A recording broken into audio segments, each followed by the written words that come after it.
going on, guys? Welcome to Final Circle with T Squared, usually. Today, I'll be your host, Luke Shimona Hebrew, filling in. Tom was feeling a little under the weather, so of course, you get me.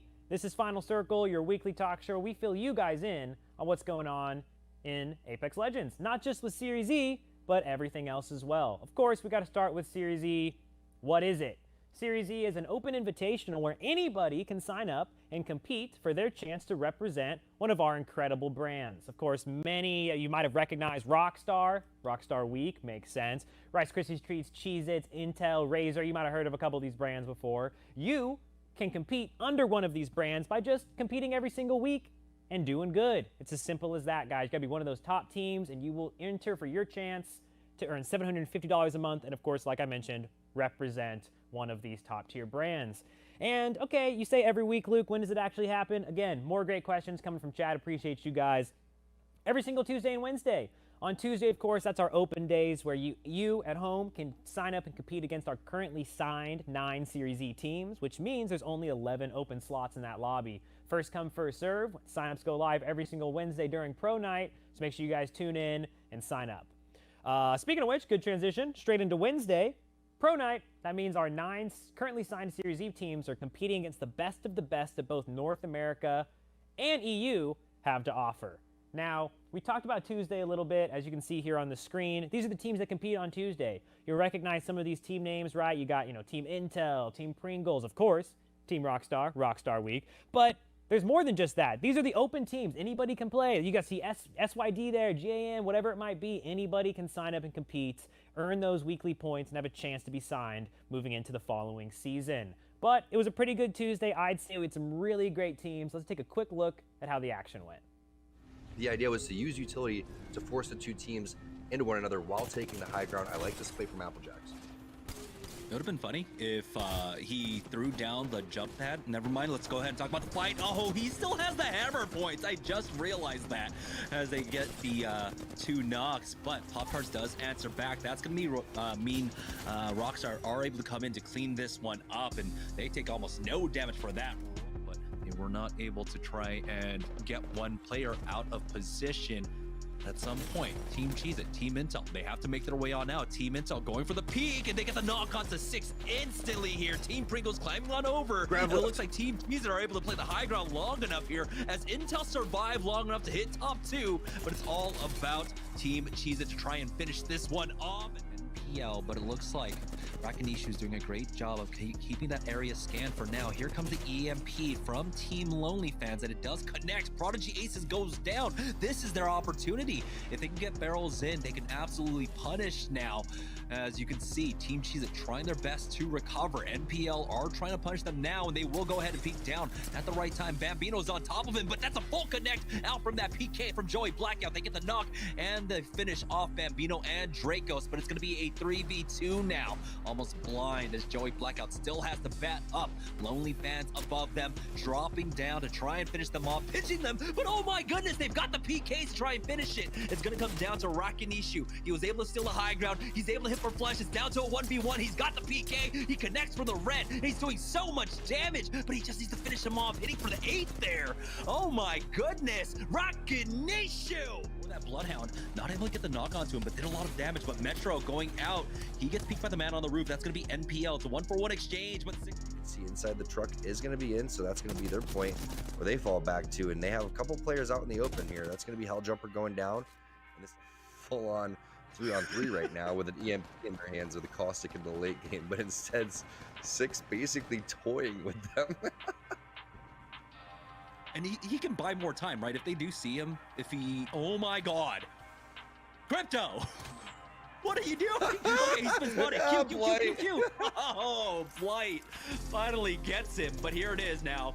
Now that you know the rat is gone, they're gonna go ahead and try and full push this one on in. EMP is used, but that Nox Gas grenade does not get anything as Charlotte Phoenix completely avoid that. They are out of armor though. They need to buy some time for these bats, and it looks like Lonely Fans weren't able to take advantage of that. It's gonna be resets after resets coming out from either side, but Charlotte Phoenix now have the tempo, the momentum in this fight. They're still allowing Lonely Fans to heal up, but here it is, the peak coming on now. 00 negative gone, and Charlotte Phoenix bring it down to a 3v1 and get the win. But oh, So they're looking solid so far, but Phony takes a decent amount of damage. He has a nice head glitch to work with here. That's going to be a nice, decent amount of damage going right back on towards them, though. That's going to be Team Intel, and now Fury desperately looking for heals. Doesn't have any more batteries either. This is not looking good, but a very well-placed bubble. Everyone full setting it around the corner. You can see Metro hitting a battery as well. Team Intel with a huge advantage in terms of their shields right now, but that was such a well-placed bubble there coming in for Presley that allowed them to fully reset. Phony's been on the run the entire time, having a pop of Phoenix. The aggression from Team Intel is just looking too strong. I think they have Pringles. yeah, the defensive bombardment gets that knock, gets a second one, and it's all up to Fury, but Team Intel on them.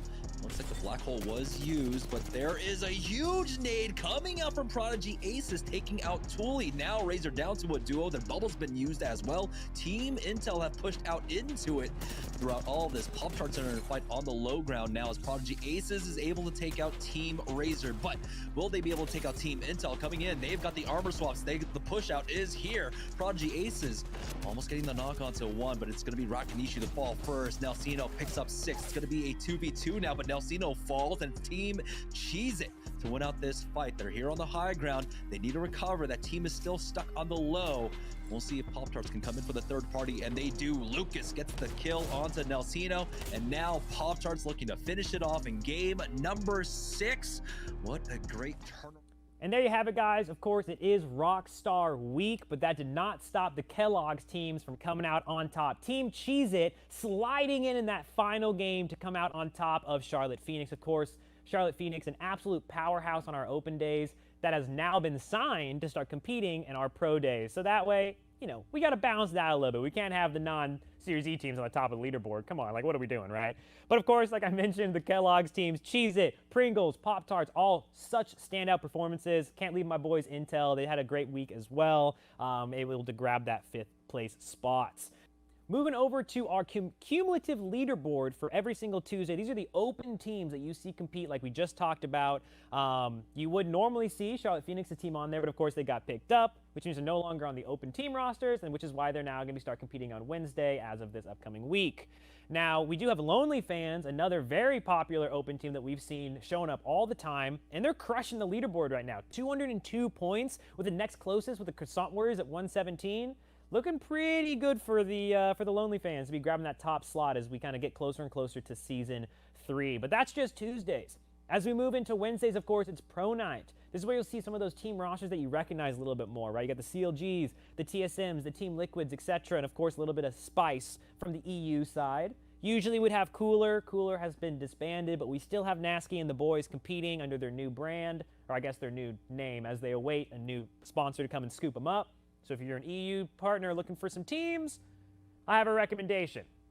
Nonetheless, of course, you recognize all these teams. Let's actually take a look and see how Wednesday went. Onto Finicky with the triple take, and surprised that Hal is still sitting on this triple take. Oh. Oh, Yuki!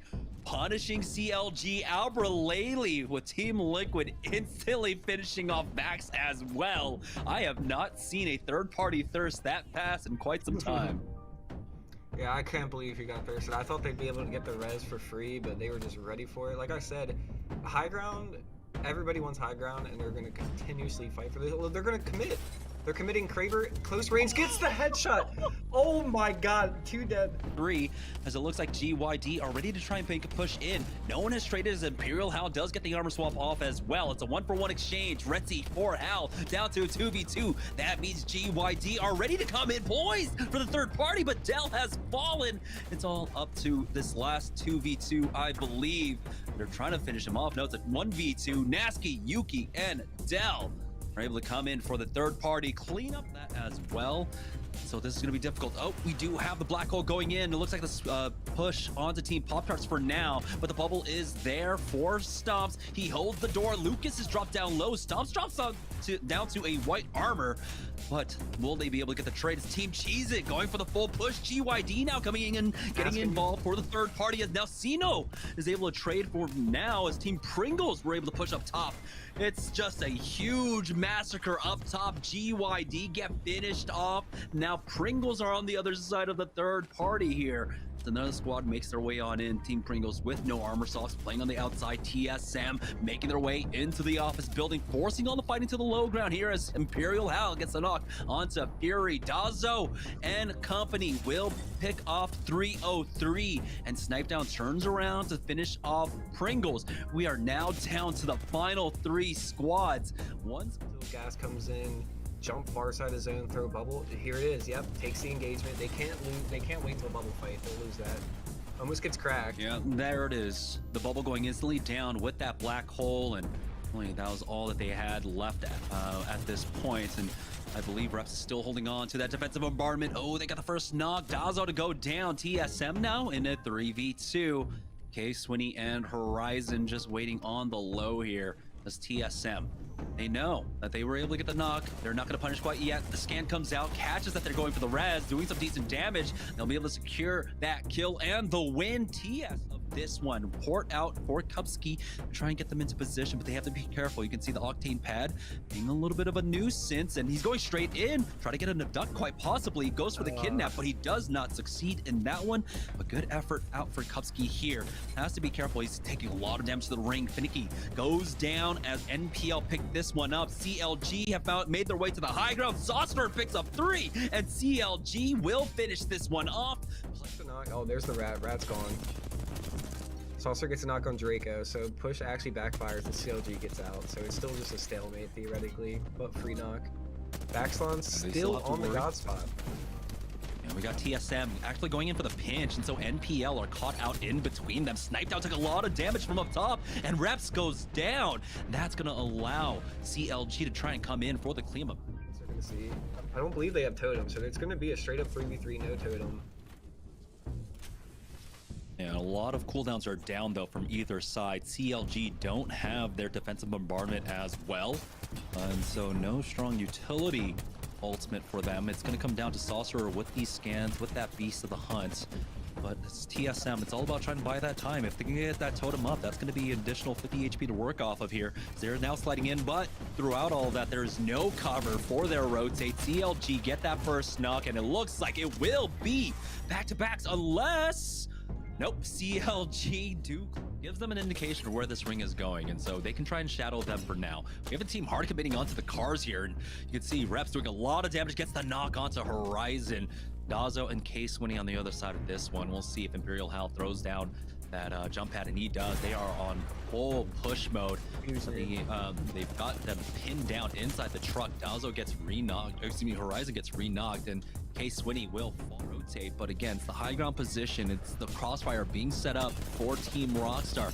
We'll have the defensive bombardment, I believe, to work off of as well, as Team Pringles are scrambling for a position. You can see Team Rockstar, they smell blood in the water. They got the high ground. Good connects with the 83 to flesh as he's trying to finish them all off. They do have to be careful of the silence as Matt Pickett and Crummy drop down low, but there's the bubble to keep them safe. Crummy gets that first knock, and Presley will go down. Team Rockstar will finish off game number 5 and take out of this one as they go for that death totem push.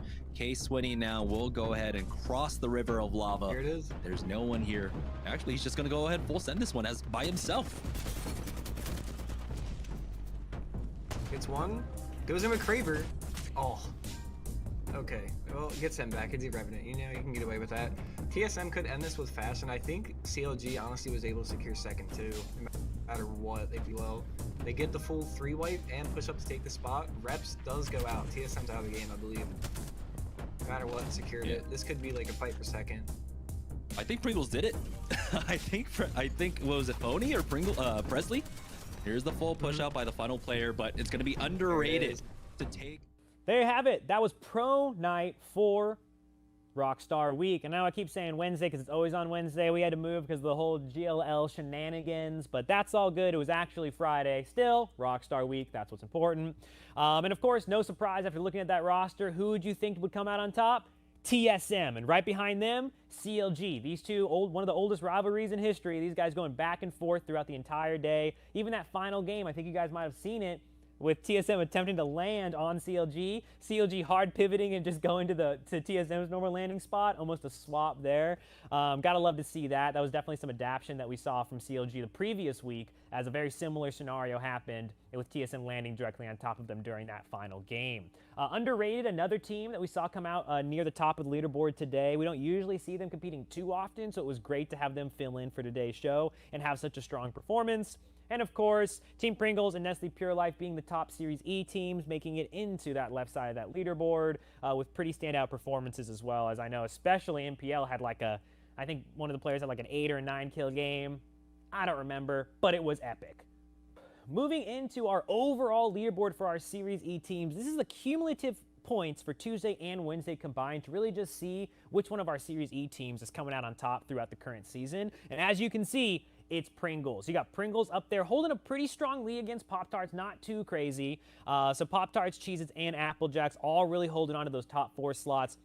That's all Kellogg's teams again. Kellogg's is absolutely crushing it this season, and those top 4 points, like that's where you need to be, right? Because everyone below that has a chance to lose that sponsorship as we move into season 3. But those guys on top, they get a hold on and get an opportunity to compete for that brand for an entire another season. So it's a pretty big deal to continue to stay on top, and we'll have to see if Rockstar or of course our season 1 champions Razor are able to really pull it out in the second half of the season and climb up the leaderboard. All right, so there you have it. That was pretty much this week in Series E. Moving into next week, I mean, I'm pretty sure it's Intel week. I'm personally a big fan of Intel. They haven't had a super strong performance throughout the season so far, but I'm going to put my money on Intel for next week to really be crushing it. So I'm going to put my money on Intel. That's my prediction for the week. Intel's got this, and of course, if we're talking pro teams, I'm always going to put my bet on CLG, okay? CLG, I'm liking the adaptive nature they've had over these last couple weeks. They've been right on the tail of TSM, and I'm excited to see if they can pull it out moving into next week. That's not all. Of course, next week has way more than just Series E going on. It's the ALGS last chance qualifiers for the championship. You heard me right. It's your last chance to slide in there and compete with the best of the best for that fatty prize pool. It's a lot, you know, I don't think they're necessarily streaming the qualifiers too much, so definitely just one of those things for mostly the players to kind of keep their eye on. But where the last chance qualifier is, that means that the playoffs are just around the corner, guys. So make sure you stay tuned to all the action over at twitch.tv/playapex. And that's it. It's Rockstar Week. I'm excited. I'm going to go drink this. Have a good rest of my Friday night because it's Friday. I don't know why I brought that up. Not completely relevant to when you're watching this, but what is relevant to you watching this is what's coming up next, which is an interview with Team Rockstar. Thanks for watching. Hey, what's up, everyone? Matt Pickett here. Thanks, everybody who entered my giveaway on Twitter. Let's go pick a winner now to see who won that awesome Rockstar merch.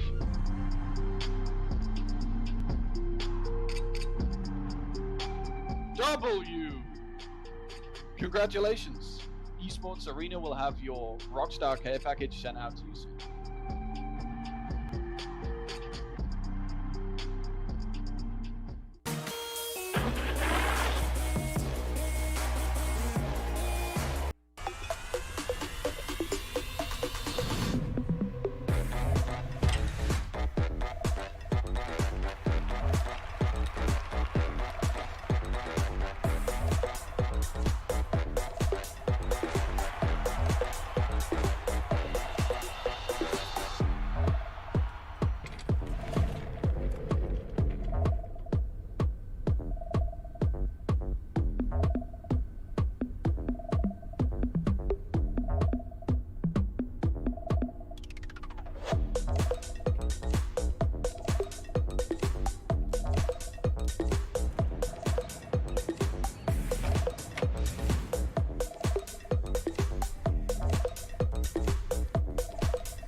stack Pringles flavors. Make new ones. How much do you think Pringles paid these people? Hardly anything. Hey, you guys want to stack different Pringles flavors to create new flavor combos? Here, I'll go first. Pizza, barbecue, and jalapeno. The spicy barbecue pizza stack.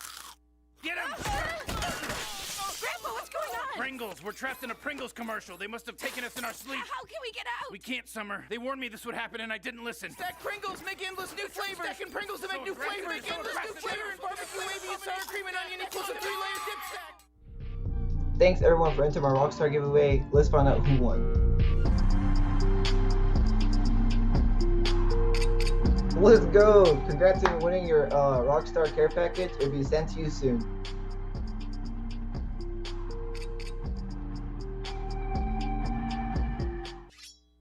All right, ladies and gentlemen, welcome back to the Esports Arena Orange County studio. My name's Jason. I'm back in the GVO zone to close the day, and I'm joined by my man Oi Senpai, the newest member of Team Rockstar. Welcome, Oi Senpai. Good to have you, my man. I'm on stream? Yeah, you're here. You're live. Wait, I hear you on stream, but I don't hear you in Discord, so I'm like freaking out. Uh-oh. Is that supposed to happen? No, you should be able to hear me here. I think production... We'll double check that. Wait, I'm trolling. My bad. I can hear you. You got it? You can hear me? Okay, we got him. Sometimes got to sort out a couple of tech issues, but where am I welcome. hearing you from? I'm freaked out. Do you have to mute the stream maybe? No. Oh, it's from the website. Okay, I'm sorry. Yeah, you're good. Okay, let's start this over again. Oi Senpai here, newest member of Team Rockstar. Welcome, and how we doing today? Pretty good. Good. I was slapping these Rockstar stickers on for all of y'all's kills, and you guys even got the win in game number 5. So this is sticker number 23 to close out the day. Put that one right there over my heart. Now, I want to go back to before this week. You started the season playing on some open teams, and now you've got the opportunity to join Rockstar here in week number 6. What has kind of this journey been like over the last 6 weeks for you? Terrible. Terrible. No, That's not what I want to hear. Come on. It's just like Apex. It's like just fun playing like the weeklies every now and then on the Tuesdays. Sure. Well, now you join Team Rockstar. You're coming onto this roster with Crummy and Matt Pickett, who have been playing together since last season. What do you feel like you bring to this squad that they kind of need that can help you guys climb back up the standings? Nothing. Crummy hates me. I don't know why he picked me, to be honest. No, just play. Why do I kind of believe that? Crummy is he's a pretty tough dude. Well, I mean, honestly, I don't know. Like me and Crummy, we don't really play Apex. Like we know each other through Apex, sure. But we never actually like played until like LCQ of LGS. Okay. But do you feel like now that you've come in, you've got a week under your belt, do you feel like you're meshing with the squad pretty well? Yeah, I mean, it's like really good vibes. It's literally the first time I've ever played Matt Pickett, so I don't know how he played. So it was actually pretty funny watching him around with his like little bloodhound 2 cents beaming everyone. So, 6 weeks in, you guys came into this week outside of the top 4. And top 4 is really important, right? You want to get into the top 4 by the end of the season so you can hold on to your spot for season 3. But it really seemed like you came in and felt, really comfortable off the start. Obviously, you guys won 2 games this week. You got pretty solid kill numbers. So do you feel like with the remaining time in this season that you guys kind of have what it takes with this new roster to climb into that top 4 and hold on to season 3? I mean, yeah, absolutely. Like, once we get like the rotates, how to do this and that, we'll figure out what we can and can't do. It's like it'd be like a lot smoother and better. Yeah, and that is kind of the most impressive thing for me, right? You guys come into this week, brand new third. You guys are really just on short notice, especially because this was a short week, right? Final day of last week's competition was Saturday, so you guys didn't have a ton of time to integrate, yet you come in, you get a couple of games under your belt, the chemistry looks solid to start off, so I would say it seems pretty promising with the remainder of the season coming, right? Yeah, I didn't have time to do anything. Next day, first day I found out Rockstar, next day I'm taking an interview, next day I'm contract. It was so fast. Pretty hectic week, but a fun one, right? Yeah, that was pretty fun. All right. Well, final question for you here as you look then to the rest of the season. You're looking up the standings at teams like Cheez-Its, Apple Jacks, Pop-Tarts, Pringles. Is there any one of those squads you're really gunning for? You've certainly had some experience this season playing against those different teams. Pringles. Pringles. Their cheeks are mine. They are. Hey, they're at the top of the standings right now. It's certainly going to be a challenge, but you guys, I think, showed this week that you have what it takes to try and chase them down. So I certainly will be keeping an eye on you guys as well as the rest of us here at Esports Arena. So looking forward to seeing what y'all can do here with the rest of the season. All right, well, that is Oi Senpai, again, newest member there of Team Rockstar, so thank you so much to him for joining us here. And that's going to do it for us here tonight, folks. That is Rockstar Week in the books. Thanks to everyone for entering our giveaway and for all the support towards Team Rockstar. Now let's find out who won that Rockstar giveaway. Let's go! Congratulations, bro. Esports Arena will have your Team Rockstar care package sent out to you really soon.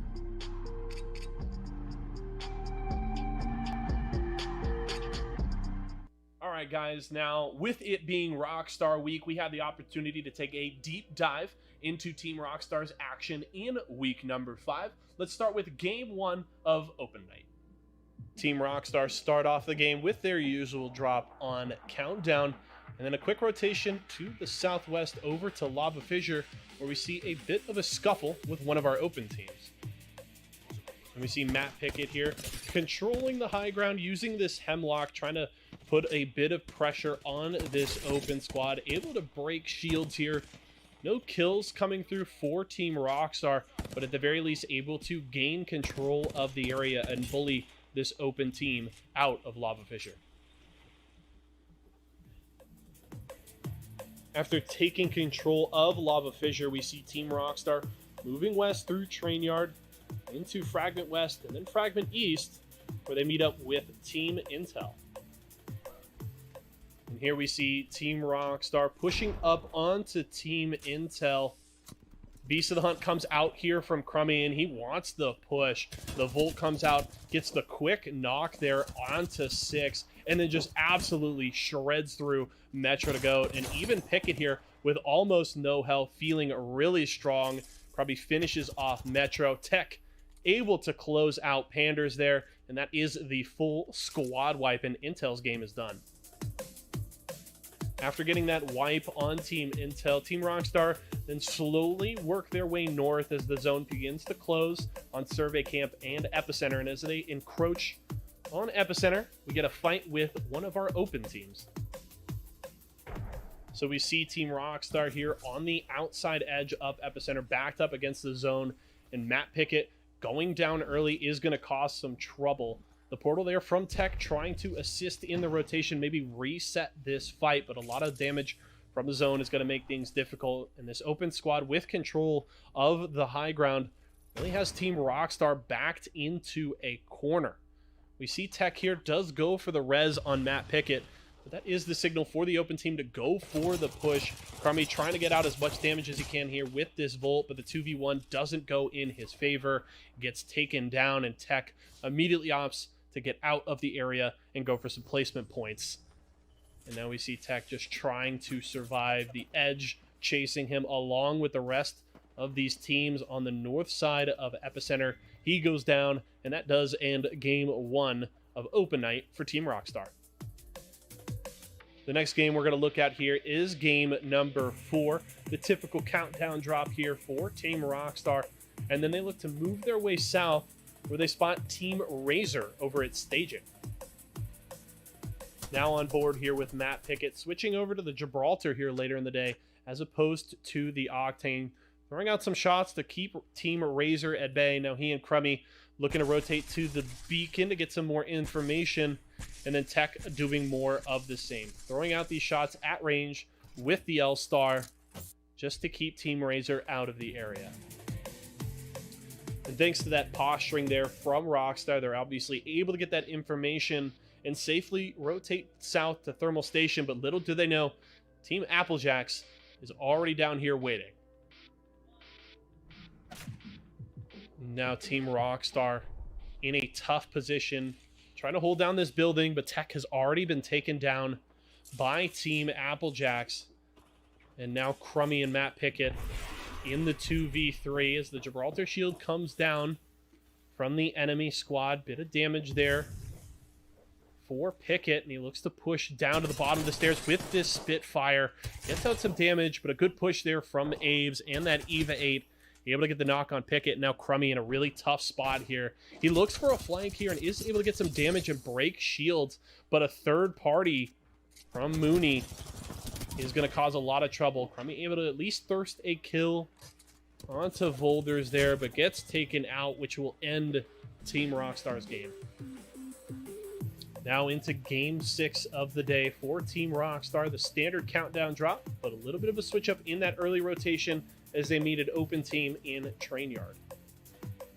Now Rockstar has been able to get control of the high ground here in Train Yard, and Tech using this gravity lift and that Spitfire to get quite a bit of damage here. As Rockstar is thirsty for blood, and Matt Pickett hunting one down here is able to get the knock with that Volt onto Blight. Now looking to close out this fight, get a squad wipe. Tech pushes down from the high ground and doing work with this Eva 8. Able to thirst 1 kill, but gets taken out himself. Crummy, meanwhile, hitting that Phoenix kit, looking to save the squad here, and uses that Volt to great effectiveness, gets the squad wipe, and saves Team Rockstar. After taking that victory at Train Yard, Team Rockstar works their way south over to Harvester and come in for a third party against Team Razor and an open team. Jumping in with Team Rockstar. Again, here at Harvester, looking for this third party. Team Razor in the area, but Rockstar wants these kills for themselves. So we'll see Tech using this gravity lift. There comes the black hole, looking for this push with Crummy, and with that Eva 8, Crummy able to get 1 knock here on this open team as a defensive bombardment comes out. Matt Pickett looking for the second as Crummy able to finish Vanek there. And now Team Rockstar looking to gain control of Harvester and push Team Razor out of the area. After looting up in Harvester, Team Rockstar looking to get out of the area, do run into one of our open teams. Team Rockstar does take some pot shots here. Tech working with this triple take, trying to get some damage onto this open team. The Team Rockstar seems to feel that this isn't the fight that they want to take and look to rotate out of the area. Working their way east, Team Rockstar meets up with Team Applejacks north of Sorting Factory. Now, Team Rockstar certainly going to have a tough test running into Team Applejacks here north of Sorting. Tech here with the early black hole, but his armor gets shredded right off the bat. Has to back away for the shield battery. Meanwhile, Crummy in a very similar situation. He has to hit a battery of his own, and Matt Pickett gets caught in a really tough spot. Knocked down there by Duplex, and now Crummy and Tech working in the 2v3.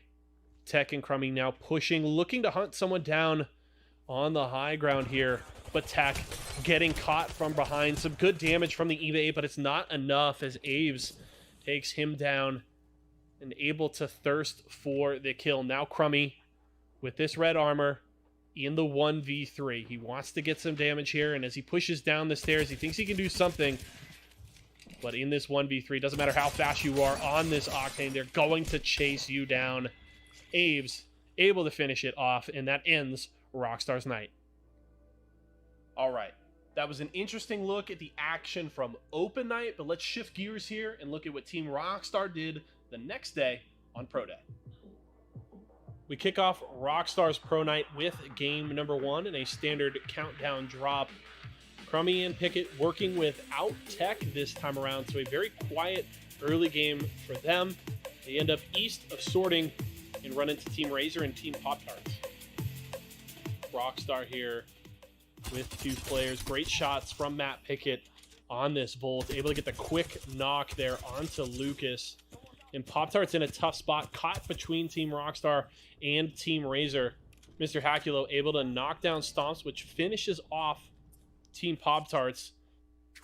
Meanwhile, Rockstar says, let's not stay in the area. We don't want to get into a 2v3 against Team Razor, and they immediately decide to back out. working away from Team Razor, Crummy and Matt Pickett, just buying what time they can, work their way south to the dome. Now having set up in the dome, Crummy and Matt Pickett just trying to hold down one of these buildings. Good damage there. The flatline coming out from Crummy, as there's a lot of action here in dome right now. This late circle, multiple teams in the area, and Rockstar just trying to carve out a place for themselves in this late circle. Pickett, meanwhile, getting some solid damage on that Volt and just trying to maintain control of this northwest side of dome. And as the chaos continues in dome, we see Team Rockstar run into Team Intel. Now Crummy and Matt Pickett up against it here. The next zone closing in on them, and they're just trying to find any sort of safety here around dome. But Team Intel has something to say about it. Pickett and Crummy get out what heals they can. Jump pad out from Matt Pickett. And then the push outside of this building. Some good damage there from Pickett, but he goes down, and Crummy attempts to follow up here, but with no health to his name, is taken out, and Intel knocks out Team Rockstar. Now into game 2, Rockstar back to countdown once again, but Team Liquid seems to have something to say about that. Liquid coming into the area to try and contest Rockstar's drop, but Matt Pickett isn't going to allow that, doing so much damage there with the R301, able to knock Abralele, and Crummy finishes that one off. Meanwhile, Tech with the Sentinel, trying to get some good damage, and now it seems like Team Liquid, they want to get out of the area, but Team Rockstar is certainly going to have something to say about it. Now you see Team Rockstar want to close out this fight. They don't want to let Team Liquid escape when they tried to contest their countdown drop. Matt Pickett here with the Spitfire, just absolutely shredding through the armor there of Hodzic. Crummy able to finish him off, and a great fight there from Team Rockstar.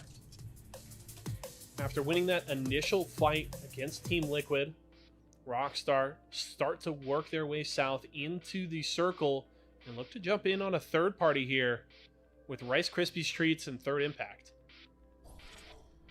Matt Pickett starts off this third party with a well-placed EMP getting in onto Rice Krispies Treats and Third Impact. They're looking for the push and working with this Spitfire. Pickett gonna get out what damage he can, and now Tech with this Sentinel just starts putting on a clinic. Great first shot there onto Balanji.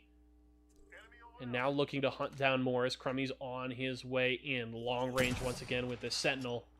He misses his first shot, but he won't with his second. Tech just making Third Impact's life so difficult. Another one from downtown there, and that's going to close the engagement as Rockstar just clean up here against Third Impact. Now Team Rockstar, after finishing off Third Impact, have to chase the ring here south into Harvester, where they run into Alliance. Now Rockstar comes into the area here west of Harvester with the high ground, and a lot of great damage there from Crummy early. Working with this Volt, backs off to hit a cell, and now Tech wants to do some more work with this Sentinel. They've got a great view here in behind Alliance. That charge shot on the Sentinel as he drops down to finish one off here with the Mastiff. First one kill here for Rockstar, and now they are hunting for more. Matt Pickett as well, working with some range. Tech wants to get inside, but he will pop a cell first. And the sonar from a Bloodhound will spot them out, but Rockstar still feels confident here as the action continues.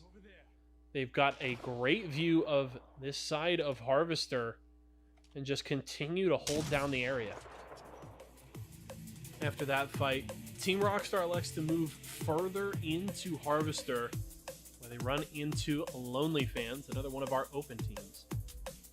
And now Chaos, as you can see, with a bunch of teams here in Harvester, and Rockstar just trying to claim some control of the area as Tech, with this Sentinel still doing some great work. Meanwhile, the EMP there from Matt Pickett going to certainly help their odds as the zone continues to close in. Crummy was able to knock one, and now looking for more, and then Rockstar, they just want to thirst out these kills. 00 negative finished off. Crummy gonna close out there on Blueberry Smalls, and that is going to do it for Lonely Fans. And now as the ring continues to close here northeast of Harvester, Team Rockstar runs into Team Applejacks. And now Rockstar in a tough spot on the outside looking in of this final circle. Tons of damage there from Aves onto Crummy, and he is immediately thirsted, which puts Rockstar in a tough spot now in the 2v3, and Tech in a difficult position on the edge of the ring here. Duplex takes him down, and Matt Pickett on this high ground essentially helpless, not able to get to a good spot, doesn't have his EMP available to maybe get an opening to save his teammate, and Pickett just backs off, resigning Tech to going down. And now we join Pickett here just a little bit later, hoping to rat it out for a bit of placement. Goes for this late EMP, but it's not going to work out. He's found out, and that ends game number 2 for Team Rockstar. Now our final game here to follow Team Rockstar with that typical countdown drop, and then they head over to Lava Fissure, where they run into Navi. And Team Rockstar coming into the south side here of Lava Fissure. Tech drops his shield, and Tech wants to immediately push in, but does get knocked, but thankfully has Crummy here for the assist. Just absolutely shreds on the zip line there. Gets the knock with the Mastiff, but low on health. Crummy certainly in a tough spot. Was able to get the shield battery out and keep fighting, but does now get knocked by Max Strafe. But Mac Pickett looking to clutch it out, and does grab that final kill to keep Rockstar alive in this game. Rockstar feeling good after a successful fight against Navi. Stay in the area and now run into Team Liquid. And now Team Rockstar again here just south of Lava Fissure seem to want to get into the action here. Tech with this triple take, getting in some good damage at long range, able to get the knock onto Oi Senpai. And Rockstar seems to want some of the action, but they may have bitten off a little more than they could chew. The walls now closing in a bit on Team Rockstar as Bubble comes out from Tech, but pincered in between GYD and Team Liquid.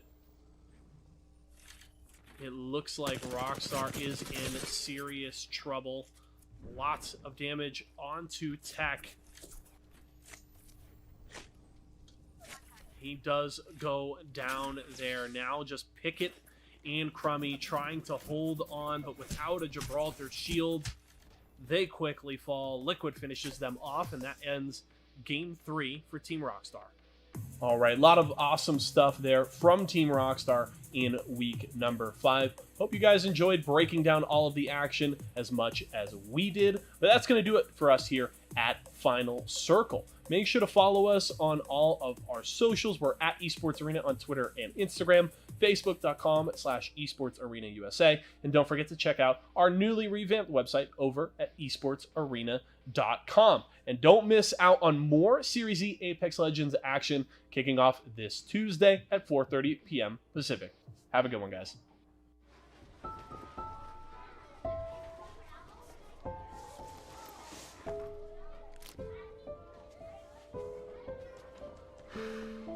Hey, shake it, kiddo. Love Dad. Oh.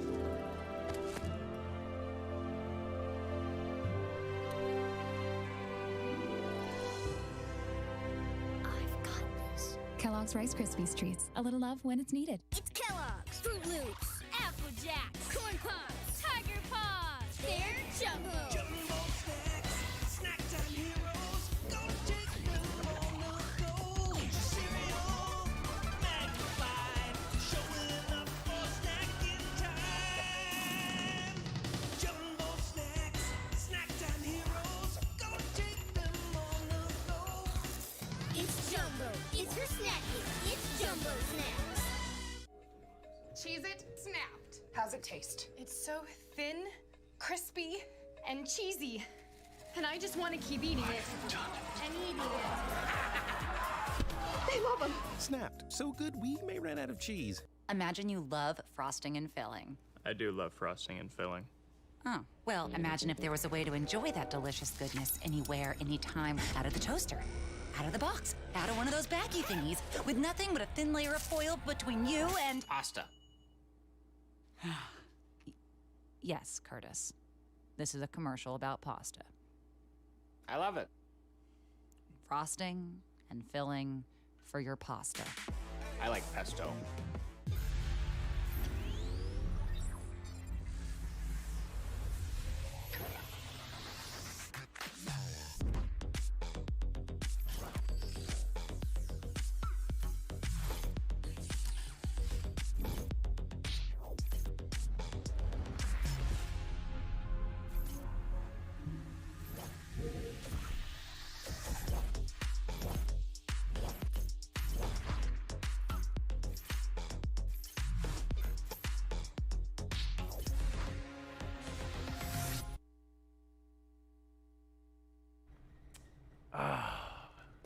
What's going on, guys? It's Yeso, and you know what time it is. It's time to kick off week number 7 of Series E Apex Legends. It is Nestle Splash Week, and I gotta say, it's always a great day when I can come into work. I got a nice refreshing drink. Came in here really parched after getting some work done at home today, and so little Nestle Splash to keep me going. Absolutely love it. But we are live from the Esports Arena Orange County studios here for Nestle Splash Week, and it is open night here. Now, for those of you who may not know, you may be new, you're not exactly sure how Series E exactly works, well, it's pretty simple, all right? Series E is a professional Apex Legends open circuit that absolutely anyone can join. We've got 9 teams that have qualified through our open qualifiers, and they have been drafted and signed by our 9 partnered brands you can see behind me right now. All those players now make $750 a month salary and complete weekly for points and prize money against some of the top pro teams as well as open teams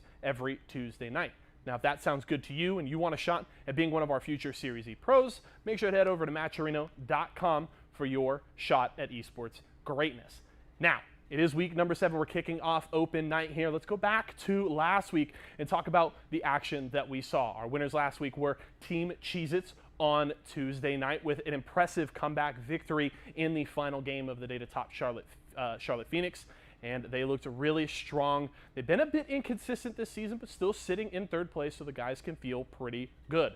Meanwhile, it's been the reign of TSM on every single pro night. They have now won the last 3 pro nights that they have participated in, and we're going to have to see which of our squads can try and challenge them to knock them off their reign. Certainly, the early contenders are going to be teams like Team Pringles, Team Applejacks, Team Cheez-Its, and Team Pop-Tarts. Those 4 teams certainly sitting in our top 4 in our partnered squad standing, so we'll have to see what they can do. But one team we're going to certainly be keeping an eye on is Team NPL. Obviously, it is Nestle Splash Week, and I was really impressed with the performances they had in the week prior. They've had a rough season so far, but it seems like they are starting to try and peak at the right time, so we'll see if they can get the action going here tonight. And I was doing some fun challenges. I was doing stickers last week for Team Rockstar. This week, it's going to be a little more fun. I'm going to get some exercise and make use of this Nestle Splash. You're going to be seeing me doing push-ups every time we see a kill from Team NPL. And if they can pull out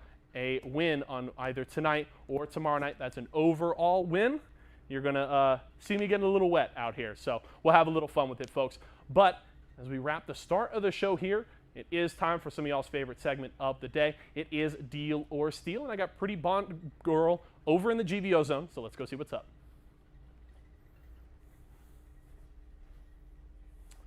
All right, we are here in the GVO zone. My name is Yaso. I'm joined by Pretty Bond Girl. Happy Tuesday, and welcome to the show. Thank you for supporting us, and I'm happy to have you here. Yeah, thank you. I'm excited to be here. It's awesome. Just 1 second. I think we got to get my IFB on because I cannot hear you right now. So bear with me just one moment.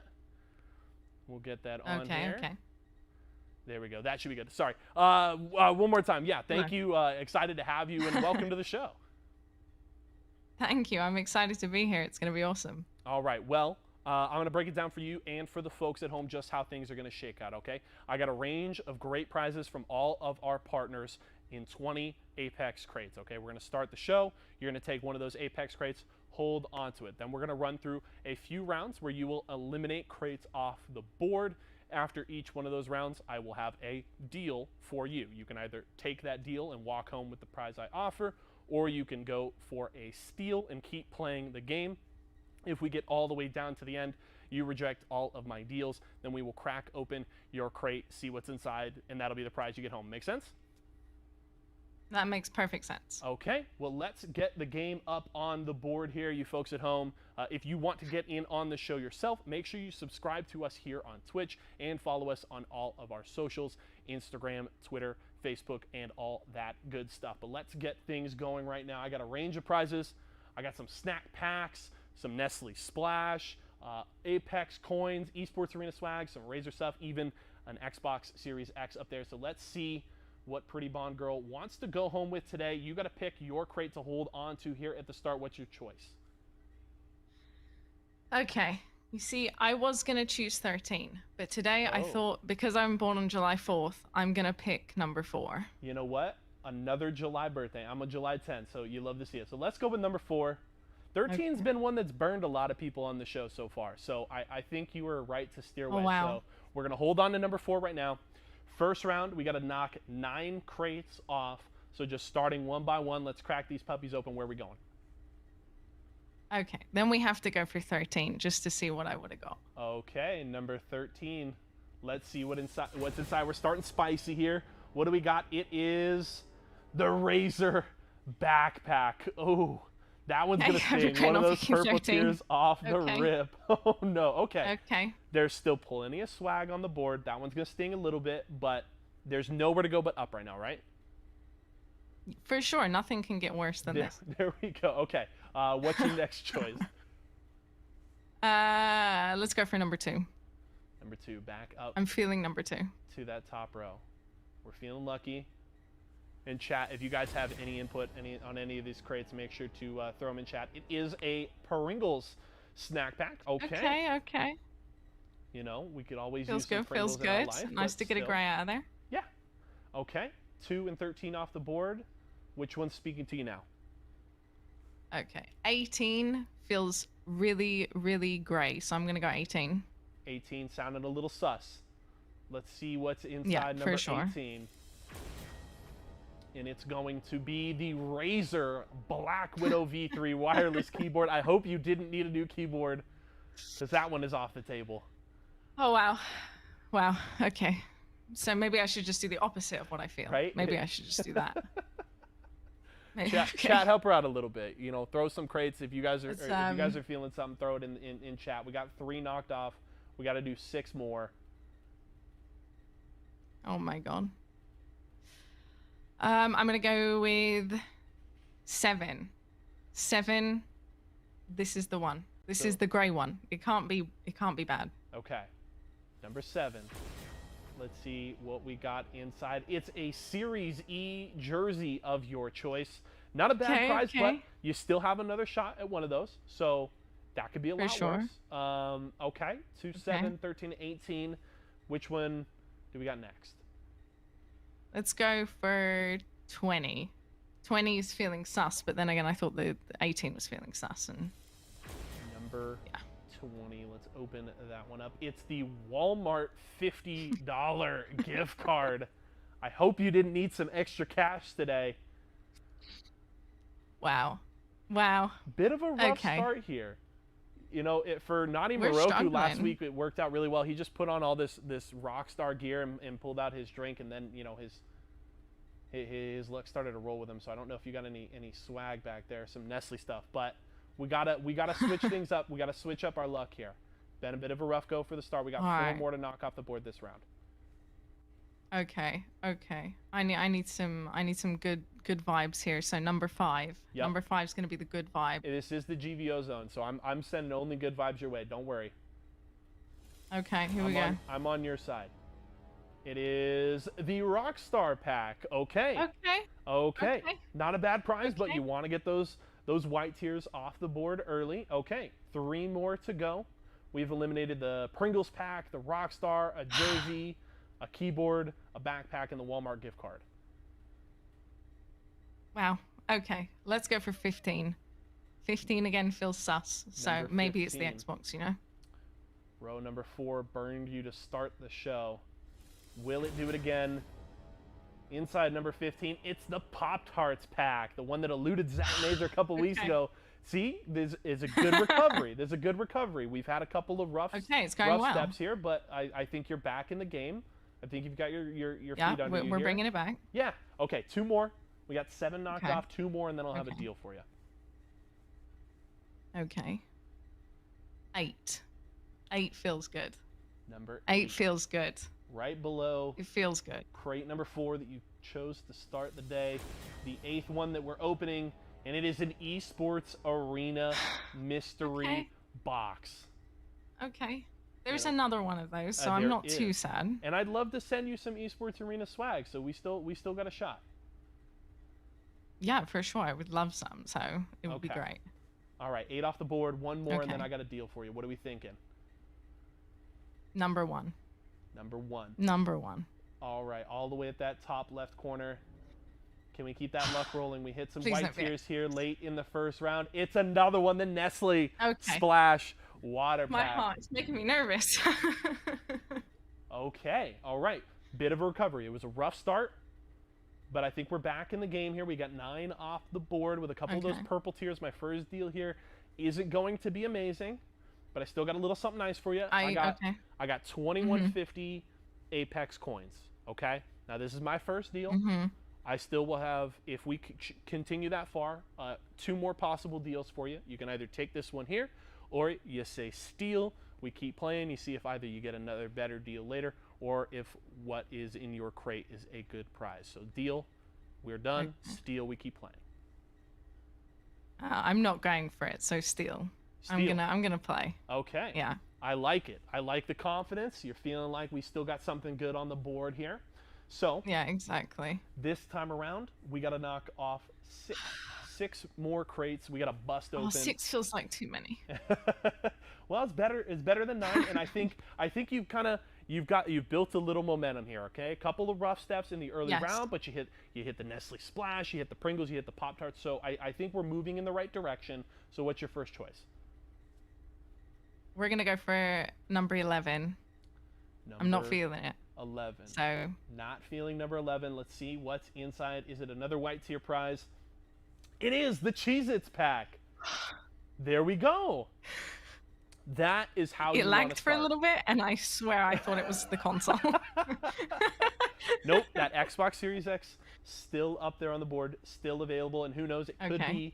could be inside number 4. Maybe you made the right choice. I know you felt like 13 burned Maybe. you, but maybe it's inside number 4. So we'll find out. Okay, Yeah. 1 off the board there. We got 5 more to go. What's next? We're gonna go for number 9. Number 9, also not feeling too good for me, so Okay. Number 9. Talking junk in chat. It is the Okay. Rice Krispies Okay. treat pack. Okay. Okay. Now we're really rolling. That's almost feeling all good. of those white tier prizes off of the board. 4 more to go in this round, and I'm telling, hey, my deal that I'm going to offer you next round. It's getting better so far. It's getting better. We're making progress. Okay, that sounds good. So let's go 17. I really don't want to choose it, but we're gonna choose 17. You know, maybe with the way things are going, the fact that you don't want to choose it means that you definitely should. Let's find out. Open it up. It's the Apple Jacks Jumbo Snack Pack. So whatever, all this game is telling you right now, whatever your instincts are, go completely against them. It's going to go in your favor. So that entire left column is gone. We hit the Jumbo Snacks Pack. What's next? 10. Number 10. 10 feels good. Well, now I don't know what to feel anymore. Is that your final answer? Number 10. 10. Number 10 for sure. Okay. Pretty Bond Girl says, let's see what's inside number 10. Is it a lucky roll? It's the other Esports Arena mystery box. Okay. All right. That one stings. That one's going to sting. Another one of those blue tiers. There's still another SeriesE jersey up there. It hurts a little. So there's still some more Esports Arena swag. We got to knock off 2 more before my next deal. Which one's speaking to you here? What are you feeling? We need some good vibes. We need to get back to good vibes. 12. 12 is really saying to me that it's Apex coins, so we're going to go with 12. Okay. That's what it's saying. Okay, you said no to the 2150 Apex coins. This works out well. It is in there, and it is. There we go. She's there a we prophet. Go. Okay. Look at that. She got called her shot. Okay. 1 more to go here in this round. 1 more to go, and then I'll have a deal for you. 3, 6, 14, 16, and 19. One of them's got to go. Okay. 6 has got to go. It's got to go. 6 has got to go. Let's complete. It's just got to go. That second row. It's got to get out of there. Is it the other Apex coins? Is it the Nestle Splash? Or is it that final Please be Razor Nestle. product? It's the other 2150 Apex coins. Oh my gosh. Okay. We had a bit of a stumble with that Esports Arena mystery box, but otherwise we were hitting white tiers and those low blues all across the board in this round. So that is a fantastic recovery. Okay, my deal's going to get a little better for you here. First time around we had 2150 Apex coins. This time around we got some higher tier prizes on the board. I've got for you this time around a $50 Walmart gift card. $50 Walmart gift card. You take the deal, you walk home, the day is done. Or if you're still feeling good, remember we got that Black Shark Pro Razer headset up there, the Xbox Series X. If you're feeling like, hey, we could keep playing, maybe that's in my crate, we keep going and you say steal. Okay. So this one, I think for me, is a little bit easy because I'm from the UK. We don't have Walmart. So I'm not going to take it. Okay, then I guess that works out. That's pretty get simple. out of there. Okay. Yeah. She says steal, no Walmart gift card, no Walmarts in the UK yet. Okay. 3, 14, 16, 19. 3 have got to go. I will then have one final deal for you. You can either take that deal at that time or you say steal and then we open crate number 4 and you get what's inside. So that's how it's going to shake out. Which one are we open up next? I'm literally nervous. I mean, there's still good prizes up there, right? Okay. The Nestle Splash, There's 6,700 really good Apex ones. coins, a jersey, a headset, an Xbox Series X. Yeah. So I mean, it's a win-win situation. I'm feeling it's really just how lucky. big of a win. Yes. I'm feeling really lucky with the choices that I have left. So let's go 16. 16. Please don't be Xbox. Pretty Bond Girl says 16. She was on a roll in round 2. Will her luck hold here in round number 3? It's the SeriesE jersey of your choice. That's some good swag off the board, but you're really hoping for that Xbox, so that's still a minor victory there. 3, 14, 19. Okay. 2 of those have got to go. The Xbox this is around is here good. somewhere. Is it? Do you feel like it's in number 4? I'm curious what you're feeling right now. What if you had to guess? What's in crate number 4 right now? Do you feel like it's the Xbox? Well, I'm really feeling good about number 4. Yeah. You know, but I'm Okay. also feeling really good about 19. But my feelings so far have been kind of wrong. So I Okay. don't know how to feel anymore. Okay. So You're I'll in a go tough for spot. 14. I don't blame you. Let's do this. We'll go for 14. Okay. So you're going to keep number 19 around I for feel now. like... Please be Nestle. Knock on wood, everybody. What's inside number 14? It is the Nestle Splash Water Pack. Can I get some poggers in the chat? That is Oh, 2 my for heart 2 right on now. your called shots. You called an Apex Coins earlier. You called the Nestle Splash Water Pack there. Shout out to our partners over at Nestle. It is Nestle Splash Week here with those prizes off the table here in Deal or Steal. Now we're down to 3 crates. One of them is yours.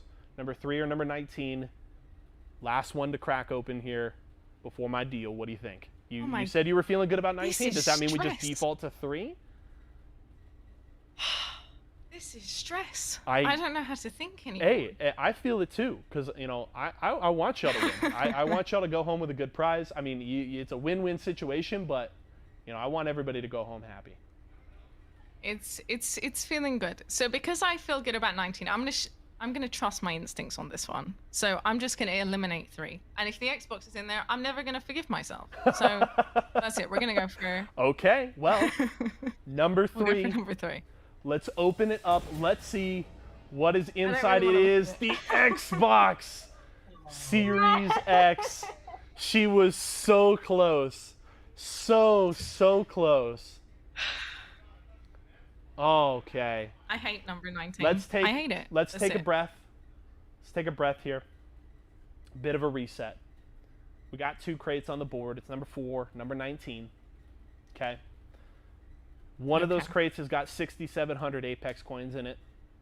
The other crate has got that Razer Black Shark Pro headset. Okay. My deal for you now is a Series E jersey of your choice. Black or white, any of our partnered brands. You take the deal. That jersey is yours. We'll send it to you all the way out in the UK. Or you say steal. We crack open number 4, and you get what's inside. And it's either the Apex coins or that headset. What are you thinking? And take your time here. We can walk through this. We can work through it. Okay. I'm gonna have a think. So before I started today, Yes. I said that at the end, if the Xbox wasn't there, I would choose to take the deal on a mystery crate or a jersey because I would love to, rock some merch. Sure. Just to chill there. But my 2 choices are so good. I agree. I mean, it's like I said earlier. It's a win-win. Like there's no way that you lose here. It's just which way. Exactly. So my 2 choices are so good that I'm just not going to take this deal. I'm not going to take it. You want to say steal, and we're going to crack open number 4? I want to say steal, and I want to open number 4. You know what? I love to hear it. I admire the confidence. You've got to feel good with the prizes left on the board. So we're down to the final 2. It's 6,700 Apex coins. That Razer Black Shark headset. Number 4, you're going the distance. Pretty Bond girl, what have you won today on Deal or Steal? Let's crack open number 4. Be good to me. Come on, number 4. You got to be good to me here. It's the Razer Wireless Black Shark V2 Pro headset. Congratulations. good. You went the distance. Feels It was the good. right call. How you feeling right Let's now? go. I'm feeling over the moon. This is awesome. I get a brand new headset. It looks sick. I get to match with my mouse. It's awesome. There you Everything's go. good. Hey, big shout outs to our partners at Razer. We appreciate their support and we appreciate yours. Obviously, you got on the show because you've subscribed, you've come in, you've supported us here on SeriesE and at Esports Arena. So happy to send this headset to you, Pretty Bond girl. Thank you so much for coming on with me today. It was a pleasure to have you. Thank you so much for having me. I really appreciate it. It's been awesome. It's been super, super fun. I had a blast as well. Well, that's going to do it for Deal or Steal today. We're kicking off Nestle Splash Week. It's week number 7 here on SeriesE. Let's get into the fun. Series E. Series E. Series E. Apex Legends. Apex Legends. Series E. Series E. Apex Legends. Series E Apex Legends starts right now.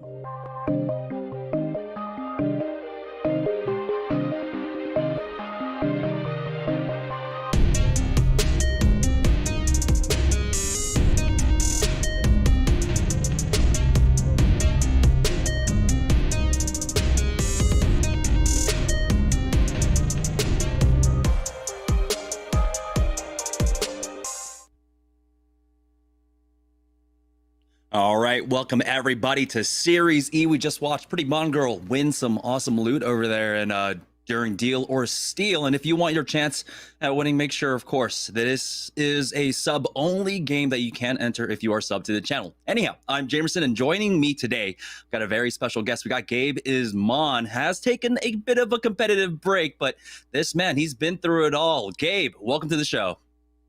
Hey, thanks for having me. I'm looking forward to casting some of the games today. It's been a while since I've been in the scenes. Yeah, I'm definitely super excited to be casting with you today. I mean, you've been around since pretty much day number 1 of Apex Legends. I mean, we go all the way back to what, February, March of man, it seems like how long ago was it? 2019. There we go. You were competing with, who was it? Kyreg and JP2. Haven't seen them in a while, but formerly of Complexity as well, and RCO White. I mean, it's been a pretty long history that you've had it with Apex Legends. Yeah, when I first started, when Apex first came out, it was like one of those games where after coming off of H1Z1 where the game kind of died and everybody went and branched out to find their new game, Apex was one of those games where it's like nobody really heard anything about it. Then Bama was there. When I saw that, it was like I was kind of in limbo of where I was at in the professional space. I just come off of playing in the H1Z1 Pro League, which ended in not so good terms. And I transitioned over to Blackout, had some good success in Blackout before going over to Apex. And then that's where I started with Complexity, and it kind of was there for the next year. Yeah, the Blackout days still gives me memories. But yeah, I'm super glad that we get to have you on here. I mean, of course, you've played all sorts of levels. You were at the Apex Preseason Invitational, competing with Complexity. And it was honestly one of the best days of Apex. So bring back Lance. Anyhow, let's talk about the competition today. This is Series E. That means today it's going to be open registration night. Our 9 partnered squads will be facing off against 11 open registration teams. And the format's just going to be 6 matches over the course of the evening. We have $500 on the line as well. First place walking away with $350 and second place taking $150. And the point distribution is, well, basically what it's been since the start of competitive Apex Legends. Kill points matter, placement points matter. First place will get you 12 points all the way down to 15th, which will get you 1 point. But at this point, we're seeing that a lot of teams now are playing a lot more aggressively, trying to get those kills, Gabe. Yep, I'm looking forward to seeing it. Back when I played, the meta was a little bit like Watson, Wraith, and Jibby, or whoever else you threw in there at the time, Pathfinder. Now I've noticed it's evolved a lot. I've been seeing a lot of Crypto. I've been seeing Revenant. I've been seeing Caustic. Things that back when I would have played, I would have been like, ooh, that's kind of gross. And specifically, I think Octane as well has been coming into favor. We've been seeing TSM use it well, along with a host of other squads. That Rev Octane composition definitely showing its face here. Now let's take a look at the teams that will be competing. Of course, we have our 9 partnered squads, and we have a whole host of new names that I'm not quite as familiar with. But in terms of our open registration teams, I'm looking at, of course, teams like KSZ to really show up today. Yeah, I see a few names in here from back when I competed going down. I see in Team Cheez-It, Prodigy Aces, used to play H1Z1 with him. I see Team Intel, I know Metro, Six, and Panda. I know they were a pretty good team back when I played. As you said, KSZ, Zach Mazer, Noct, and Stay Naughty. All of them have been around since I've been playing, and they were all phenomenal players. Yeah, I believe Prodigy Aces, back when you were playing, what was TSM, so that's a small point that I like to bring up every now and then. But this should be a really fun night. Team Cheez-It specifically, along with Applejacks, we have them there on the top left for a specific reason. They've been doing incredibly well here during Series E Season 2. And they have been showing up both on Pro Nights and on the Open Nights, particularly Team Applejacks, Aves, Trinal, and We the People joining them there. So we do have it looks like some fills for the time being, but regardless, they have been fantastic throughout all of season 2 so far. Now, this is, of course, our open night, which means that there's a mixed bag of competitors, and with some teams and players maybe not as familiar with each other, I think we can expect a lot of fighting on drop. Yeah, I'm excited to see how teams have evolved from when I'm going to be saying this a lot during the stream, but back when I used to play, just since the meta was so drastically different. But I'm excited to see how some of these teams play, because back when I used to play, I liked being aggressive. I wanted to be that team where if you were going to be landing with me off drop, you were going to fight me. I wasn't going to run, no matter how annoying I got. So I'm kind of excited to see how that plays out. And I see you were talking about Applejacks. I don't really recognize any of those names, so I'm excited to see some of the new talent that's developed since I was playing. Yeah, and there has been a lot of that talent that has been developing, and that's the primary goal here of SeriesE, really being able to connect, of course, our players with some amazing brands to offer them support, but really build up the talent pool. And we're seeing how that has been transitioning in terms of competition level and ALGS and seeing all these players. But we should have game number 1 underway very shortly. Like I said, we'll be playing it out across 6 games. It will all be on World's Edge, and eventually, hopefully, we can see some King's Candies, we can see some Olympus in the future. Of course, season 9 will be bringing the Olympus map updates. That should be a lot of fun. We had that huge stories from the Outland announcing Valkyrie just last week, or was it this week? It's hard to tell. Time kind of flies weird in quarantine, but that should be a lot of fun. For the time being, though, it is going to be, of course, like we said, it's going to be here on World's Edge, and you did compete on World's Edge. And what can you tell me about the map? Well, from when I see it now, the map has opened up a lot. The devs did a really good job at getting rid of some of those really nasty choke points that the map had like about 6 months to a year ago. So I'm excited to see how teams have adapted to that, and just to see how the games play out. I'm really excited to see this first game. It's been a while since I've really watched competitive Apex. Yeah, and I mean, we talk about the choke points, and that does become kind of a very important point, especially here on World's Edge. Back in the day, of course, honestly, not too long ago, the meta was, of course, finding that center spot, being able to utilize beacon information and finding the best spot. Now we're seeing a lot of teams actually try to play the choke points in favor of trying to gatekeep squads and pick up kill points during the early and mid games that way. And so that's going to be a very important point here. But of course, back to your point, though, the devs have done a great job. There's a lot more cover now provided in a lot of the dead spots of the map. And so it does feel a lot better to play. Yep, that's one of the few things from watching streams that I've seen, and I'm sure that's going to be a massive impact on how people play this map now. Back when I played, if you had to go through a choke point, you're basically dead. If another team was on the other side, you basically counted your blessings, hope you got one of them on the way out, and that was it. Now, like you said, kill points are a little bit more. I've seen a lot of teams playing for kills instead of going for the center zone. There's a little bit of both play styles now, but there's way more aggression from when I played, and I'm excited to see how those teams hold other teams out. Yeah, and the teams that do succeed are the ones that are able to play both of those styles successfully, dependent upon, of course, how the ring works out for you. We've been pretty gifted for the last couple weeks here at SeriesE, where we've had some fairly even zones across the ways that we'll have North Poles, we'll have South Poles, Western and East, and instead of a lot of our nights just dominated by one drop over and over again, I think with the one, luckily for us, exception of we had a lot of thermal pulls during one night, and that was really about it. So hopefully we'll have some good pulls tonight. Once again, we are getting game number 1 set up underway. Our 9 partnered squads are ready to duke it out up against our 11 open registration teams. Like I said, I'm really looking forward to KSZ, Nog, Zach, and Naughty.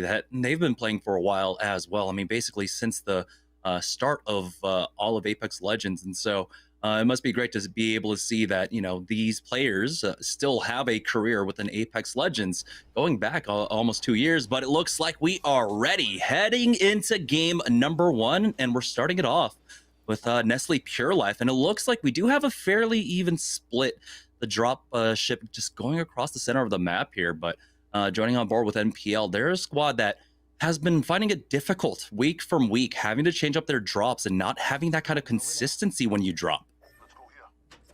Yeah, having a consistent drop spot to land at was always probably one of the most important things when I played, and now looking like if a lot of teams like to land on each other and fight each other, it gives you a good opportunity to get early game kill points. And if you get enough in the beginning, you can just kind of put it on cruise control, try and go play for center zone, depending on how your team likes it. Or if you're just a heavy fragging team, can tune it from there and just upgrade your gear and keep fighting these teams you're just now rotating in with maybe less gear than you, making easy wipes.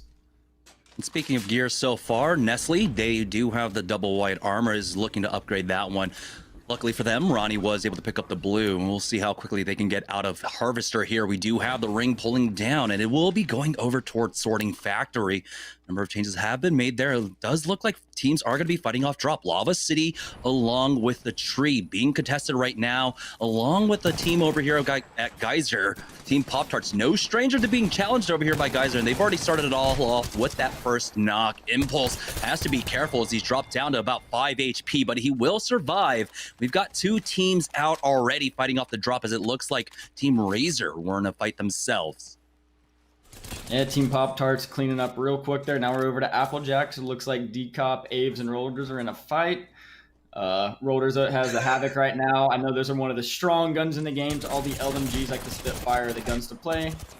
And he goes down. Yeah, he got challenged 2v1. Pride and Exile were there. Aze, even though he's got that purple armor now, has to be careful. In that man advantage, he will fall. It's all up to Dupe. Left in a 1v3 as his squad has gotten finished off. He gets pushed, and Sunset Rising will be able to take that team fight win over here. And fortunate for Team Applejacks going down early here in game number 1. Yeah, and as I was talking about earlier, Team Sunset, they're getting them early kill points in. It looks like they already have pretty good gear here with the purple on Hero. And now we switch over to Nestle Splash again. Look, are they in a fight, or are they just busy looting up right now? Looks like they're just busy looting up. Those are a new addition right there for me. Back when I was playing, we didn't have those for the loot. And now that when you're able to go around, grab the little, grab all the points and go and get the items, it makes it a lot easier of not running out of batteries and crucial heals that you usually don't get later in the game. Yeah, they were crafting some purple equipment as well at the replicators there, and maybe they were just evolving their Evo shields to get that blue for themselves. So it makes the rotates a little bit easier. They weren't able to grab a beacon, it looks like, because the edge of the next zone was here at Harvester as well. And so they're playing this one a little bit more blind and playing this one a little bit more slow, but they can take their time. Joining on board with Team Rockstar, who are now making the rotation down over towards Sorting Factory. It looks like there is a cargo bot that they can pick up. That's going to be a free gold for them. And Boy Senpai already looks great. He's got the flatline with the purple mag. I would, of course, want to upgrade or change out that scope. But for the most part, that was a very disappointing cargo bot for Team Rockstar. They're still looking good, though. They've got the triple blue armors, and they are running a Wraithless composition here. And so it is kind of important for them to maybe rotate a little bit earlier on. But here's Rice Krispie Treats on the move down towards the fences. They've gotten caught out. Bird took a lot of damage, but they will be able to at least get behind cover safely. It looks like a squad from Sorting Factory down by the high offices were shooting at them, but Bird is safe for now. He should be able to safely heal up. Yeah, that was always the unfortunate part of rotating without a portal and having a charge rifle shoot you. It's just about a free 100 or 80 to 100 damage every time you're running by. Now with the addition of Evo shields, it allows the team who's shooting them just to build up that shield to try and have us maybe a purple or a red later in the game. Now we're in the fight here with Intel, getting good damage in. Other team portaling back. We changed on up. There's Intel are taking 2 separate fights. It looks like one squad's caught out in tree, or one player made it over to tree. And so they do have to be careful here. The scan does go down. There's 2 in there. It's a full 3-man. So it's 2 separate fights that they're taking. And with that scan, they know that they have to isolate out this fight instead and not overextend themselves. It looks like Beast of the Hunt was popped on the other side, and the scans are going across. This Team Intel are trying to find some entry damage. They are split up here. Metro is by himself, and he gets full 3-man peaked, as now Team Intel will try to answer back. Exile to go down, traded for that one. They still have their Gibraltar bleeding out on the outside as the third parties are trying to get involved. Here comes the port out from 6 to try and get him back, but no. It looks like the res will go down, and now with the time bought, they still need to allow him to heal up here. Rambo pushing all the way up to the other side of the building. Will be able to buy that space for his squad to heal up. Yeah, they did a good job of recovering after going down earlier in the fight there. It looks like he was going to be dead to rights, but luckily he was able to make it back through that portal and get rezzed by his teammate, while Rainbow was just holding down the hallway to make sure they didn't get pushed. Now they're just sitting here looking for some more people, see if anybody else is coming in, maybe grabbing a little loot before they go on to their next spot. Looks like they have pretty good position for the zone right now. I wonder if they're looking forward to go get further in, or if they just want to keep fighting people on the edge to raise some kill points. Looks like Six is trying to find those squads, and he does spot them out. He knows some are damaged around him right now. The R301 laying in decent damage, but oh my goodness, Metro's taking a lot of damage there on that Gibraltar now, but they do get the knock on to Prideful. Should be a 1v3 here for the final fight, if he can find them, but they're happy with that. Pick up the kill points. They evolve their Evo shields as well, and they have a decent spot, like you said, in this ring. They can continue to play the edges and don't have to really worry about their west or their south. That's why a lot of the attention being pulled to the north. Full team in front of Rambo as he's get that scan on to the fences. It looks like Team Intel are considering still staying aggressive here. There's about 5% more before they have another Beast of the Hunt, but a great arc shot out from Rice Krispie Treats will go ahead and push them back for the time being. And here I see we're on with RKT. We got Stunny, Bird, and P-Fitter, all names that I'm very familiar from when I played back in my day. I know I sound like such an old man right now, but I am a boomer in the scene. It happens. They're just chilling here right now, looking for more people to kill, looking to see what's going on. Stunny looking through. I don't know if he's going to be able to get much damage off that far with the R99, but I guess he's just trying to get that Evo up to blue. He's one shot away. He can lake shot anybody at this point to get that blue Evo shield for himself, and he will try once again, but their position relatively safe for now. Again, they have to worry about Intel being to their south currently. Looks like a fight has broken out. Mercy joining on board. It looks like with quite possibly Team Razor, but SYD are trying to make a push down here at launch site. They've got a squad ahead of them. Bubble has been used by the squad as well. Vanek wants to try and push in with this Octane. He gets a beautiful spray, taking out one. Now they've got the advantage here in the 2v3. Try and finish this one all off, but here's Team Cheesa coming up from behind for the third party. They take out Z Proficiency here as Joey Blackout and Prodigy Aces are trying to push up here. They do have the man advantage, and they come in for a successful third party. Yeah, those are some nice kill points. When the other teams are fighting and started knocking each other, Team Cheez-Its made a perfect opportunity to come in and start cleaning up some of those kills to gain some points for themselves. And after wiping those two teams, now we're on with Team Zen. Looks like Zach Maverser's getting some nice shots off. Switching over to Noct. Zach's going in, looking like to try and finish off that kill maybe. Is he going to be able to get it? Sliding around looking for him. Yeah, he got him isolated below, but Zach's still going to play this safely as he does get scanned up and doesn't want to just overstep there. And they will be able to back away with this ring pulling over towards Sorting Factory. Positioning is very important. You can see they do have the main portion of the north side of this building held down. They've got the roof as well, so no teams contesting them for this, surprisingly enough. Here in the second zone, we're already down to 13 squads, by the way, with 36 players remaining, so we have about 3 squads that look like they are currently damaged now. But ZIN, they are none. They have a great spot in the zone. They have the roof. Joining on board with Nestle, though, who haven't made it too far out of their drop, and they haven't had to go too far.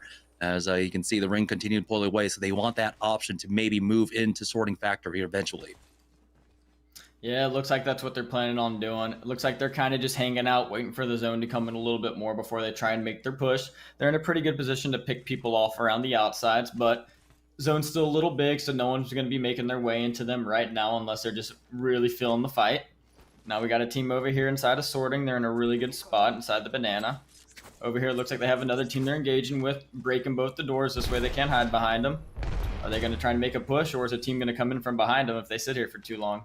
I know that the third parties are just, somebody's itching to come in. They got some decent information off that at the very least, so they know there's a caustic on the other side, and they're going to go ahead and turn their attention to the north instead. It'd be very difficult to try and push that squad out of either of those doors. On board with Team Rockstar, though, currently playing it as a duo. One of those squads that are currently damaged, Crummy, has bled out, and his respawn banner has expired. And so they might just continue to play here on the edge. Here's Pop-Tarts, though, still trying to hold down the south side. It's going to be Stumps by himself with that Gibraltar. He's got a lot of head peak angles to play off of as well, utilizing that arm shield. So he's the perfect candidate for that. As Team Pringles now are making a push.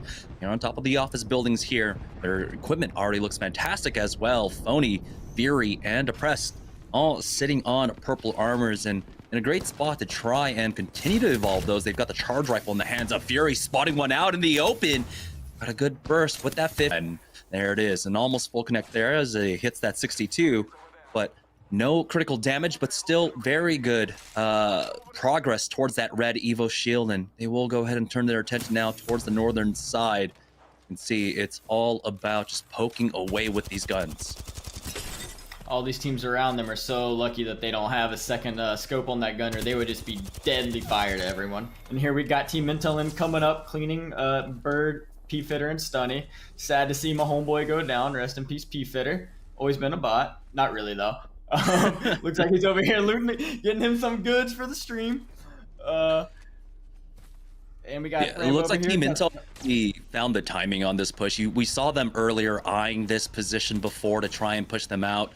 But it looks like third time's the charm. Rambo did use that Beast of the Hunt for this, and they can utilize this position to just wait out the cooldowns, get the portal back, get the Beast of the Hunt back, and I don't know if they had to use up their defensive bombardment either, but as you can see, the ultimate excels are being popped right now. Ring will pull away from them here and does go over towards Sorting Factory, and their play looks like it's probably going to be to play for these train tracks, and 6 is already on the move for it.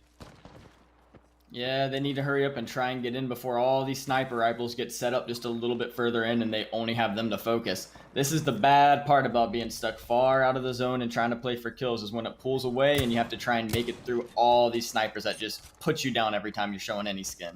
We got the zone pulling right there into the center, sorting. Stay Naughty and the boys are nice and safe up there at the top of that roof that we were talking about earlier. They haven't had to move yet. They're going to be able to rack up some really nice kill points when some of the other teams come in. And I'm wondering if anybody's going to try and contest them for the top spot. This is why I love this patient play that we saw coming out from ZIN earlier on. Really taking the cautious play there, as they had one player isolated, but the scan forced them back, and they're just going to be able to play off the roof. The Ring will continue to pull their way as well. So really prioritizing this position on the north side, as they will be able to continually pop that beacon. They've got the Gibraltar, they've got the Bloodhound, so those will be free scans for them, and they're happy to see these scans. I'll be able to play this roof basically till the end of this. And we're seeing now all the squads really trying to find a spot in here. Looks like Team Intel are continuing to find a fight, or at least get the long-range knock onto one of the NPL members. That was Dracos going down. We saw them in position in the bottom S there. As you can see, the pings going down from Team Intel. It looks like they're not going to face much resistance and get these train tracks for free. Yeah, it looks like they're just chilling up here right now. There's really no one who's able to get good shots off on them, but they're able to shoot around and try and pick up these kills as the zone starts to move in. We got Rambo shooting the scout all around. It looks like he's been using it really well. He has 6 kills. He's been putting some good points up for his team. Right now, they're just trying to get a hold of the team that's down below him, but they're just being a little scared inside, not one to poke, not trying to lose their hair, not trying to get a haircut to the scout. Seems Nestle were able to get Dracos back up, and so the full 3 still below Team Intel, but they have to be the next in the crosshairs of Team Intel, so they have to be careful holding this position for now. The Beast of the Hunt is ready for Bambino just in case, but it looks like they will be committing to this side. Ring will be closing now. ZIN making a push into the toilet bowl here as he hits for that 45, and they get that knock and continue to push forward. Zach, though, dropped down extremely low. He needs to cover up his squad. The bubble is there for him as well as the rest of ZIN get aggressive. Naughty, and we have Noct just holding that front line, and they'll be able to secure these 2 kills onto Matt Pickett and Oi Senpai. Noct was considering throwing down the defensive bombardment, but the scan is enough, showing off that the squad has taken this position they were playing before. Defensive bombardment will go down as they try to retake this roof, pushing up. You've got Naughty clamoring up now, getting ready to get into the faces of this squad, and ZIN instantly swiveling for their next team fight. Seems though Noct did get hit by the defensive bombardment, got slowed down. They lost their opportunities, so ZIN once again playing this one cautiously will just back away. Yep, they went in there, got a few good kill points to go up on the leaderboards, and they decided, hey, not really trying to keep going here. We got what we wanted. Let's try and reset. Now it looks like they're still trying to battle for the spot. They just haven't decided to give it up quite yet, but Team Cheese isn't going to let them have it. Got Prodigy Aces, Joey Blackout, and Rikinishu just holding it down, using the scans effectively to make sure no one's pushing in on them, trying to really zone everybody out. This way they have this prime position to get really good kills when the game starts going later in the round. And it looks like, again, they want to now move quite possibly to try to pick up that beacon. As you see, the pings do go down on top of it, but this is a dangerous one. This composition is not running a Gibraltar, so he's not going to have the bubble. And so it's about keeping your eyes out all around to make sure that you're not caught out. Here's ZIN, though, making a push inside the building. Cheese, it might want to come in for the third party, but there has been no knocks on the other side. It was a clean team fight win for ZIN, but the third party might come in. Black hole was utilized by Team Cheese. It didn't catch anyone out, though. So ZIN will be able to maintain this position for now. Heal up. Another 3 kill points on the board for ZIN. Yeah, they are just racking up the kill points now. They've been here for the most part of the game, but they've just been venturing out at every little chance they get to try and pick up these kill points. Now they're just reaping the benefits of all the loot. We have Nestle here in a fight. Looks like we have Ronnie down. Arcstar in the door to try and get some damage in. They're getting pinched from both sides. Draco doing some good damage. Going in with the bubble fight with the Gibraltar and Wraith. Unfortunately, he goes down. Bambino, last man alive, tries to do what he can to survive for his team. Looks like he wasn't able to make it. Now, Intel did lose out on one. They still need to get the res onto Rambo. You can see 6 peeking for that, but it's going to be a full Gibraltar push. Rambo getting re-knocked here as Team Pop-Tarts comes in for the third party. And it's all up to 6 to try and survive for as long as possible. Team Intel, they've picked up about 8 or 9 KP throughout this game. They've hit top 7. This is a good one so far, but now they need the placement points to back it up as well. And it's all going to come down to 6. We've seen what he's been able to do in the past, being able to rat it out to his top 2, top 3. We'll see if he can recreate that here. Team Cheez It, though, controlling the roof, and that's a beautiful spray out from Rakanishu. Looks like 6 will go down in top 7th place as they cover that door. Does Team Cheez It with that gravity lift. Prodigy Aces is going to hold the high ground for his squad as Rakanishu will hold both doors here. He does spot one running out, but here is the bubble push. It is disconnected, though. They get the first knock. Prodigy Aces going down. Joey Blackout answers back, taking out Knock. But now Team Cheez It have no armor. They get the thirst, and they'll finish off ZIN, and they have full control. But here is the third party. They need to get Prodigy Aces back up. The defensive bombardment going down as well. Rakanishu gets hit by that. Now they are disconnected. 2 on the roof, 1 on the ground. Rakanishu cannot help out his squad, but it looks like they should be able to stabilize. No, here comes the push out from AMG, trying to take part in this fight as the port was used by AMG to get to the roof here. But it seems like the gravity lift was successful to get him back inside. So great recovery coming out from Team Cheez It. Yeah, and that was a good attempt at a third party there from AMG. It looks like they were trying to come in and clean up some of those kills since everybody was shooting at them. But now they're over here back inside the building, nice and safe in the zone. They get to, if they want, they can either keep getting aggressive through the portal, or it looks like it has about another 15 seconds left to it. So they got a little bit of time if they want. Now we got another team pushing up on them. Not much happening here. It looks like he's just trying to hold down the roof. Looks like the portal could be running out soon, so I don't know if he's going to run back or what. He does have to be careful as his squad still in the building, and the portal has gone down, but it is safe for him. It looks like AMG will survive for now. They have hit top 15, but doesn't seem like they have any kill points behind it. Team Pringles, though, have at least 3. They have a great spot. It's going to be hard to contest them. Very few squads can honestly contest them unless they've got the Octane. We don't see any Pathfinders, but we do have some Horizons. So Team Pringles do have to keep an eye out for that. Team Cheez It, though, will maintain control over their building. They can still play on that rooftop if they so need to. It looks like some squads are trying to at least pepper them. Nades going down. You saw Thermites landing on them as well. Fury has that Peacekeeper in hand. This could be the difference maker in this last fight. It's going to be 5 squads now, all full 3-mans as well. Yeah, and Team Pringles here, they really have one of the best spots right now to try and get these kill points. Nobody's really able to contest them. They have free range shooting down from everyone. And then they get a really good bird's eye view of finding out where everybody is so they can figure out how they want to move into this next zone. This team is playing down below them, trying to stay out of fire. Luckily, Team Pringles is giving them a little cover from teams poking out and shooting them from around the buildings, but looks like they're just trying to find something to do, trying to figure out how they want to make it in for the next zone. It's the final zone as well, and we have 5 full squads, so it's about to be absolute hell on earth. Well, hell on World's Edge in just 40 short seconds.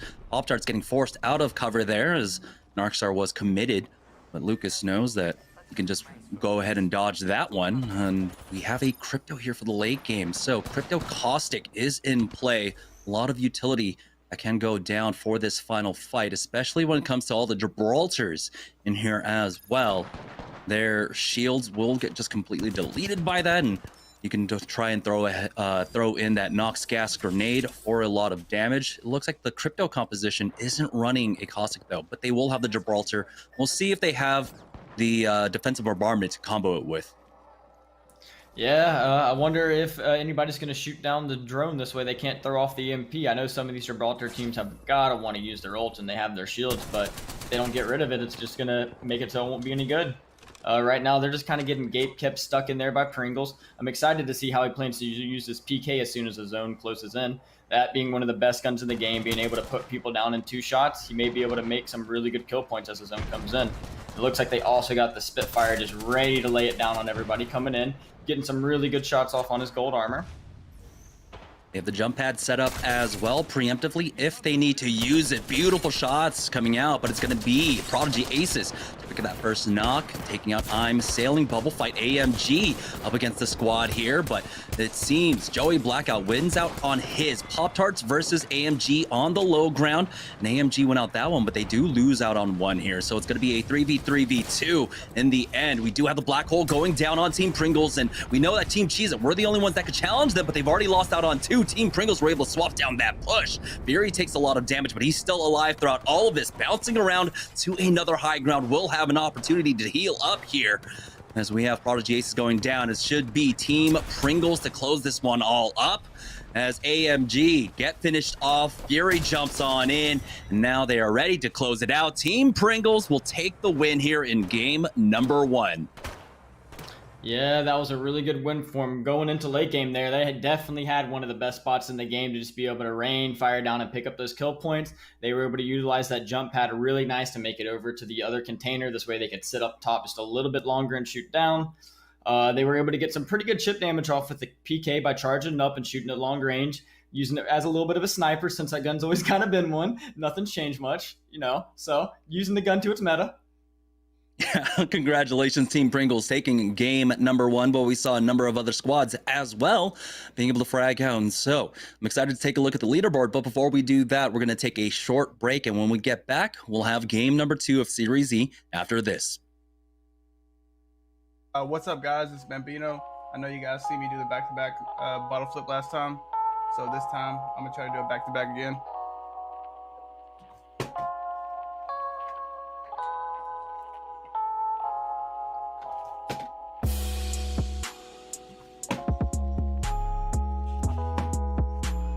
Let's go. Let's go, baby. Hi, I'm Dracos. What's up, guys? I'm Bambino. Hey, what's up? My name is OMG Ronnie. And I play Apex Legends for Nestle Splash, and you're watching Series E.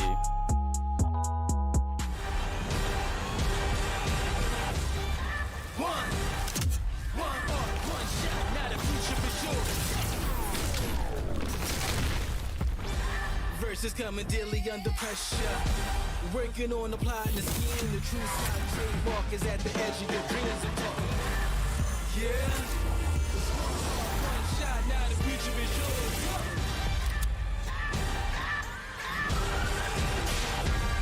I'm turning dreams into reality. In the lab with the formula and chemistry. Your memories spark and motivate and make the industry shake. With the bars and the breaks, I'm talking one chance at the soul, goes for the goal. It's one shot, now the future is yours. Let's go. Imagine you love frosting and filling. I do love frosting and filling. Oh, well, imagine if there was a way to enjoy that delicious goodness anywhere, anytime, out of the toaster, out of the box, out of one of those baggy thingies, with nothing but a thin layer of foil between you and... Pasta. Yes, Curtis. This is a commercial about pasta.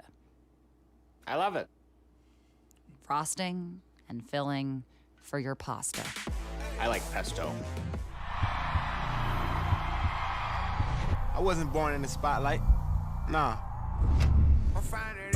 Had to grind and shine like a star on a hot night. And something about the struggle now resides in my muscles. And every trial and trouble helped to hang my hustle. Real rock stars don't chase the spotlight. It chases them.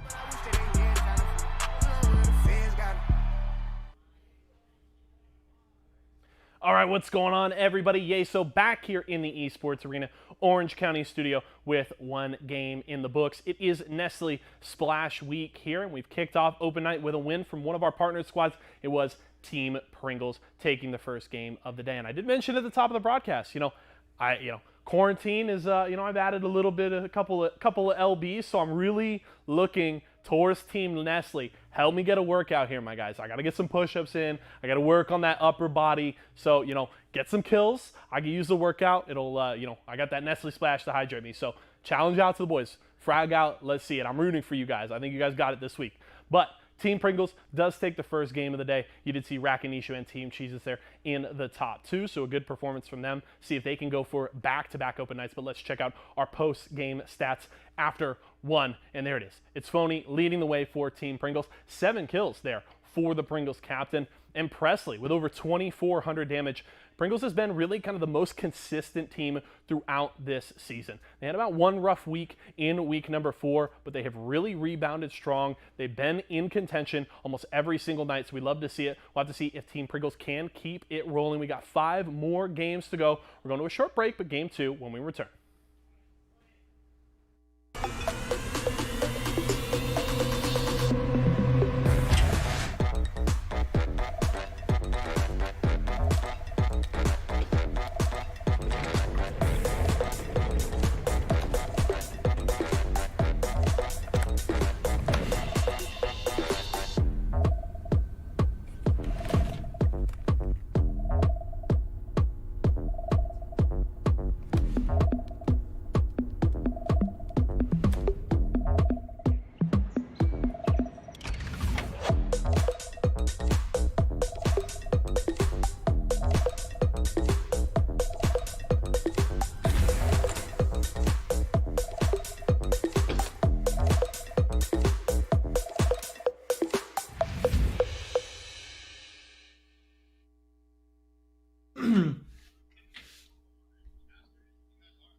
All right, welcome back, guys, to Series E. It is, of course, Splash Week here. It's Nestle Pure Life Week, and at this point, it is Team Pringles, though, that were able to take game number 1 in a very good way, utilizing their awesome position there in Sorting Factory and just closing that one out. And let's take a look at the Mobile 1 leaderboard to see how many points they were actually able to put on. They got 22 overall, so 10 kills in game number 1. Team Cheez It not to be outdone, though, right behind them by 3 points.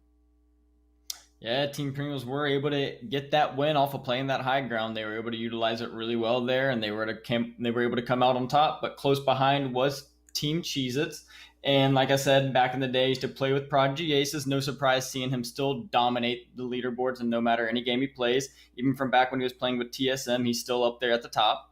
It's really good seeing some of the people I play with still have it going on, even though they're old boomers like me. And we have Team Intel in the top 3 as well, currently 12 points overall. Let's take a look at the Mobile 1 high performance moment from game number 1, and it's just this ending here. Able to utilize that Octane jump pad to get on top of the cranes, really have the bird's eye view over all of this, avoiding a lot of the fighting taking place on the low ground. Yeah, looks like right here in this last fight, AMG was really able to use that bubble well and come out on top of Pop-Tarts, which gave him some really good kill points in that later placement. And here we had Fury doing as best as he could with the PK, trying to get that kill on the down guy to secure a kill point.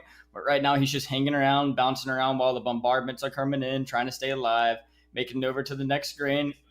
And this is kind of like what I was talking about. He was using the PK really well here with the charge. He didn't have much ammo left in his RE45 or really range to do with it. So he did what he had to do, and he was able to get some pretty good chip damage off, which allowed his teammates to finish up and clean out the fight, give him the win. I didn't even realize he had the RE45 there. I mean, did he still have that old hop up on it or something? It's like, did he somehow get that into the game? But anyhow, he had the PK and he had the angles to do, and they were really able to utilize both those spots, the boxes and the crane up top, and they are our current leaders now with 22 points. But again, this is, of course, a marathon. We've got 6 games tonight, 5 more ahead of us as we are getting game number 2 set up currently. And they still have to do this again and again. That first win is not enough. You need to be able to stay consistent here.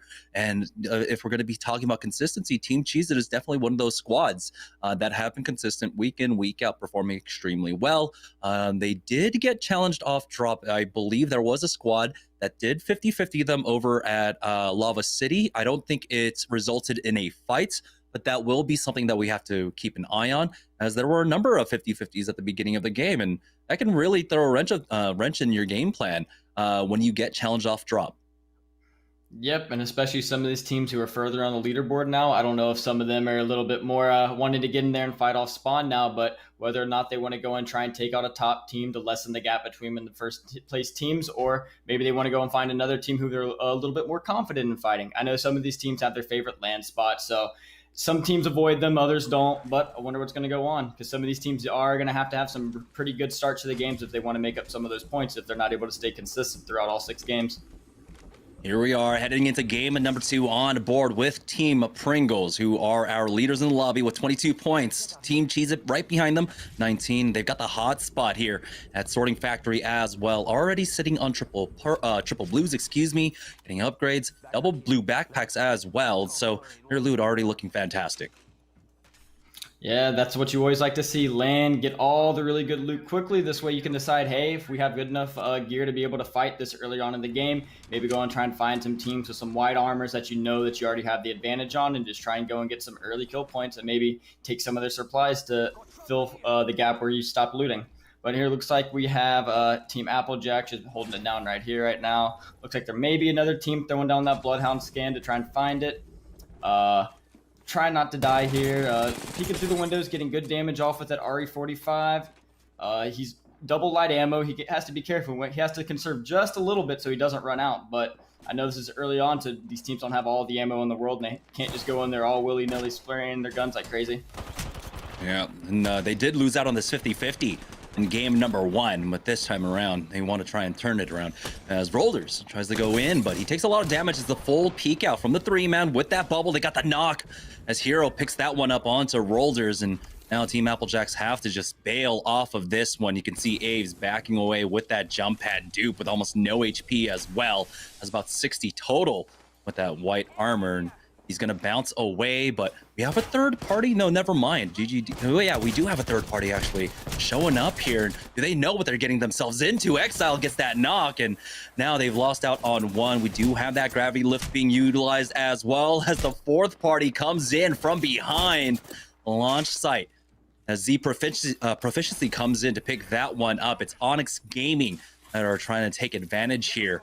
And now we'll see. It's the third attempt at a team to get involved in this fight, but they have recovered for the time being. But Onyx Gaming, they look great. They've got the purples and the blues, but oh my goodness. Looks like someone took a big shot, a big heady, and has to back away. It's going to be Aves to get the knock on to Big Pollo, and Onyx Gaming are out of there. Yeah, they tried to get in there to try and get some free kill points because they saw the third party going on, and they wanted to be the fourth party to the fifth party because, you know, there's never too many people at a party. But hopefully they wore their masks to social distance each other from in-game, you know. But other than that, they're over here trying to get some loot. Looks like he's trying to avoid taking the damage. Duke did go down, but it looks like they're just going to have to bail on him. Abe's rolling away, healing up. Maybe he's going to go try and grab his tag after things cool down. Maybe not. But right now, he's the last man alive, and he has to try and find something to do to bring his team back into this. Hero, Pride, and Exile, they're just... Oh. Go ahead. They're right now, this other team, they're Sunset, they're just getting their gearing straight. Looks like they've been able to get back to where they're going, looking around, seeing if there's any more kills. They're trying to avoid being the fifth party in this, so looks like they got a few kill points out of this. And they survived that, most importantly here, and so they are out. They'll continue to rotate now, and throughout all of that, they've been so busy, unable to pick up the ring, but they do have the beacon here, and so if they want, they can bubble scan, and they'll be able to find out where this ring goes, and it looks like that's exactly what they will do. On board with Team Pop-Tarts, who already have that ring information. Looks like we might have another similar circle, the ring pulling down once again to the south here, so maybe Sorting Factory is in play, but for the time being, Team Pop-Tarts are going to try and elect to play the northern side of the ring currently. They do have control over 2 incredibly important chokes here. We'll see how many teams run through. You can see Pop-Tarts are just patrolling, looking for fights here on the edge. Yep, and it looks like they're just still running around. Stomp easy on the flat line here. Really gun for poking away. It looks like he has the anvil. Able to get some really nice damage in from long range with that. Looks like we have Team Rockstar here. Crummy getting low in the middle of the fight. Senpai going up. Tossing the nade and trying to get some good damage off to help his team. It's a 3-team affair, though. Rice Krispie Treats are in the area. Always Senpai getting shot up from behind as well, and Rockstar are going to call it on this one. They do have that circle building to retreat to, and so they're happy with at least what they've gotten. I believe Crummy or Matt Pickett picked up a kill onto ZIN just beforehand. Now, knowing that there are so many teams in the area, they're going to play this a bit more passively, as they just need a full heal up. Defensive bombardment was used, but they're not going to get anything off of it. But they're alive, which is the most important part, as we're getting ready to hit top 16.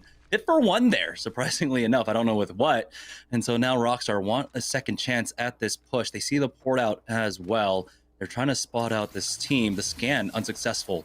Matt Pickett will now take to the skies with that gravity lift and put some valuable information, as it looks like they have backed away towards that building, and they might have this isolated fight once again, but we'll see. Rockstar just to grief the door for the time being, as Matt Pickett keeps an eye on his back as well, and Rockstar, we're seeing how strong this position can be when we have these sorting factory endings again. This second ring, though, just barely on the edge of the south side of sorting factory. Yeah, Matt Pickett just playing the longbow up here.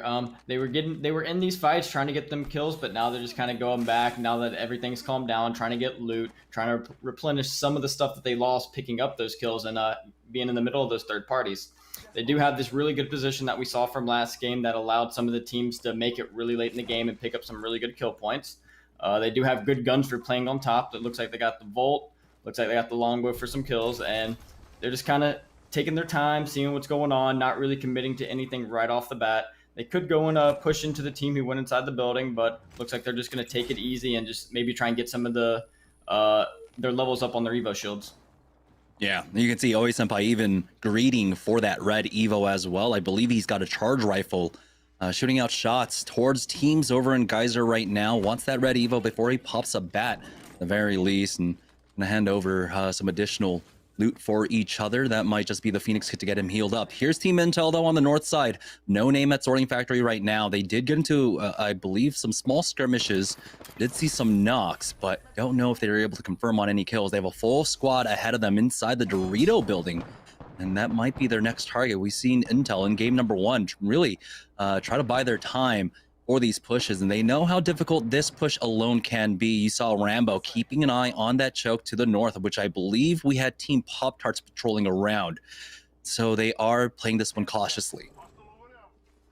Yeah, they don't really want to try and go and force a fight right now while that team is above them. If they were to go and push a team in Dorito, the team on top of the hill would promptly come down and probably try and clean up the fight, get their free kill points, get their free purple armors, red armors, and all the gear they need transitioning to here later into the game. Looks like they are deciding to pop a portal and take it to the top of the hill. Maybe they're looking to try and fight the team pushing in from up there or shoot other teams rotating in from Capital.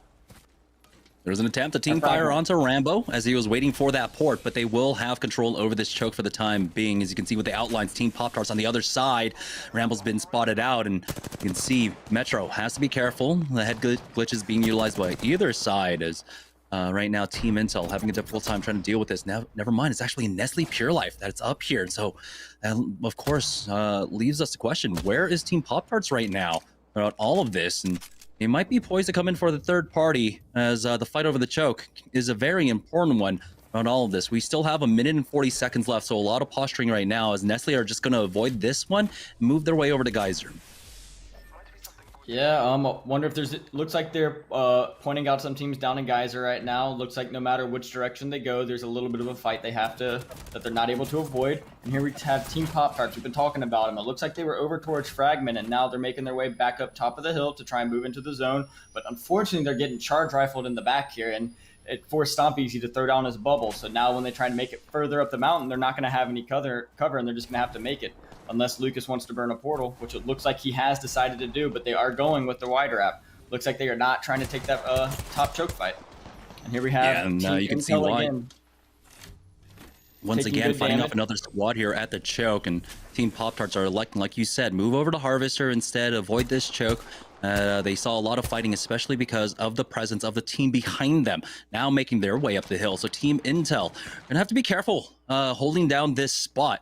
You can see even Nestle Pure Life trying to get a peek on over to that squad, but no team is safe here as Metro does have to back away, almost cracked, down to about 10 HP left on his shield, but won't be able to fall back as Rambo and Six are there for him. But that does mean this squad has been able to leapfrog their way up now and getting closer and closer to this position, take a closer fight up against basically the longer range weapons there. But we have Rockstar taking on Applejacks right now. As Rolders was able to get the knock on to Matt Pickett. It looks like it was a third-party attempt from Team Rockstar, and the bubble thirst will come out for Oi Senpai eventually, as he does take out Dupe. So Applejacks, even though they were able to recover, they are now once again on the back foot. Crummy almost going down as Matt Pickett is bleeding out, getting thirsted himself, and Rockstar just gonna have to call it on this one, back away and play this one out once again as a duo. Senpai utilizing those wall jumps beautifully to try and avoid some of that damage as they make into the building, but unfortunately right as they make it in, another team is waiting for him to push inside and they lost another member. Now it's just Senpai left to go for the team. That jump down off the roof earlier to try and get that thirst is looking like it was not worth it. Did not pay off for him, as that one kill that they tried to pick up has made them lose the majority of their team, and now Senpai has to try and recover what he can, but unfortunately he's getting shot from all over the map. He does have the charge rifle to put down some fire, but it is not scaring them away at all. Yeah, his range options, very extreme. You got the charge rifle along with that EVA 8 as the Gibraltar player there. Now he is forced to try to recover the banners, but we have the full team up top. You saw the jump pad being used. There's the cross angle setup, and Oi Senpai really doesn't have many options left. Throws down that bubble, and it's going to be instant push out. EVA 8 hits for the 63, but Aves will be able to finish him off. On board with Team Pop-Tarts, who have moved their way into Harvester now. They might have a team pinned down. As you can see, Stomps trying to take that first angle there with that flat line. And they do head him off at the choke, but he has to be careful. There's still 2 players left. He's out in the middle of nowhere, but he's not taking that much damage. He's able to back off to his squad, go for the reset, forcing out the bubble from the other team.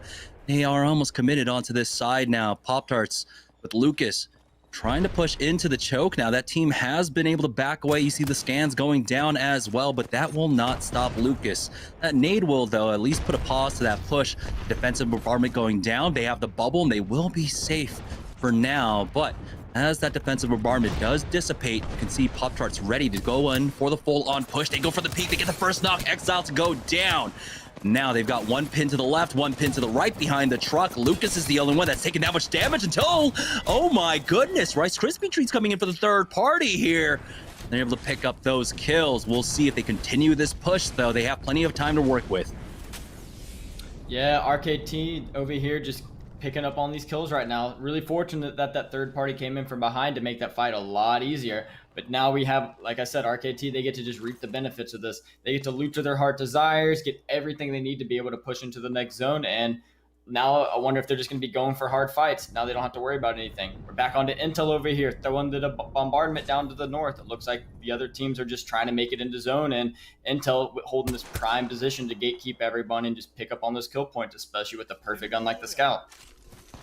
You can see the Wraith trying to port that squad out from behind the blue bins, and they should be successful on this. We'll see if there's another team holding the choke over by Geyser, though. We saw Nestle there not too long ago. Team Intel, they have to be careful about tunneling on this. As you can see now, they are turning around.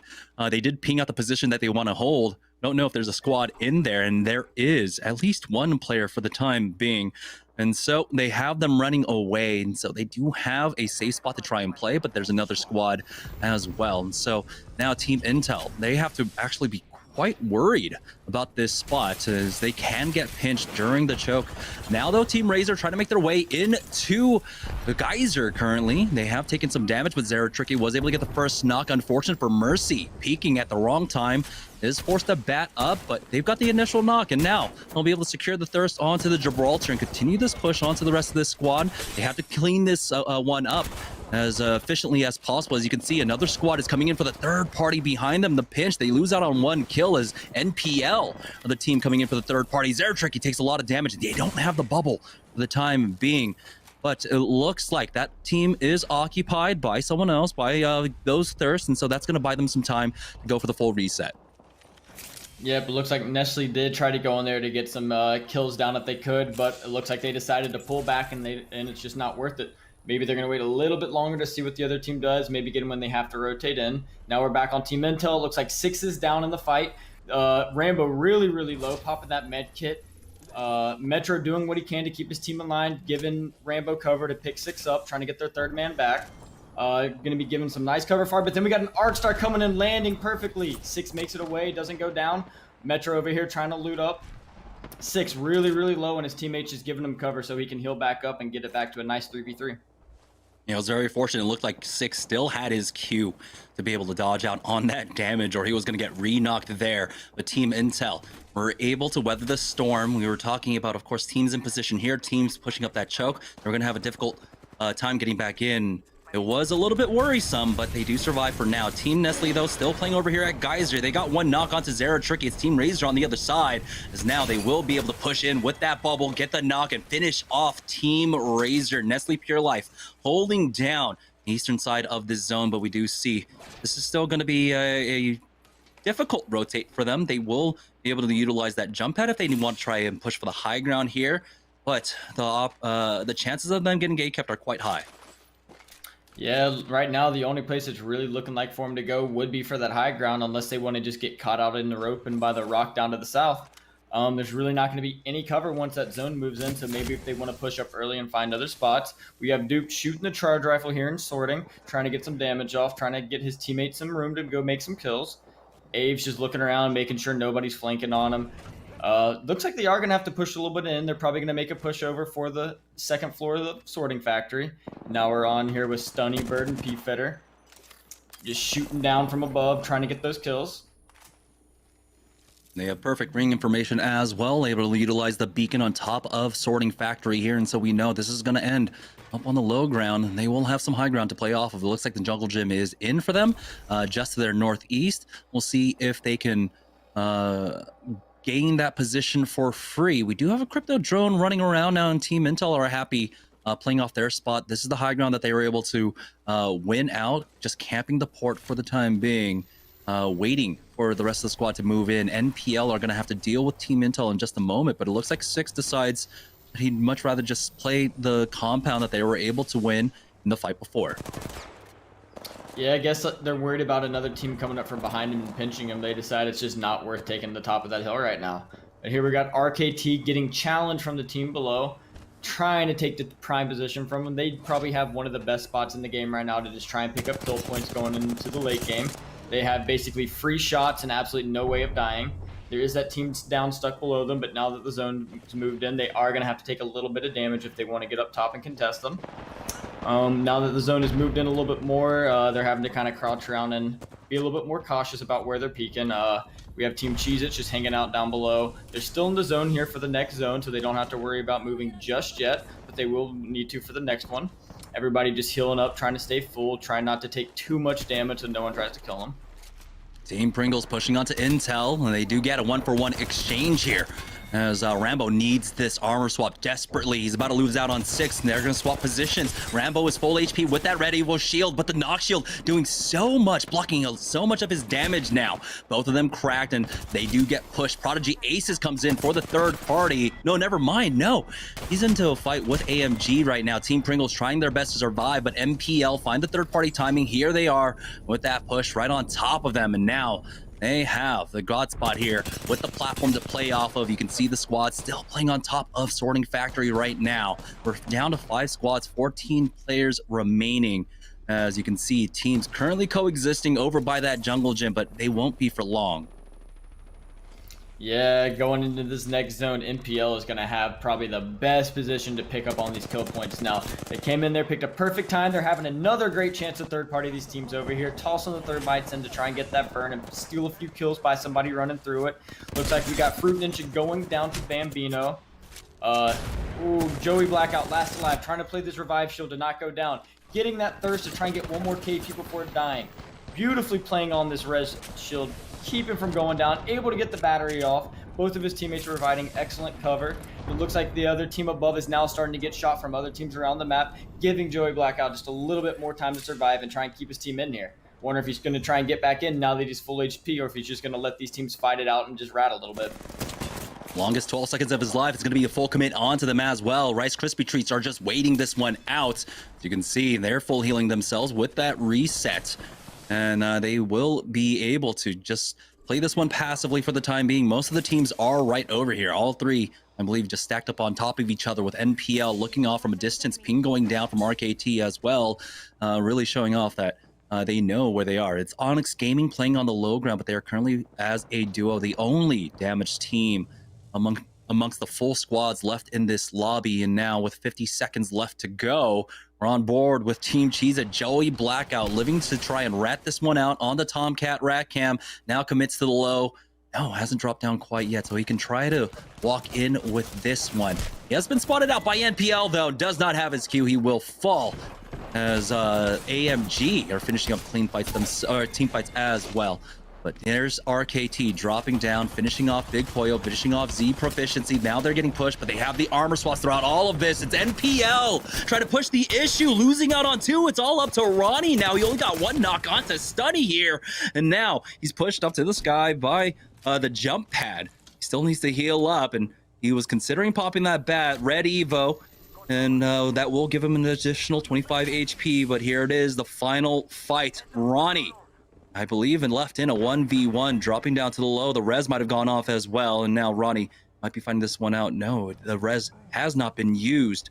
Ronnie still playing this one cautiously in the last 1v1. NPL, can they finish it off here? It is NPL week. The bubble has been used, and it's going to be the bubble on the other side. But Ronnie, he does have, of course, the fact that he's closer to the center of the zone. It's going to be the Gibraltar on the other side that has to push out first. They're trying to creep up with the Nox shields, and what an ending for the fight.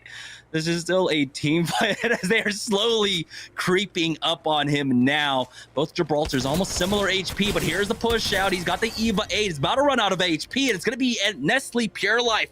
Ronnie secures the win for NPL. It looks like they were able to pull off the W from that spot. They did go in. They took the top position on that hill going into the later zones, and right there, they got to see all the third party going on, and they picked the perfect time to go in and clean up.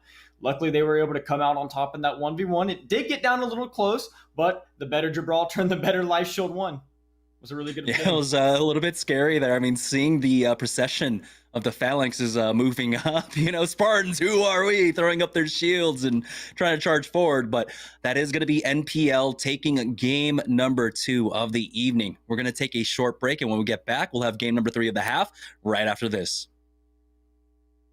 Hi, I'm Dracos. Yo, what's up? I'm Ronnie. And you're gonna see me flip this bottle of Nestle Splash.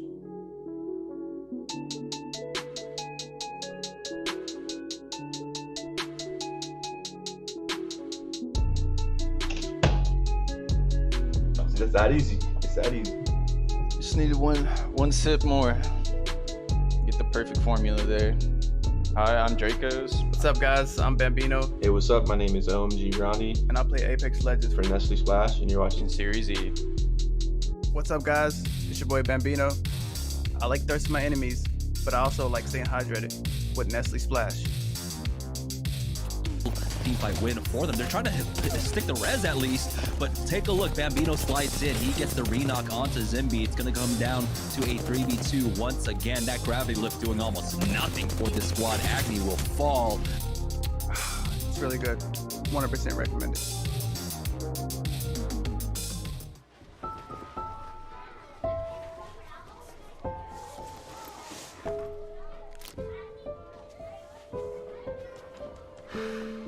Hey, shake it, kiddo. Love Dad. Oh.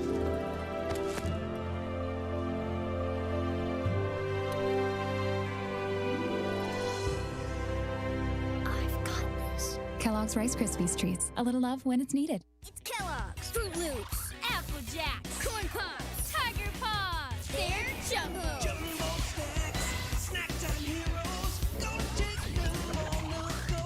It's your cereal, magnified, showing up for snacking time. Jumbo snacks, snack time heroes. Gonna take them on the go. It's Jumbo. It's for snacking. It's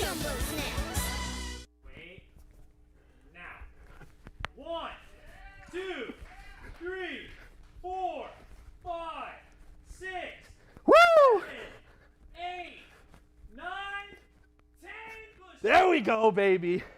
Nestle Splash. I would like the record to show, and our social media man can prove it. I called Nestle Splash, the boys, at the start of the day. I told you. Put on a few lbs, you know. Quarantine has been very kind to my gut. But I'm well hydrated. Nestle Splash in with the dub in game 2. Absolutely love to see Ronnie clutching it out in the 1v1 there. Let's check out our post-game stats while I catch my breath. Over here, Bambino leading the way, and then it was the Ronnie show. 7 kills for the man, and the only one that mattered was that final kill. Over 2,400 damage, and, you know, I may see a little winded right now, but I'm loving it, all right? I challenged you guys. I said, give me all the push-ups you can give me. Let's see more. That's 10 here. I want to hit like 30 tonight, all right? At least. Let's keep it rolling. Luke Shahamoni Hebrew in the studio with the assist. Shout out to him. We got game number 3 coming your way after this break.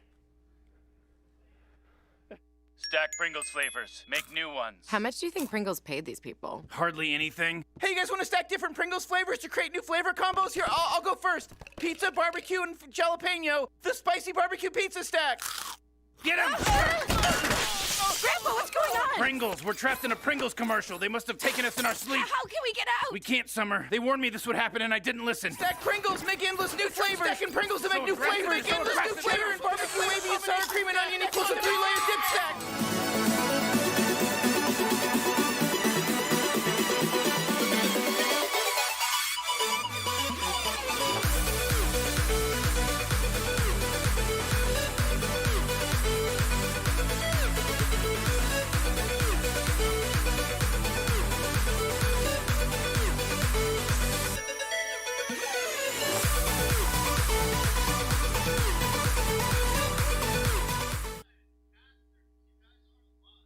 Welcome back, guys, to Series E. You got Jamerson, you got Gabe, and we had a great finish there in game number 2. Let's take a look at the Mobile One leaderboard. See how many points were put up there. And Team Pringles now take away the first place position, 30 points. Team Cheez-It, though, we're not outdone. They're still keeping pace now, still in second place, still by 2 or 3 points there. But we have Nestle Pure Life with that win, being able to take game. Oh, excuse me. Yeah, did they win? It was so hard to tell in the scramble, and I've already forgotten. Oh my god. But yeah, they are now currently in third place with 24 points. Yep, Team NPL was able to come in clutch and put them up on top of the leaderboard. They're in a strong contention and running for first place. Team Cheez-Ups, kind of like we were talking about earlier, they're over here staying consistent. Maybe not taking the win that game, but they're still keeping themselves in the running. They're only 3 points behind first place, which still is a fantastic position to set themselves up to win the entire tournament. They still got 4 more rounds to go, 4 more rounds to show what they can do, and 4 more rounds to get a lot of kills. And I'm excited to see if some of these other teams who are still kind of lagging on the end of the leaderboard are able to pick it back around. I wonder if they're going to try and land on teams and be super aggressive this game, since it's now still not the end of the world. They still have time to make up some points, but they still do have to make a big impact to try and get their way closer to the top 3. Yeah, and surprisingly enough, after 2 games so far, Team Applejacks currently only have the 6 points, and they've had a real big struggle there in game number 2, where they had to constantly just recover, you know, getting dropped on, of course, over by Tree, and we're seeing how the 50-50s can be detrimental to the rest of the game, especially when you have 3-4 teams looking to come in and third party that one, and it very much stops your ability to rotate and loot up properly, and you're just not set in the right place to succeed. Teams that have been able to really succeed in the early game and the mid game, Team Pringles, Team Cheez-It, Nestle Pure Life, biding their time on that one. We got to see very interesting rotations coming out from them. Let's take a look at the Mobile One high performance moment of game number 2, and it is Team RKT fighting over the jungle gym here. Yeah, we have P-Fitter, Bird, and Stunny just playing in the bubble. Got the defensive bombardment coming on there to help them stay alive. And here we have Ronnie coming in to clean up, which eventually led to that pretty fun 1v1 between the two. But unfortunately, Ronnie was able to do a really good job of coming up top here to stay alive. I know he got a battery off, but it did allow them to come out on top ultimately, and he was able to do a really good job here. And although Team RKT did a really good job of making it here late game and surviving on top of the sorting factory, ultimately Ronnie said, hey, I'm the bigger man. I'm going to win. I'm the better Gibraltar, and he showed it here right now. Yeah, he takes position, just climbs on over him, avoids a lot of the fighting, goes down to the center, and waits for RKT to be forced to come out of position. They have the ring to their back. They have to push forward. They did utilize these knock shields well to try to have some artificial cover to at least play off of right now, but it's just Gibraltar versus Gibraltar, close range battle here. Eva 8 with only 4 shots left in it versus the Mastiff up close, and he tries to go for an all-in push. As you can see, the damage just isn't quite there with that Eva 8 as opposed to that Mastiff. So great win for NPL in game number 2 to propel them up the leaderboards. Yeah, they're probably going to be coming hot off of that win, feeling good, trying to do what they can to keep that momentum going into this next game. If they can have another really big game, it could be the difference makers of putting some nice points between them and the other teams, and just overall making it just a little bit easier to win in the end and not put so much pressure on that 6th game. And adversely, we have some of these other teams with the 0 points. They're going to have to do everything they can to try and make up these points that they're missing, because these other teams who are doing well, they're not going to slow down. They're going to keep fragging, and these teams are going to have to do what they can to try and knock them down. Yeah, we got Team Lonely Fans, Hydras, and Gan all there with 0 points. They still have 4 games left to go. But right now, they find themselves 30 points behind the leaders, so they do need to pick things up. Team Pringles right now in the lead with 30 points. Team Cheesa behind them, 27, and now NPL in 3rd place with 24. But Team Intel, despite not being able to take any wins so far, they're still averaging 10 points per game, which is basically what you want to shoot for to stay competitive throughout a tournament. We still have 4 games left to go. Team Intel, they have been finding some good spots. It was just unfortunate that they met a lot of resistance when they were trying to hold the compound to the north. Yep, and kind of like you said, if they're able to keep averaging these 10 points a game on their bad games, all it takes is those few good games that you know that they're bound to have when the RNG plays a little bit more into their favor, and they're able to come out and maybe get a 20-point win, and along with those 10-point games, it'll just catapult them right ahead to first place, and it's probably what they're trying to get going on right now. Yeah, we're just waiting for game number 3 to get set up here before we go on in. And so right now, let's talk about the teams that are, of course, we've been talking about the teams that have been doing well, and it's been off the back of both being able to find a good position in the center and being able to fight in the early game. On board with NPL here for game number 3, currently 3rd place in the lobby, making their way over towards Epicenter. They do have a team that is running quite parallel to them. They might be going past over towards Survey Camp, and it looks like that is what it's going to be. So NPL will have Epicenter uncontested for now. See if they can rotate maybe over towards Refinery if there was another team over there, or if they just take the fight over by Survey Camp. Looks like Draco's heading his way over towards Survey Camp, maybe trying to see what's going on there. Going to be hitting the pills on his way by, trying to get some better loot before he engages. Stocking up on nades. Looks like he's rolling with the wingman, maybe picking up the scout instead of it. Rocking Scout in the Spitfire, and here we have his teammate rocking the triple take in the Hemlock. Triple take being really good for that poke damage, especially early game. If he's able to get himself a 4x8 on it or any other scope, it'll help his team really be able to decide if they want to try and third party. And speaking of the 4x8, he finds one right there on the ground, exactly what he needed. Looks like he's deciding to keep that triple take over the charge rifle. And here we're on with Rambo 6 and them. Looking at the map, look like the zone's going to be right there in the middle of that rock between Fragment West and Train Yard. This used to always be one of those zones where you had to decide, do I want to go to the left side of the rock or the right side? But now that those chokes are a little bit more opened up, it should make it a little bit easier for teams to rotate in and give them a few more options. And here we have Team Applejacks early in the fight, wiping out Exile and Hero. Getting some early kill points. Rollers did go down, but it looks like they're going to have no problem getting them up and be able to reset for anybody else trying to come and contest them. Yeah, continuation of the 50-50s from game number 1 and game number 2. The game number 2 fight did, of course, get interrupted. And on board with NPL, they were able to make their push through Survey Camp. Already got the first knock, got a second as well, and secured that kill. So NPL continuing to build off the momentum from game number 2. We'll be able to pick this one up and even grief just a little bit. Icy shot getting finished off there. NPL, they are in position to rotate early for this ring. I don't know if they were able to pick up the beacon quite yet, but they do have options. But it looks like they'll keep an eye on Survey Camp for now. Ronnie's happy with his loot as well. You said, of course, he got the 4-8 on that triple take along with the Eva 8, and now it's up to the rest of his squad to really match in terms of armor and equipment here. But they'll be happy with what they picked up at the very least, picking up the early kill points and now just surviving to the late game to, again, try to get a back-to-back win here. Looks like Bambino maybe thinks there's another team hanging around. He's like, hey, we just got done fighting.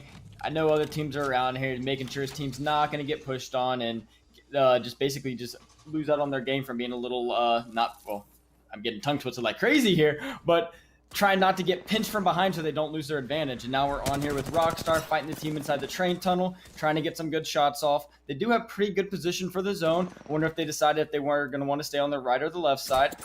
We do have all this cover here. Crummy getting lasered from the side, having to fall back and heal really quickly. His teammates Matt Pickett and Senpai just hanging on, watching for him, making sure they aren't able to push.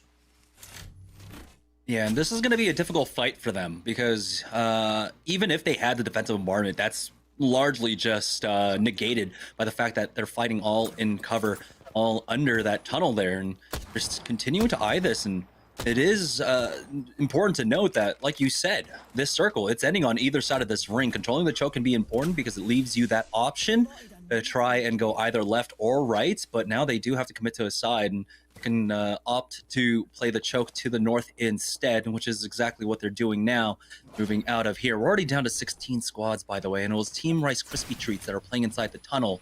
As you can see, they're being forced back themselves, so maybe was another maybe there's a different squad actually inside the tunnel. RKT will opt to just avoid this fight for now. There's still a lot of teams alive, a lot of time that they need to survive. As you can see, they're getting some additional information from the passive of that Bloodhound, as they might be able to find an isolated fight out here in train instead. Yep, and looks like they scan the beacon, just taking top of the zone right now. Looking for the team rotating in. It looks like getting an early engagement. Team Rice Krispies taking the high ground, trying to make sure this other team can't push them. The other team does not care. Blueberry going down. Getting them nice kill with the R99. They decided to jump down on top. Now they also throw in that Nox gas grenade as well. They'll be able to secure that thirst onto Blueberry, but you gotta be careful when you go up that zip line. You can see absolute laser coming out from Stunny as he was avoiding that one. He was the one that was caught out by RKT, but using that Q to get safely behind. Now RKT getting poked from looks like the train tunnel, but they'll only be able to safely heal this one up. The EMP not doing much other than just getting some damage for that crypto for the time being. RKT though, will they be able to find the remnants of Lonely Fence? Seems like Lonely Fence should have had the opportunity to at least recover their banner, but here is Team Pringles down in the train choke on the south side of it, getting pushed. Fury goes down. That's going to be Team Intel pushing up now with the 3v2 advantage, as Phony was able to heal up. But here's the utility, here are the Arc Stars. They haven't secured the Thirst quite yet, and Depressed does have that bubble to utilize, but Team Intel do not want to allow them any kind of time to try and recover here. Taking a lot of damage though. You gotta be careful. The second knock comes out. It's all up to Phony left in this 3v1. And he should go down very shortly. No, he picks up 2. It's all up to 1 left. And Rambo falls, and Phony in the 1v3 clutches up for Team Pringles. They'll be able to survive for now. Wow, that was a fantastic wipe from them. Team Intel looked like they had the advantage, but they brought it back and ended up winning that clutch. Now we're back on Team Rice Krispie Treats. Another team pushing in on him, got that caustic gas going on, but Stunny does not care. He is up top with the Digi-Thread, shooting right through on them, trying to kill the caustic, trying to punch him out, but looks like Stunny was able to come out on top. Another kill, another team wipe for Team Rice Krispie Treats. They're doing a fantastic job right now. Now they have all this loot up here, just getting the reset, get the loot, figure out where they want to move next, and look out for any other third parties. I believe throughout all this, ZIN were able to get the third party on to Team Pringles. Took out one at the very least. Don't know how they're faring now. Oh boy, Rockstar getting challenged. Matt Pickett got the knock, but it is traded as NPL with the long range triple take, taking out Crummy now. They have to back up. Oh no, boy, Senpai now in the middle of nowhere will fall. Bambino picks that one up, but they do have the cover of the train cart here to work with. And the res does at least go off onto Crummy, but they need to get one more up. As you can see, Matt Pickett, he's going to allow the time for Crummy to heal up before he goes for the res onto Oi Senpai. But it's slow heals, it's slow going for Crummy as he's trying to survive. Now Matt Pickett is forced to take cover here as they're getting challenged on the high ground. Crummy's still bleeding. He's still going to heal, and they need to get Oi Senpai back up. The scan's going out from either side, though, which means that maybe neither team really wants to push onto this. They're trying to poke Crummy. Goes down once again, and he's still stuck on those syringes. He will fall. Sleepy Panda picks that one up. Yeah, it looks like they just got wiped out here. That is unfortunate for them, but those are some good kill points from Sleepy Panda and the boys. But now we have Nestle Spash shooting from down below, using the sniper rifles to try and clean up some of those kills that they got the damage done on. There was a lot going on there, and it looks like a whole bunch of bodies did go down. Still shooting at teams up top in the train carts. Draco just looking around with the scout, poking. The defense and bombardment coming out. Now we're back on with Razor, getting in a fight with... Oh, we have going down... Everybody's going down now. I can't even keep track of the players. Mercy coming in, trying to get some kills, trying to keep the squad alive. Looks like they do have the res coming out on Zera. Mr. Hackalo and the boys are all able to stay up and win that fight. Looks like they're just going to try and reset, get some gear back really quickly, get some armor swaps off. This way, if any other teams try and come in and fight them, they're able to handle it. It looks like absolute monarchy almost getting finished off there. Fat Fruit Ninja has gone down. Team Razor, though, winning out this fight over by staging a ZIN. Still playing in the train tracks right now as they push up out of the choke. Get the knockout into Joey Blackout. It should be a 1v3. I believe they were already able to take out Rakinishu, and Joey Blackout will get thirsted as well. So it's all up to Prodigy Laces left in this 1v3. He's on that horizon. So he'll utilize the grab lift to try and escape, but Team Applejacks do not want to actually come in for the third party. They got the knock. Onto knocked now. And the third party might be successful. Rollers, though, that gets turned around on by Zach Mazer as he's able to answer back. And that's going to be Team Applejacks getting out of there. That the fourth party comes in from Team Pop-Tarts to take advantage. They've gotten the knock onto Aves, and Rollers gets finished off as well. So now it's all up to dupe for Applejacks to survive, and Applejacks have not had good 3 games in a row now. Pop-Tarts on the hunt. This should be Prodigy Aces going down. Team Cheese It Out. That was one of our top 3 teams. Yeah, it looks like they weren't able to keep the consistency up for the third game, unfortunately. So getting those 10 points a games, it really isn't going to happen anymore. Next game, they're going to have to pop off just a little bit more than they have been, unless they don't want to change their play style if they believe it's still going to work out. And here we have Pop-Tarts just getting a few finishing kills. Aves getting finished there. Just looking around, trying to see if anybody else is kind of trying to come join the fifth party, you know. Everybody's having a good old time right now. They hear a shot. Everybody wants to come in and join. Looks like they're starting to rotate over to Harvester. Maybe look for more kills. Maybe try and find their way inside the zone. Yeah, and they have options here. If they want to play the train tracks, they can. On board with Team Frenzy's I'm Sailing. Definitely not taking a break. Stuck himself in a corner, and this is one of the more broken rat spots in the game, as he will just take a breather. We're down to 9 squads, by the way, 21 players left, so a lot of teams are still absolutely punished here. It's Team Pop-Tarts, though, playing it out as a full 3, as it looks like they might have spotted out the rat. No. These two here is they get a good spray off, armor swap onto the white. Now they are on the hunt for this one. Team Pop-Tarts have at least 2 kills to their name, and they want to put up more now, as they are hunting for this player now. You have to be careful about pushing through Harvester here. Of course, a lot of corners that you need to check throughout the ways, and you can't get over aggressive, but they desperately want these kills to start catching up. They know they took out some heavy hitters throughout all of this, and this is a great opportunity for them to catch up. They might have this player finally stuck, but we'll see. There it is, the kill on to Phony, and he is gone. That's Team Pringles out. Yeah, it was blood in the water for Team Pop-Tarts, and they were just a couple of sharks closing in on him. They were not going to let him get away. They were planning on sniffing him out. Now we're back over here at Train Yard with Nestle Splash, down on the low ground, trying to get some pop shots off around here with the Scout, trying to pick up a few kill points for him and his team, maybe see what kind of stuff he can get going on, going to grab the ammo for the Eva. Eva takes a little bit more ammo than the other shotgun, so it's always nice to have a little bit more. Teammates are just kind of chilling, looking around, making sure nobody's getting pushed in. He does have a jump pad. I wonder if he plans on utilizing this to maybe go for some high ground, or if all the train carts are taken. They have pings on the replicator right now, which might indicate maybe their utility's a little bit low, but luckily for them, the ring will be pulling over towards train station, and so in that 50-50 decision, it's more likely at this point that it will come over here as we're back on board with the rat cam with I'm Sailing. Yep, so this is a spot that I have never seen before coming back. Don't know how long that one's been around, but it definitely looks like it's a little broken. And we're back over here with Zen, Zach Mazer and the boys. They were getting in a little bit of fights earlier, and they were able to get a few kill points and make it out on top. Now they're just coming back to get the spoils of war. hanging out. They do need to make a push into train yard, and looks like they're just trying to keep their back cleared out so they don't get pinched from behind when they start moving in. I doubt they're going to have an easy push in. There's probably a team holding inside the cave, but it does look like Noct is up scouting to make sure nobody can get that close to them and pinch them from behind. We're over here with Rice Krispie Treats again. Stunny Bird and P-Fitter. Looks like they have really good armor. P-Fitter on the red. Perfect armor to go ahead and push into train yard here and try and secure a position. They are a little bit outside of the zone, so they're moving their way up the rafters, about to start peeking around. Stunny got the R99 on Prowler. Maybe not the best long-range gun, but maybe he'll be able to make something happen, or his teammates will be able to give him a little backup to go in there and just clean up on some fights.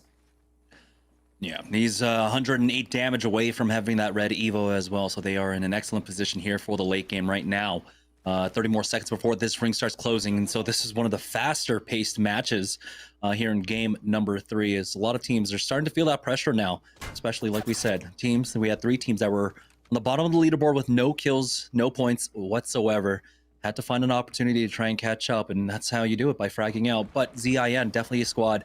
Now we're just outside of like our top 5, top 6, and so they were able to put up at least, I believe, 4 points right now with 4 kill points, and they have hit the top 7. So this is a very important game for ZIN to get back into it, to try and challenge for the top 2 currently. They're safe in this position for now. There's really no burden on them to move out. You can see very split up. It's all about controlling the areas. They can buy time. Every single team you outlast here gets you an additional point, essentially. And so you can see why they're playing a bit more patiently. Team's still stuck inside the train tunnel for now. They'll be safe for a while. You can see NPL now taking up a lot of space. They've opted to move out of their position from the west and go a little bit more central here and take control of the big building here in Train Yard. Yeah, Nestle being able to utilize the jump pad really well here. They're able to control every single cart, giving them all this extra space. All the teams around them aren't able to come up and take it. It does look like there are only 7 squads left alive, and the zone is pretty big, so I don't really expect to see any fights get that forced right now. No one's trying to go down. Everybody's trying to play a little bit more for late game. For the most part, it looks like this entire west side of the map is clear and controlled by Rice Krispie Treats. They really don't have anything to worry about, along with Team Zen holding the south end of the train tunnel. They were waiting for the zone to push in to make sure nobody came from behind, and it looks like no one did. No fights, no teams went down. So now they're just going to be looking for their next position, pushing out. But Nestle Splash is going to be giving them a little bit of trouble since they have this high ground, and they are going to be focusing them since they have to come into the zone. Yeah, and it's 2 teams actually coming in from that side, right? We have the team inside the tunnel, and then team inside the cave. That's going to be ZIN. So don't know who's actually playing the train tracks right now, but they should be facing off against ZIN very shortly. We do have the move coming out early on, as it looks like team wants to coexist with NPL here. They're already here in the low ground. I believe that is going to be ZIN. As you can see through the x-ray, the team is still stuck inside the train tracks for now. And so Nestle need to keep a good eye on their south. They cannot just focus too much attention here to the north. I think it's better off for them to all actually be watching to their south. Yeah, Nestle, kind of like last game, they've been doing a fantastic job of controlling the high ground and controlling all the strong points of the map. I don't really see any teams that are going to be able to contest them for this high ground, and it should give them a pretty smooth sailing right into the final zone. They're going to be able to just rack up the kill points, and over here they're already shooting down on Team Zen, so not much to do, and they're not being pressured that much, and they're just over here chilling, hanging out, and just poking everybody just a little bit. Now we're back on with Rice Krispie Treats. It looks like they are engaging to the north. Zara Tricky getting it down. Yeah, scans coming out across Train Yard right now from Nestle Pure Life, from other squads, as it looks like Team Razor are able to get a full team fight win, absolutely clean, only taking about 100 damage across all 3 of them. And that's going to leave the north side open, as we have the major bulk of the rest of the competitors stuck down here. ZIN trying to make their way up to contest NPL for that high ground. They've at least made it to the 2nd floor, but this push up is still a difficult one. You only really have one option to try and get up, and so they have to be careful. I'm Sailing does get finished off, so that is going to be our rat gone. We're now down to our top 5 squads, all of them full health as well. NPL, understanding the gravity of the situation, need to make sure that they do not get climbed up on right now. They have a great high ground, but ZIN giving them some trouble. Bambino has the full heal, and that does allow the team that was playing inside the train tracks to move in for free. And so it might be a full 3-team affair here on this big tunnel. on this big train yard building. We have, I believe, RKT as well to the west. Oh, this team Pop-Tarts actually to the west now. So that leads me to wonder, where is RKT? They have to still just be hanging out in that train cart to the north of them right now. But right now we have Team Zen still down below in the building, with Nestle Splash just chilling on top. Bubble did just go away, so you're going to have to survive a little bit up there. It looks like Pop-Tart's popping his ult. Oh, we have Stay Naughty going down. Knocked, running away, trying to stay alive for his team, picking up the white armor, doing what he can to survive, but the Bloodhound is not stopping, and Bambino comes down and closes out the fight. Now we are back on with Pop-Tarts, and it looks like they just got done wiping out Team Rice Krispie Treats. It looks like they found them. We're sitting here looking for them, but they're 6 feet under now. Now we're back in the top 3. We got Pop-Tarts, we got NPL, we got Razor to the north currently, and they're in a prime position to finish this one out. The ring will be closing in 25 seconds. They just need to gatekeep both of these squads, force them to fight, and then come in for the third party here. Is Team Razor just holding down the north right now, and all these squads have been fragging out. Nestle have at least 7, Razor have at least 7 as well, and Pop-Tarts have picked up a number of them as well. But this is the opportunity for a squad like Razor to catch up after all of this. NPL along with Pop-Tarts are already in good spots on the leaderboard. Here comes the port play out from Team Pop-Tarts as Nestle are able to poke away at them for the time being, and they do have some cover to work with. Prowler being picked up by Ronnie, and he is happy to see that one, especially swapping off from a sniper as the defensive bombardment is utilized on them early here in this fight. Luke is taking a lot of damage, almost goes down to the ring. Bubble is going to be forced out as well, but it looks like they will be able to survive. Great angle now here for Mercy. He's up top with that R301, has the blue mag, can absolutely lay into them, buys time, gets the crack, doesn't get the knock, but he does damage, and really, he's under no pressure now as defensive bombardment goes down, and this is exactly what they're waiting for. Engaged by both Pop-Tarts and NPL. Ronnie got the knock. That's going to be the trade, and that should be the third party coming out from Team Razor to finish this one off. Stomps has no HP. Impulse has no HP, and there it is. Razor with the third party get the win here in game number 3. That was a fantastic position hold from them there to win the game out. Unfortunately, they weren't able to pick up on any of the kills from the teams they're fighting, but coming out with the win was definitely more important. They did get to clean out on at least the last remaining kill there. They did a fantastic job of rotating around. I think they were around 14 points going into that game, so this one's going to really give them the push that they needed to try and make their way to the top of the leaderboard, along with denying those points from teams like Nestle Splash from getting those wins and being able to close the gap on them. And with Team Pringles going down early on, or well, earlier on there in game number 3, that leaves that first place position open. NPL weren't too far behind them, had another good game. It wasn't back-to-back wins, but it was still a top finish with a lot of kill points as well. They might find themselves in the lead, but we'll find out after our break. We're going to take our halftime break, and when we get back, we'll have the second half of Series E after this. Hi, I'm Dracos, and the only thing I like better than thirsting my enemies in Apex Legends is quenching my thirst with some Nestle Splash. Looks like they've got a team over at Tree right now, making their way in. Oh my goodness! The scout shot coming up from Draco. Zimby goes down one. Refreshing. Refreshing, refreshingly sweet, but without sugar, 0 calorie treat. They're all our top flavored smash. It's fruit freshin'. Cheez-It snapped. How's it taste? It's so thin, crispy, and cheesy. And I just want to keep eating it. And eating it. They love them. Snapped. So good we may run out of cheese.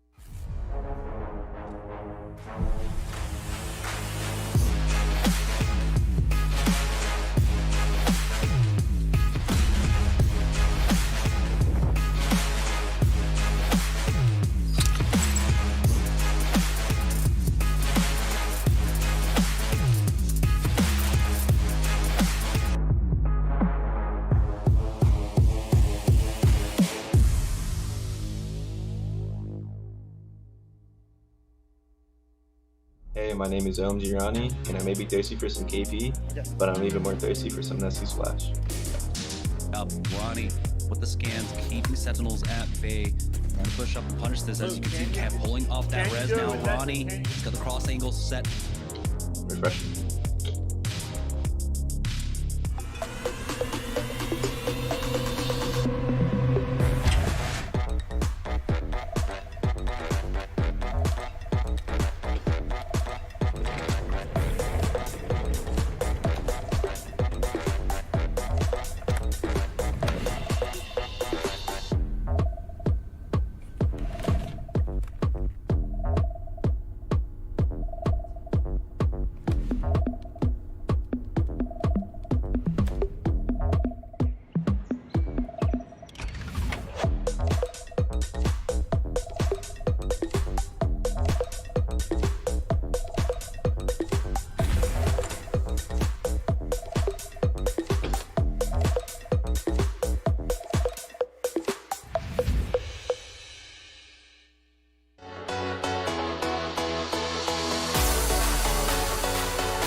I'm in full grief. All right, ladies and gentlemen, we're back. It's the Esports Arena, Orange County Studio. I got Luke Shimona Hebrew joining me.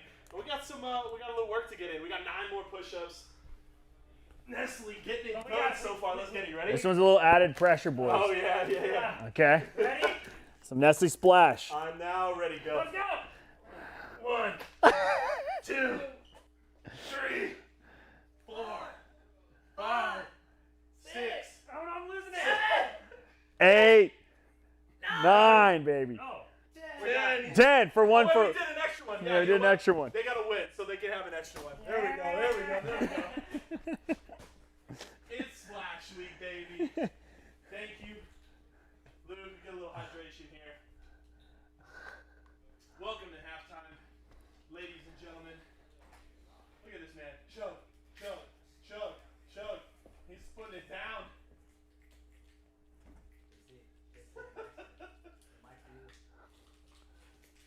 All right, maybe you can hear me now.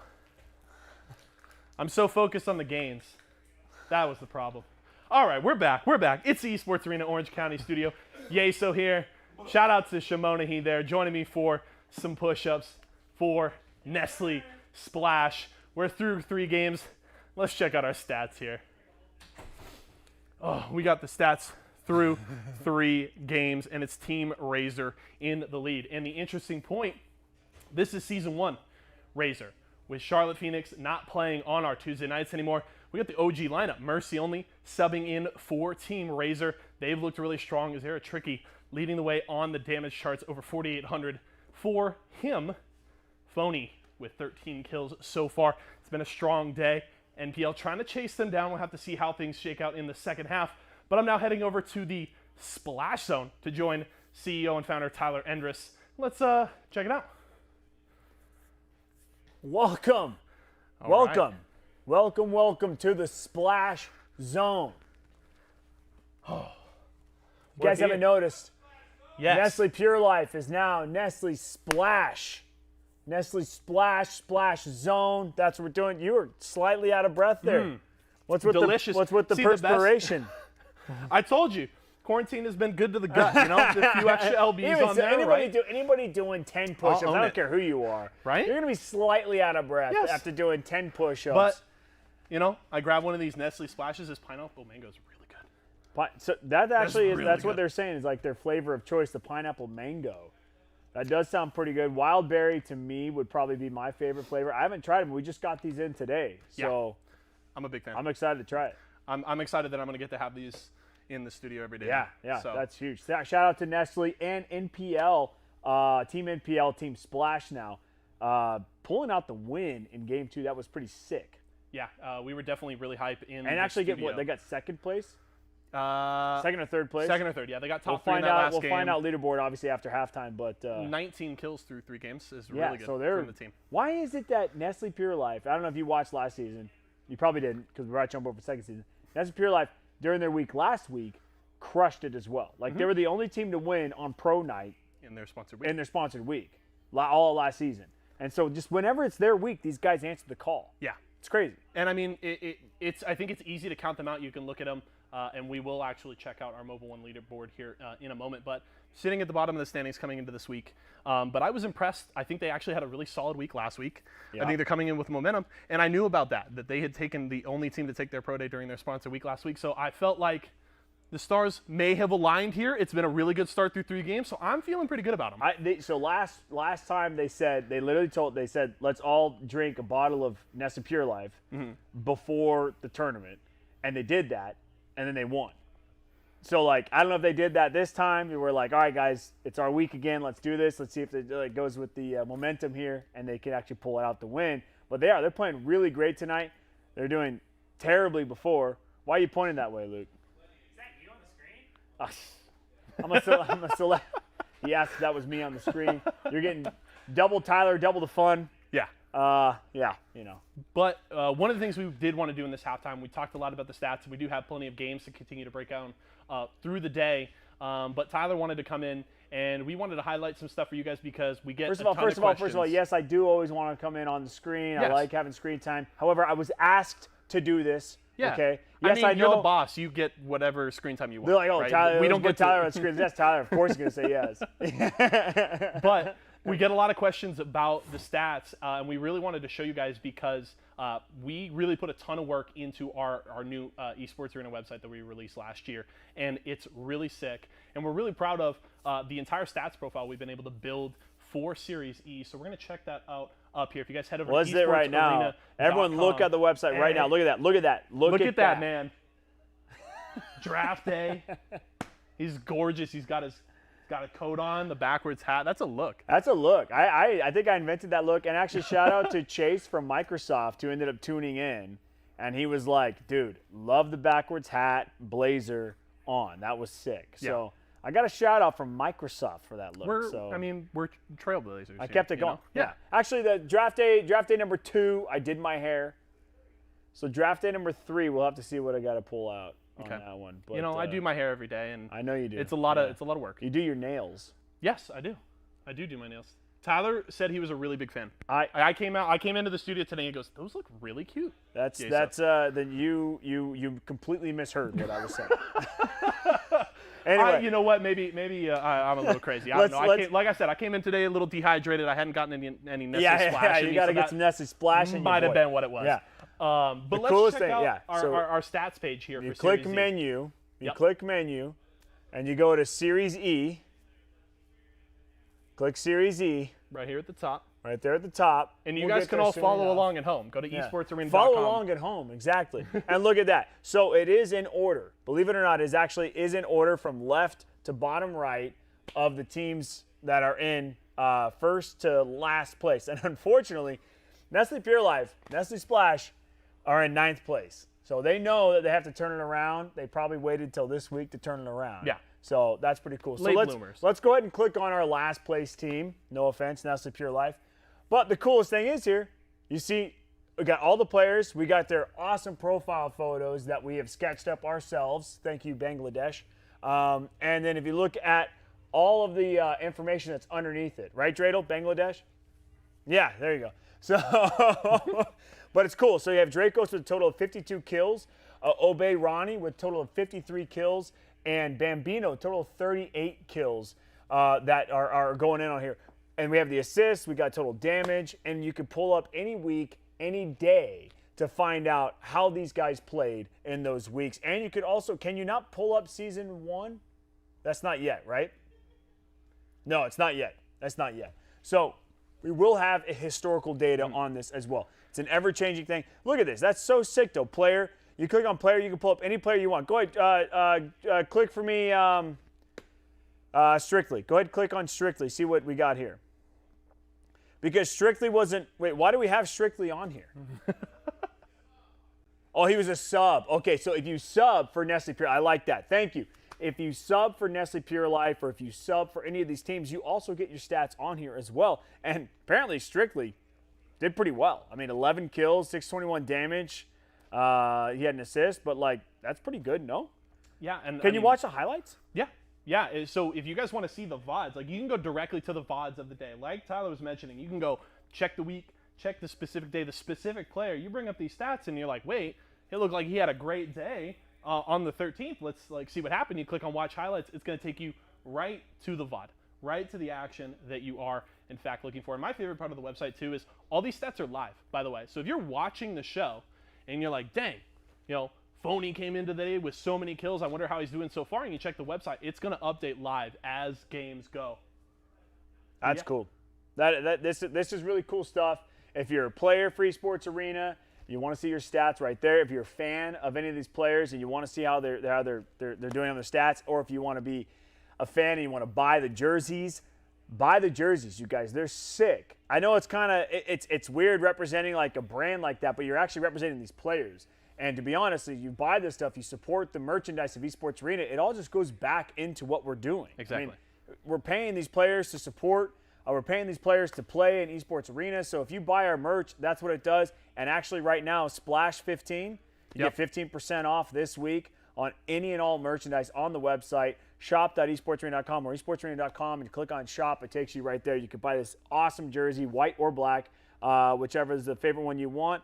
And yeah, support your boys on Team Nestle Splash. Yeah, and if it's not swag you're looking for, but maybe you are, maybe as dehydrated as I was when I came into the studio today, make sure to use !splash or !drip in Twitch chat. That'll get you a link to walmart.com/esports arena, and you can get some of these and support some of the other brands that we have partnered with. So make sure to use those commands in Twitch chat. And I believe we have a giveaway in there as well. So keep an eye out for that. We'll be doing a giveaway later in the week. But Tyler, always a pleasure to have you on. We checked out the website. I will always come and hang out in the Splash Zone, baby. It's the Splash Zone. It is the Splash Zone, and we're hoping for some more splashes to close the day. We got 3 games in the book, and I'm certainly pulling for Splash so that I can get doused in a handful of these to close the show, but we'll see how it shakes out after the break.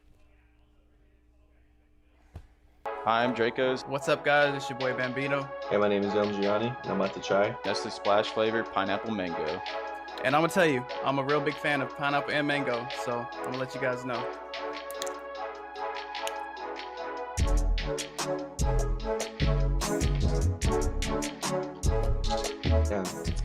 Refreshing. Very good. You can definitely taste the pineapple and mango. It's very delicious. 100% recommend it. Hi, I'm Draco's. What's up, guys? I'm Bambino. Hey, what's up? My name is Gianni, and I play Apex Legends for Nestle Splash, and you're watching SeriesE. Imagine you love frosting and filling. I do love frosting and filling. Oh, well, imagine if there was a way to enjoy that delicious goodness anywhere, anytime, out of the toaster, out of the box, out of one of those baggy thingies, with nothing but a thin layer of foil between you and... Pasta. Yes, Curtis. This is a commercial about pasta. I love it. Frosting and filling for your pasta. I like pesto. All right, welcome back, guys, to SeriesE. That was our halftime break. We're heading into the second half of our open registration nights, and so far, it is shaping up to be Nestle Pure Life Week. So let's go ahead and take a look at the Mobile One leaderboard to see where our teams stand. Team Razor are actually now in first place with that dub. Nestle Pure Life are currently in second place by 1 point, Gabe. Yep, Team Razor luckily were able to do what they needed to close out that game last game, and now they are able to secure the first place. They are only ahead by 1 point, so they aren't going to be able to start slacking off now. Nestle Pure Life has been consistent all night long, doing good in just about every game they've played, looking to bring that momentum into the next game where Team Razor finally had their pop-off game to get them there. Not far behind them is Team Pringles and Team Pop-Tart, who we have been talking about a lot tonight. They both have been playing phenomenally, and they still are in the contention for first place, so I'm excited to see who comes to show out for the fourth game. And importantly for Team NPL to be in second place, it's the late game decision making that they actually ultimately made. So let's take a look at the Mobile One high performance moment of game number 3 to talk about why it was so important for what they did in this fight. So NPL was able to win by taking control of the north side of the zone there and keeping these other two teams at bay. They did an excellent job, and Team Razor up top, Mercy just getting in these shots, waiting for the teams to get closer before he just laid it through, lasering that guy down below.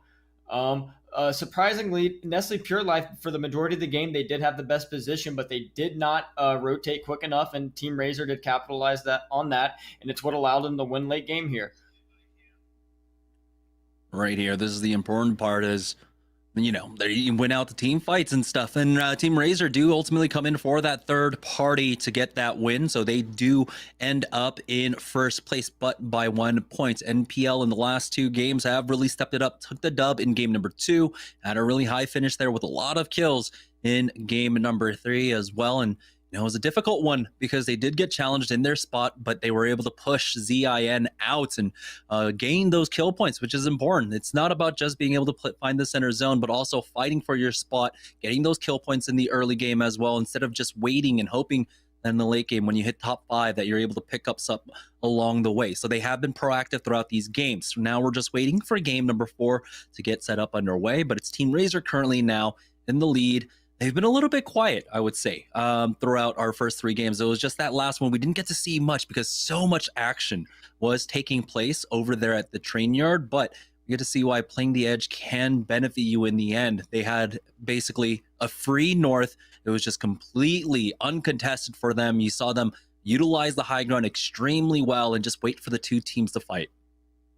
Yep, and they did it to perfect execution, and because of that, they did win the game, and they're now in first place overall. They did, like you did say, though, they did pop off that game, which is what allowed them to boost themselves up into the leaderboards. They had been a little quiet, but maybe that game right there was the kickstart they needed, and now they're going to be coming out swinging full force for the next game. It still does look like we do have a few teams here with a few goose eggs. Wonder if they're going to try changing up their game plan to try and adapt to what some of these other teams are doing to try and get themselves on the leaderboard. There still is 3 games left, so it's not like they're out the count yet, but they are going to have to make the next few games count if they do want to have a chance at coming back for that top 3 spot.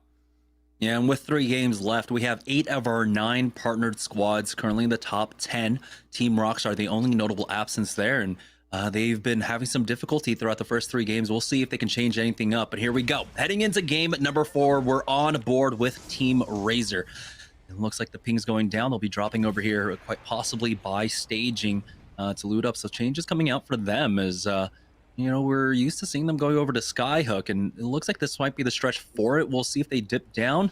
But yeah, they are heading their way on over to Skyhook. Never mind. Okay. So they're not changing anything up. They'll be taking the western side of Sky. That means, of course, they'll have Trials loot to work off of. And we already have our first fight of the day. This was a long drop for Team Razor, but wasn't expecting another fight would be, or at least, fights to be breaking out before all of this. But first player has already been thirsted as well. Here's Applejacks, though, in that 50-50 once again. Up against, I believe, Rising Sun, if I remember the team name correctly. They do have high ground control. Aves is being contested, though, the scan out from the other side. He's got his hands on an alternator with 2x on the scout as well. And so he does have some range options, but needs the rest of his squad to be able to loot up. And now he might have to rejoin them. We'll see, though. We've been seeing a lot of action here on the south side of the map, and it's looking like it will continue to be that way because the ring is going to be pulling down here. We have a lot of fast rotates as teams were looking for third parties. We'll see if Applejacks can finish out this fight quickly enough. We have Aves going in with Team Applejacks, just trying to get in some early damage. They're trying not to take too much time here. They want to try and get some kills off this way. If the fight doesn't pan out, they can go back and loot. Now we're on to Team GGD. It looks like Player went down, Exo went down, Psycho grabbing banners, trying to get out of there alive, popping his Q, trying to get away. The other team is going to hurry up and finish both the other players to pick up their 2 kill points, but Psycho just doing the absolute best he can to get away. I wonder if the other team's going to chase now that it's just the one guy left, or if they kind of just want to take their kill points, loot up, and keep going on. They do have a good early start, and Psycho just doing what he can, looting these outskirts. And now we're back over here with Team Applejacks. It looks like they're still trying to get into the fight here inside the dome. This fight's been dragging out quite a while. They've been having to go through all their supplies. Both teams did land here, so they really don't have that many supplies to be able just to waste. So both these teams are trying to do what they can, maybe try and get a really good early crack. This way they can push in and try and win the fight. Over here playing the doors, going in and out. Shots coming in, 2 going down, and Reckles here on 1 HP, barely hanging in there, going back to the building to try and survive. And it looks like they got the team wipe, and now they're just going to be able to loot up, reset, and just go on and play for the rest of the game. Yeah, and we're seeing this fight take place very similarly almost every single time.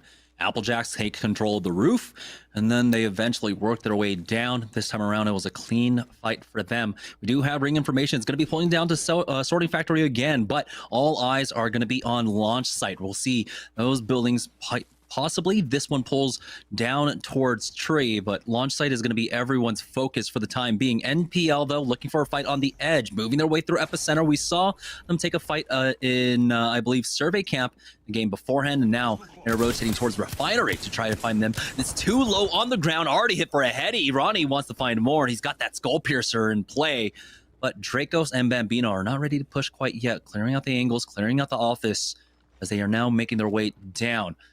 Sure, of course, to watch their back throughout the way. It looks like Ronnie might be going on large flank here as that team could push out, and he does have the pings down forward. There is the scan, and they recognize all 3 players are now got out at the double doors. Ronnie going for the lurk play, waiting for Bambino and Dracos to start pushing down.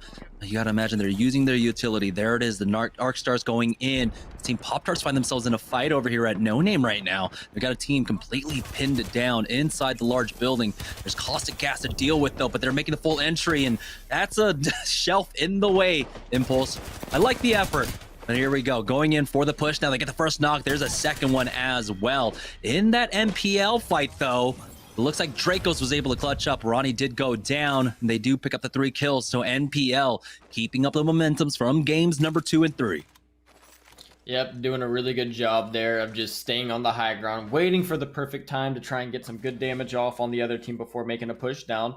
They were able to come out of that fight pretty clean with just one of their teammates going down, but they were able to get them up with no problem.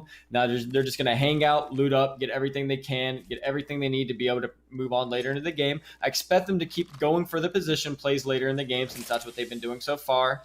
And right now they are a little far from the safe zone, but they do have some really good early kill points. They should have a decent amount of loot coming from survey and all that stuff. And now they're just going to be healing up and get ready to move into the next zone. Yeah, round 1 closing right now. We're already down to 16 squads.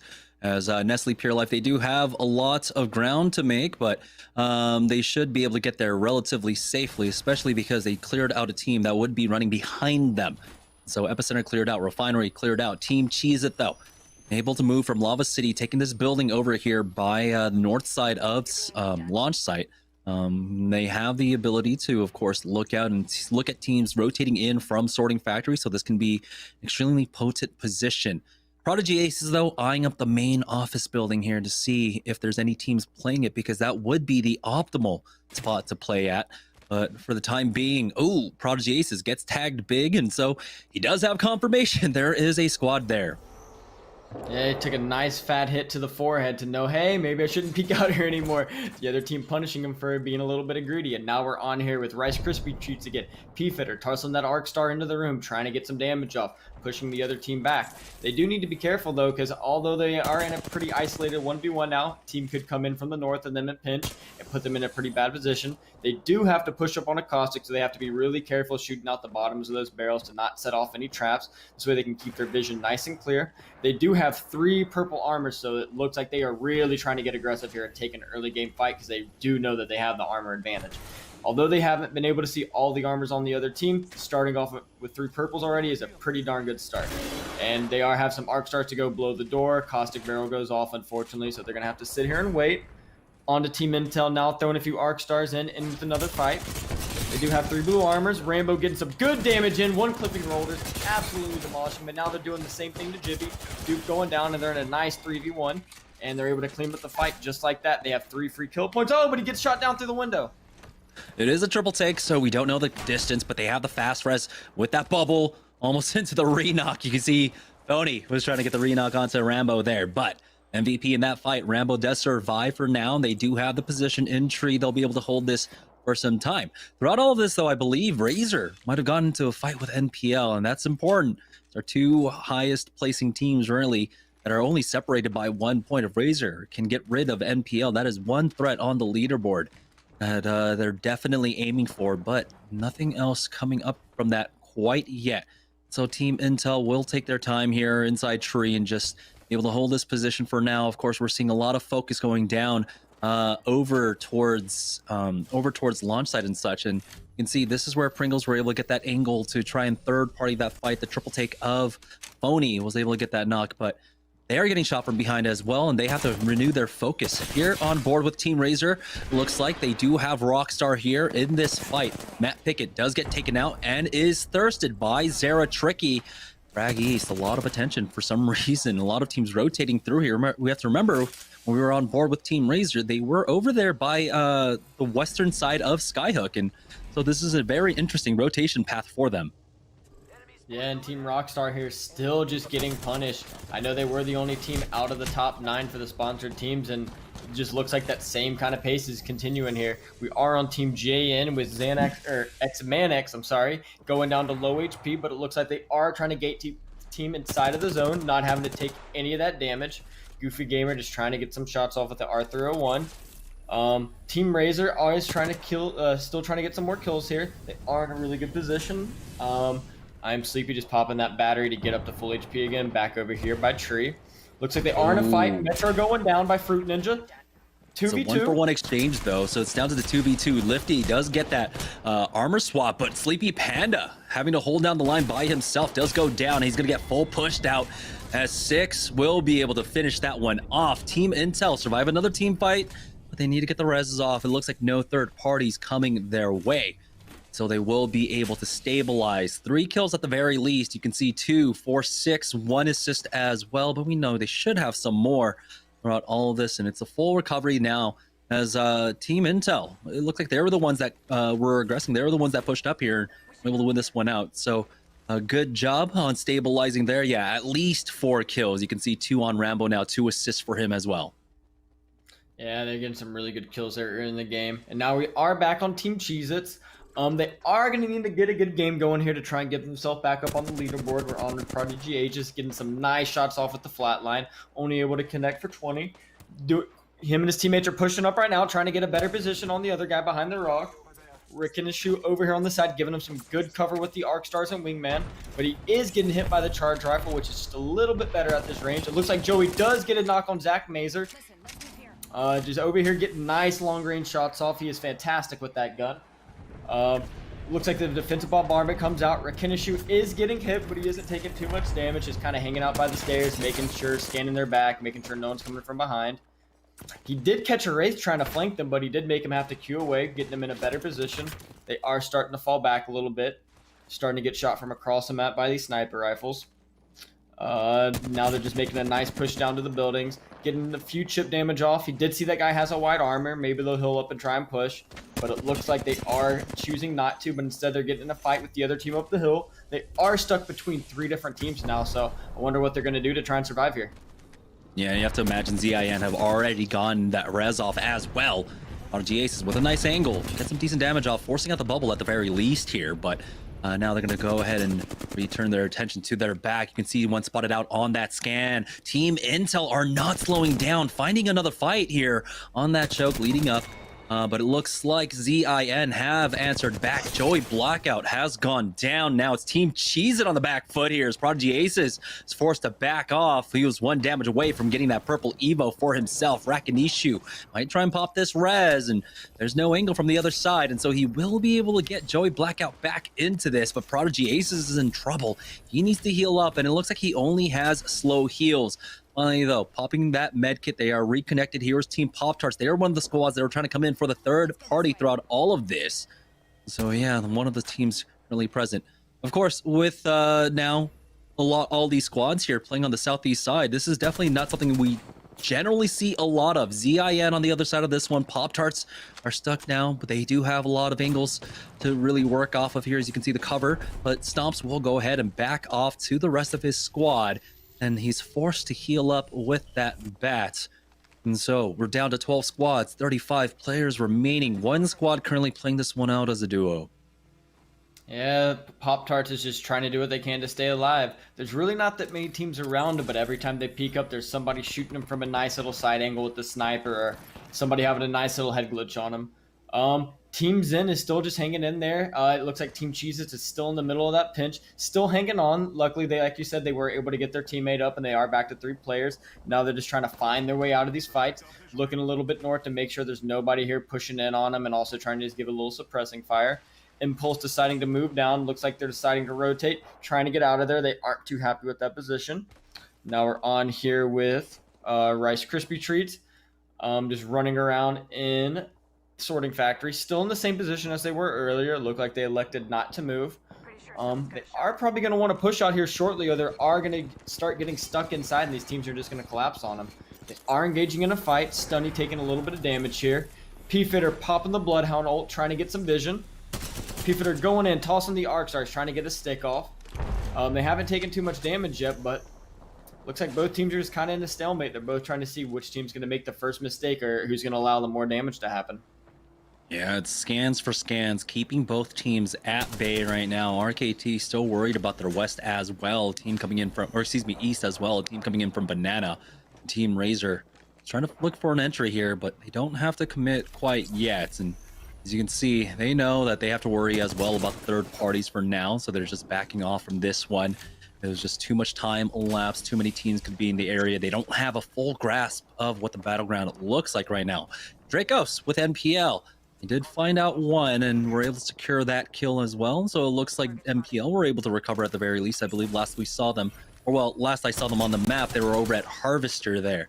So now Team Razor turning around to try to get involved in this fight, but of course, being vigilant. They have to worry about the squad to their north for now. Zara Tricky needs to heal up, and oh boy, big team fight taking place there. But you can see that squad is able to retake the high ground, and they should be safe for the time being. Mercy is starting to run out of ammo on this Spitfire, and so he might be forced to try and swap off soon. He does have the R99 in the back pocket, but we don't know how much ammo he has.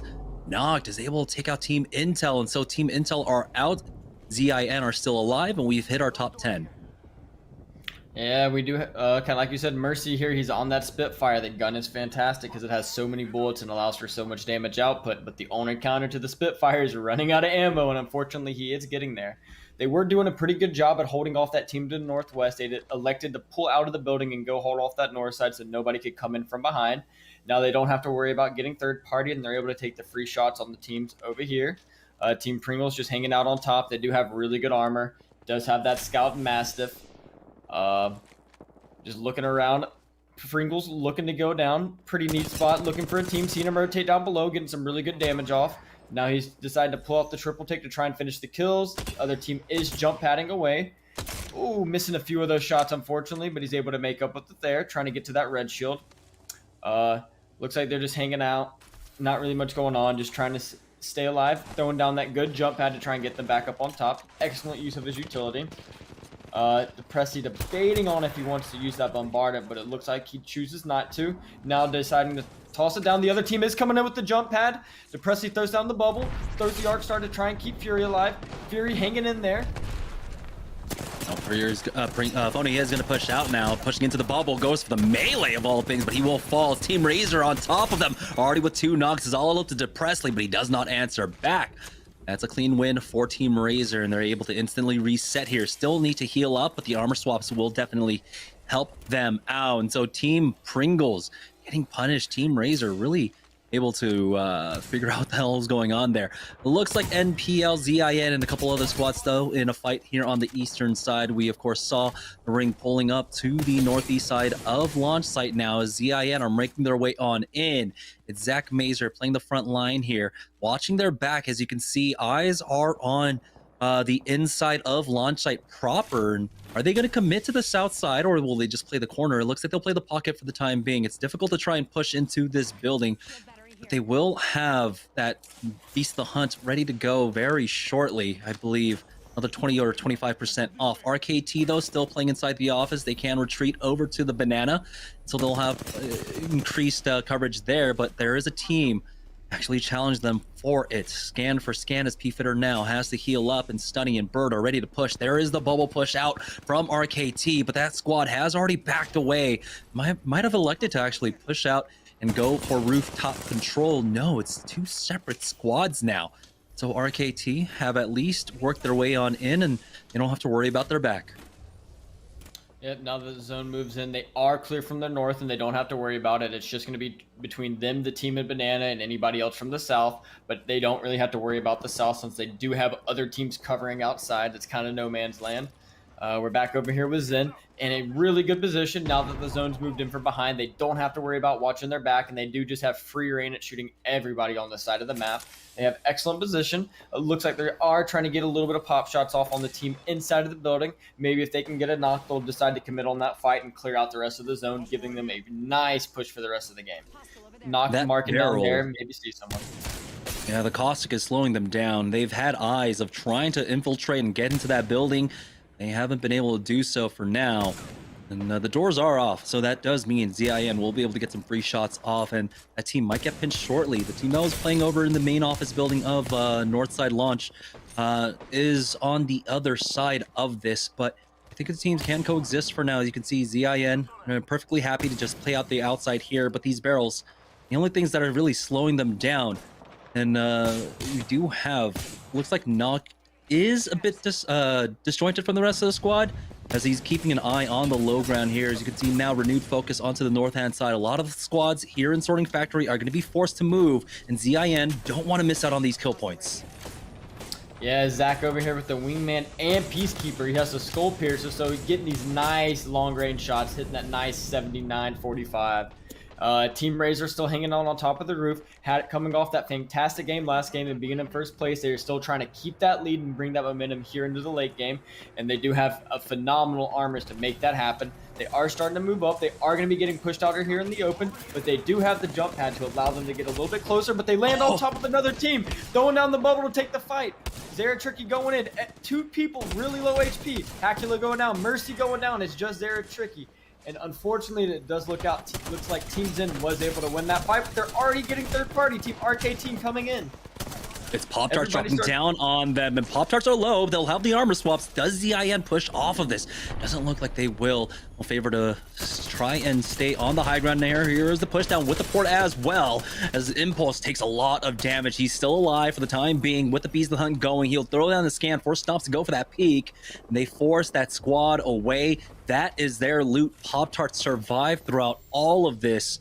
It's just very unfortunate timing for both Rice Krispie Treats and for Team Razor. Razor making the blind Hail Mary push on up. Here's NPL though, pushing out AMG. They got the knock on to double O negative, and they are healing up. They understand they cannot chase after this caustic inside the building. Like always, just slowing things down. Another barrel to slow them down.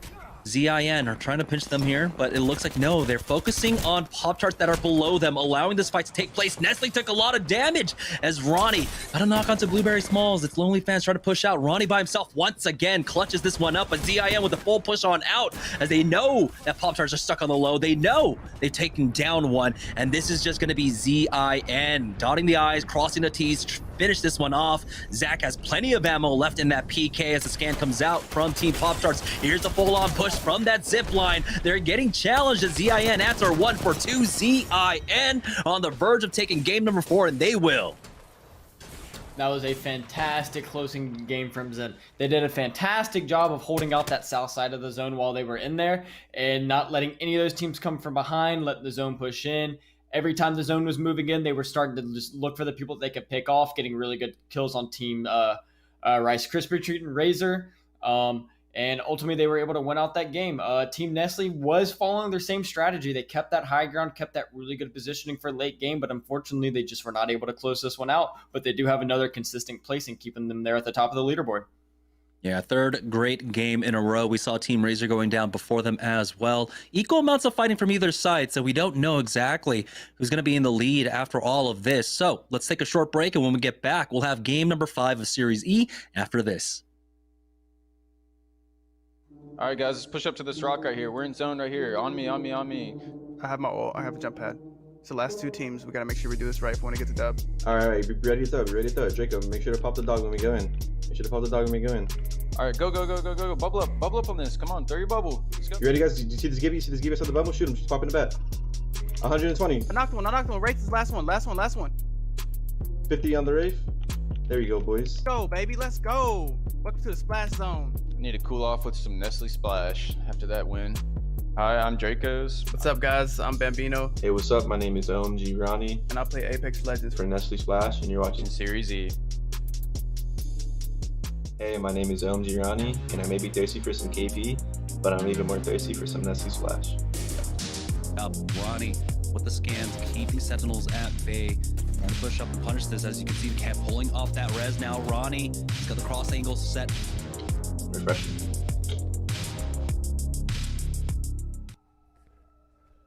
All right, ladies and gentlemen, Yeso back here with 1, 2, 3, 4, 5, 6, 7, and 8 kills for the NPL squad. Let me grab my Nestle Splash here, get back, and get ready.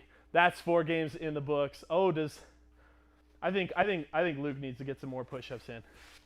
Luke's in there. 1, 2, 3, 4, 5, 6, 7, 8. My man busted him out. He's got 10 more in him, but he's okay. He's okay. He's gonna bail out. There we go. Oh, we got the top down? Huh? Yeah. I'm making sure. Yeah. No, I'm just saying you could have done 10 more. No problem. All right, we're back in the esports arena. Orange County Studios.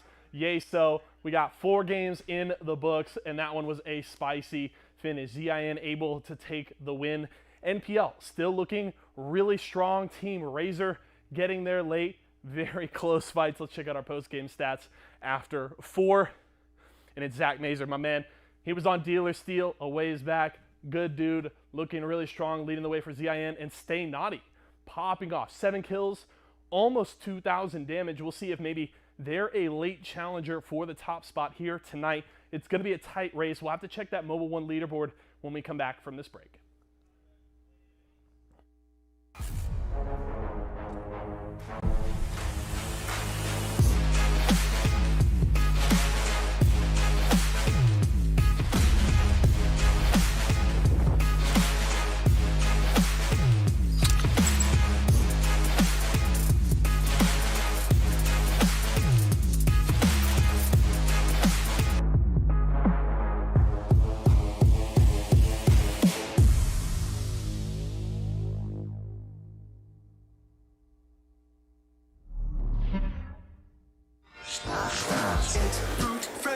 Refreshingly sweet, but without sugar, 0 calorie treat.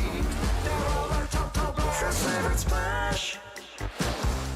It's fruit freshen. Team, it's been a grind, but I think I've aged you well. Some might say perfect. Who's ready to show 'em who's the cheesiest? I woke up feeling the cheesiest, coach. Cheez-It, official sponsor of the college football playoff. All right, welcome back, guys, to Series E. We just had Game 4 wrap up. ZIN taking that win. They had a lot of kill points behind it. Unfortunately, we do have a glitch with the leaderboard right now. It has not updated. So let's take a look at the Mobile One high performance moment instead from game number 4.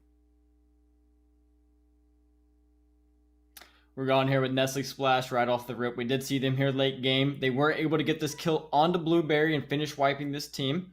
We got it going on right now. Draco getting really low here. Going down to the Caustic. Ronnie trying to clutch us up with the Peacekeeper. Trying to get those few last hits off. He was able to get that team wipe. But unfortunately, he did get pushed right after and go down, putting them down in 3rd place. And here at the very end, we did have Zin going up against Pop-Tarts.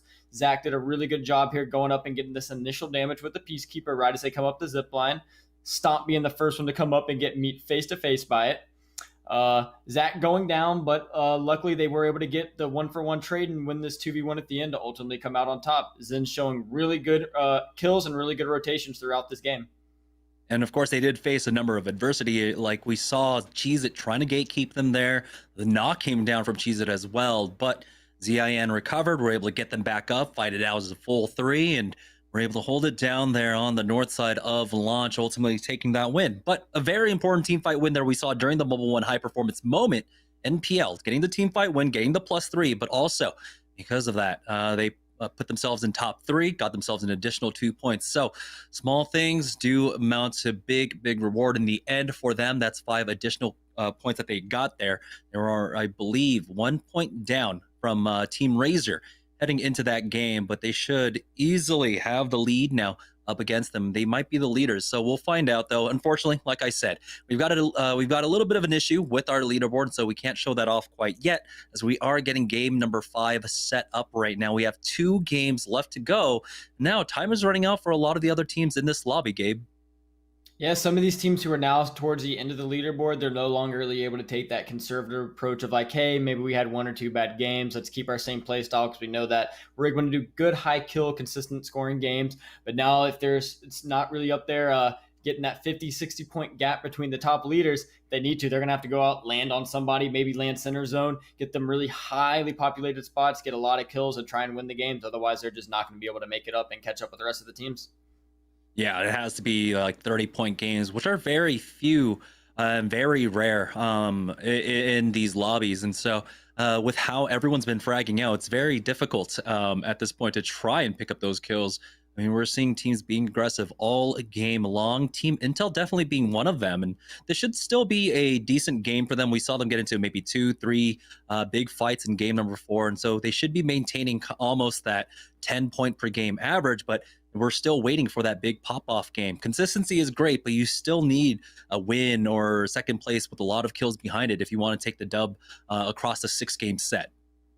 Yep, and we had a few of these teams that we were talking about earlier that were doing consistent, but now they've been starting to fall off. Team Cheez-Its was one of those. If they're going to want to try and reclaim that top spot, they are going to have a really pop-off game here. But, I mean, that's easier said than done because, I mean, we have these other teams like Rice Krispie Treat or Team Nestle Pure Splash and all of them doing really, really well. But now we're going into Game 5 now. We're starting with RF with NPL, landing over here.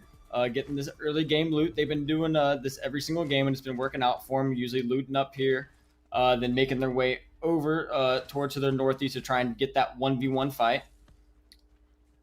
Yeah, we've seen them take this 2 separate routes. This time around, the ring will be pulling up to the north, and so they'll have the time to work with. They'll have the ability to try and push the team at Survey Camp or push the team over at Refinery.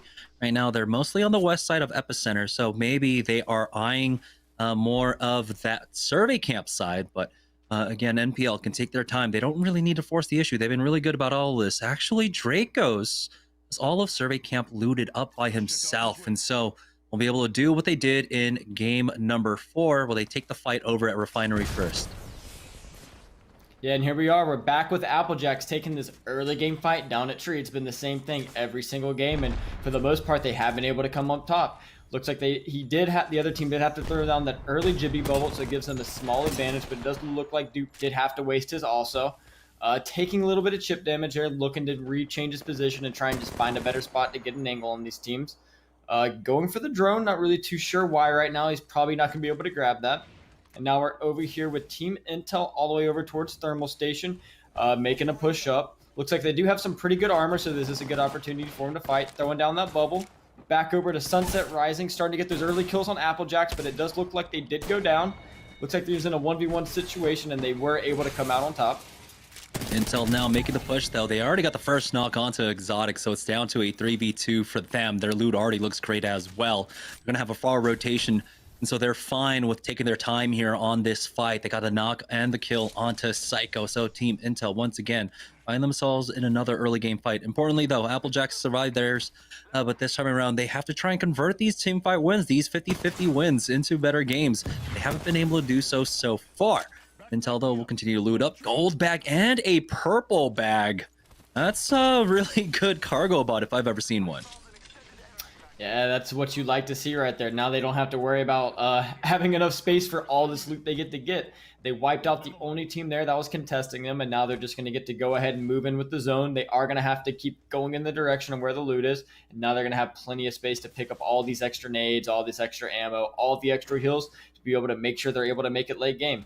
Intel has been a little bit quiet. They've been having a few pop-off games, but then other games they are just kind of skating along.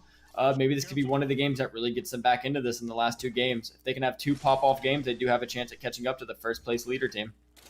Yeah, it's been more of a case of converting to the mid and late game there. We're seeing them able to get about 6 or 7 kills per game, getting into a lot of fights. They just haven't been able to rotate into the most favorable positions here for the final circles. And this one's going to be even difficult because we do see the ring going all the way to the northeast. It's on literally the opposite edge of the map. As you can see, NPL now trying to keep a team pinned down here. They do have one caught out. That is the Wraith going for the Q. She might be able to make it to the bubble. As you can see, NPL now full pushing out onto this one, hitting for the white armors here. Bambino feels a little bit more confident, but he does get scanned up from behind, so he's got to be careful. The third party is already coming in up against NPL. NPL have already on 2 knocks, but the third party you can see from range now. But they have turned around for it. Bambino getting rezzed up as Dracos pushes up. He gets tagged down, hits for flesh. He wants to chase after this Bloodhound, and he will be able to take him out. NPL, again, early game fight. They take the win. Now they have position here for this ring. GAN and fight over by the tunnel by Skyhook now, as they've already lost out on 1. That's Absolute Monarchy on the other side of this fight, forcing them out of this position. They have lost out on their 3rd. Yeah, unfortunate to lose out on the 3rd light, man. It looks like they're not going to be able to get his tags. Absolute Monarch is just probably going to sit there and camp. But now we're here on Team Pringles getting the fight inside the building, taking proficiency down, being here in the 3v2, trying to finish him off before his teammates can come and give him cover. Now that they have the player advantage, they're probably going to move down together and try and finish off this team. But right now they're just electing to loot up, reset, make sure everything's good, check for the third parties, throwing down the scan, making sure nobody's coming from behind. Phony getting off some really nice damage there. Fury pushing up, throwing down the launch pad, doing it a little short, but he's still able to get enough distance, chasing the other Octane away. But unfortunately, he's not able to get away because DePresley shuts him down with the charge rifle. And now Pringles is just going to be able to sit here, loot up, get prepared for the next to see where the zone goes and just decide on what they want to do next. Are they going to stay edge of the zone taking fights, or are they going to try and get themselves a better position in the center zone? Team Razor, who were in first place after game number 3 now, have all just lost out on Mercy. They rotated in to... I'm trying to remember what squad that was playing inside the trading tunnel there, but they've lost out on one. It's going to be difficult for them to try and get back into this, get that res off. But here's a rotation out from Team Intel. They've made their way out of thermal side and are already over here by tree. The scan's coming out now, and I don't know if they were able to pick up the beacon or not, but it seems like they're just trying to find some more fights here on the edges, hoping that someone's over here by train yard. They'll have the ability to do so from here. As you can see, they are getting shot at. A charge rifle came through, so they have an idea of where some players are, but will they try and take that fight, or will they prioritize trying to get into the next ring? Team Applejack's in a fight up against RKT right now as well. Yeah, Team RKT looks like they do have Stunny down. He did go down earlier in this fight. It looks like Bird and P-Fitter are falling back. I don't think they're going to be able to get him up, and they may not even be able to get his tags. Aves does go down and get the finish this way just to make sure they guarantee that kill point and not give them a chance to get it up. Unfortunately, that was their race, so if they are going to have to rotate across any open fields throughout the rest of the game, unless they can recover his tags, they're kind of going to be a little out of luck, and they're just going to be getting beamed from all around the map. And not only that, they're going to be down a man, making these fights and buildings even a little harder to win. I wonder how they decide to play it out here. And now we're back on Team Pringles. Yeah, they were trying to push into Harvester, but they are meeting some resistance over at the Respawn Beacon building now. Phony, he's super close to having that Beast of the Hunt, but it seems like just opts to not use that ultimate excel. Fury just full sends it on this one with that jump pad. He gets tagged from the right, but he's got to be careful. He was dropped down low, almost had his armor cracked here as they're making their way into Harvester now. So they can try and slowly walk up this one, working from cover to cover to push this squad. Yeah, Bird getting some really good damage here, pushing in with that 2v3, but it's not really affecting them right now. He's chasing down this Octane, but Octane being a little bit faster with that stim, he's having a hard time keeping up, but that's not bothering him. P-Fitter just giving that good cover fire with the Spitfire. Looks like they're just kind of, they are a little split. Ooh, looks like we had another player go down. Yeah, and so it's just all up to P-Fitter here, and he was trying to go for that mobile respawn beacon to get the res, but now they have to daisy chain these reses, get Bird back up as well. He does get finished off, and oh boy, catches him looting out in the open. Almost got the knock as well with that Spitfire. Just a few more headshots there might have done it, but that Octane is out, and so now RKT, they're still back at step number 1, get a teammate back into this, but they have to get Stunny looted up as well. Applejacks, though, looks like, it's just the one. I did not know that it was just him by himself. So Aves is trying his best to slowly far over. He's got 5 kills, by the way, now. And he's just been farming up kills off of RKT, but they will be able to safely get this res off going over to Frag West, and they have their options. It looks like they'll go for Khan instead as a safer option for that res. Luckily, they were able to get Stunny back up with that res, but at the same time, Bird did go down, but it looks like it's not really going to affect him that much, other than they are not going to have the loot that he had from before he died. Now we're over here on Lonely Fans. Blueberry just sitting at the top of the tower with that purple armor and the repeater, trying to get that good long-range damage off. Sitting in the caustic and gas, but it's no big deal since it's teammates. All 3 of them are just posted up, trying to avoid the shots around, throwing down the jump pad to try and get him out of there. They weren't really a fan of the damage. But Blight gets shot out of the sky. That is unfortunate. Those few extra pounds really worked against him there. But luckily, the other 2 players were able to get away. They are going to be at a bit of a disadvantage now. Blueberry here having to pop a battery to heal up to full. And Blight getting finished off, and I don't think they're going to be able to recover those tags. So we do have Pop-Tarts up top looking for any other teams around them.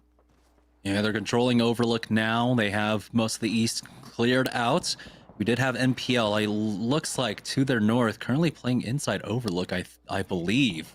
We saw that's where the knocks were able to come from. They do have, of course, the crypto drone to pick that one up, but here's Team Pringles in a fight over here by Sorting Factory. They've already got the first knock onto Vanek. Boney has to swap out, and that's beautiful as Presley comes in with that Mastiff, and Team Pringles now on a roll. They have at least 5 kill points on them. Here's NPL, though, trying to make the push onto Pop-Tarts now. So they're coming in from both sides. Defensive bombardment has been used, but that squad has scurried away to the sewers. So now NPL are the ones controlling this side of the map, but you still have to be careful. Again, looks like they're going to go ahead and control the north side of this one, give it up against Team Pop-Tarts, as they don't have information about where the next ring is going to pull. And so you might try to prioritize finding a beacon for themselves, because this can be a difficult ring to play if you don't know where it goes. Team Intel, though, they have a fair good idea about where this one will go, and they're controlling the hillside just outside of Refinery, a very popular power position to play.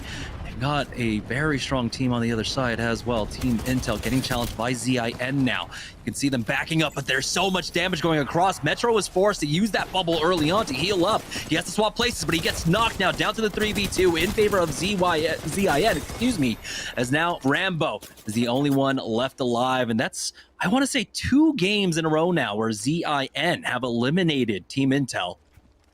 Yeah, Team ZIN just seems to have Intel's number. There's nothing they're able to do whenever they come up. They are their kryptonite right now. And, I mean, very well earned, too, because ZIN, they got some really good damage there off the start. They made sure not to take too much themselves. And as soon as they got that one really good crack, they decided to push in. Well, the rest is history. They cleaned up that pride pretty quickly. Nobody going down for them, for their side, making it pretty clean. And now they're just over here looting up, getting ready before the zone moves in. They're probably getting ready to move in, try and find their next spot. They have been seem to be a little kill hungry this game, so I expect them to keep fighting around the edges, since they do have the edges zone and they don't really want to push out of that pretty good position they have. And unfortunately, we are back on Aves with Applejacks. He is still here ratting again. Unfortunately, he was not able to get any of his teammates tagged, so he has to decide how he wants to play the rest of this game since he is on his own. I wonder if that's RKT still in the area. They should have been able to get the res off safely on Khan over at Frag West. But ZIN now trying to control the north side of Epicenter here. They have all of the hillside to play off of. And currently they might be eyeing possibly going for the beacon here, but really don't need it. They have a position that they can rotate safely from. Aves will get wiped out, and those Team Pringles that show up for that one. Fury picks up a kill for them. Here we are with ZIN, though, chasing outside the ring for a moment. It looks like they were just making sure, just double sure, that their back is cleared, but they'll be able to play this safely for some time now as they are making their way on over. They are going for that scan, so they'll know where this ring ends. Yep, and right now just waiting for that scan to come off to see where the zone does move into. Yeah, it's all the way to the south of this ring. It's going to be over by like the cars. I didn't even see it pop. It was so how far it moved. Now we're over here back with Razor in Fragment. They are trying to move forward to that zone now. I don't see how many kills they have, but right now with Zera, it doesn't look like they don't have any. They are going to want to get some kills on the board to try and maintain their high spot on the leaderboard. They have a fantastic chance of closing out this game with the win, and as long as they keep playing their game how they have been, I don't see any reason why they can't. All they need is a really good game 5 or 6 coming up and just a consistent one for the other, and it could be a shoo-in. We got Zera. He does have his ult to be able to start off the fight if he wants to engage with it. They are wrapping around far northwest, throwing down that scan to make sure nobody's above him. Wonder if he's going to use his ult here as they move in further to the zone. It looks like they are trying to get a little aggressive on someone. We're back over here with Prodigy Aces and Cheez-Its taking some damage, having to pop themselves to refill that shield. You know, with the pings down, you can see Cheez-It. They're not too far off. They've got ZIN to their north. We have Team Razor to their northwest as well. And they are playing the train cards, the blue cars right now. And I believe that's where we saw the ring pulling down towards just beforehand. I mean, it was a sliver on the mini-map, but it did definitely pull away from ZIN's power position. And so we'll see how well Cheez-It can do of keeping them out, but they have a lot of angles they have to cover. As you can see, they spot out one inside Epicenter. Prodigy Aces with that 3x on the R301 does some decent damage. They got the knock. Rakanishu picks that one up onto Mercy, but they cannot punish it from that distance. They understand that there was another team involved throughout all of this. And so They're not going to push this one. They're going to allow Team Razor to just reset. And there it is, the ring pulling down away from all these squads that figured this was going to go to the north. So it is up to Team Cheez-It here to try and gatekeep these two incredibly strong squads. I wonder if Joey was closer to him there, if he would have opted to put the portal down to try and get that finish on the kill on the teams. They desperately needed the points, but now we're back here with Team Pringles getting in a fight just east here of Fragment. We do have the bombardment out, and Presley trying to dodge all those bombs coming from the sky, healing up, healing through it. But here we have Pop-Tarts pushing right down on top of them. They are not going to wait for them to heal. They are coming through and say, we are coming. And there they are. They get that nice wipe. There was nothing they could do about it. But it looks like they could be getting third party. Lucas popping the Q, trying to stay alive for his team. Oh, the other bombardment's coming through. And it looks like the same thing's happened to them. The other team coming straight from above, finishing them out. And they're over here trying to run into the zone to escape. But unfortunately, there wasn't much they can do. And RKT does look like they're going to wipe them. Yeah, we just had 3 reverse cards thrown down on the board. RKT coming in for that last third party, though, will clean that one up. So now we are down to 8 squads remaining, 21 players left. Rice Krispie Treats in a decent spot here. They do have some cover to work with on the south side of the zone. Pop-Tarts are still alive, though, and you can see Impulse is trying his best to survive. He's got 35 seconds, throws down the scan. I don't know if that team can really do anything to him. But he should fall very shortly. He'll have the Beast of the Hunt, so maybe he can get out of the ring damage fast enough, and he's going to go for it. Here it is, going for that Beast of the Hunt, and RKT now, but using the port to get into Diner Building. It's a full squad in there. Lonely Fans might be in here. As you can see, the caustic gas going down. Bird falls, and oh my goodness, RKT just get absolutely wiped. It's like that Team Frenzy. We haven't seen them all game long, or well, all tournament long. They wipe out RKT. Yeah, mistakes were made. RKT was feeling themselves after that wipe on Pringles, but unfortunately, it just did not work out pushing into that building with the caustic. That seemed to be their kryptonite, and unfortunately, that is going to be the end of them for this round. Now we're back on with Nestle. Over here, continue it along with fantastic positioning, opting to go for the high ground. They do have good guns to be able to shoot from this position.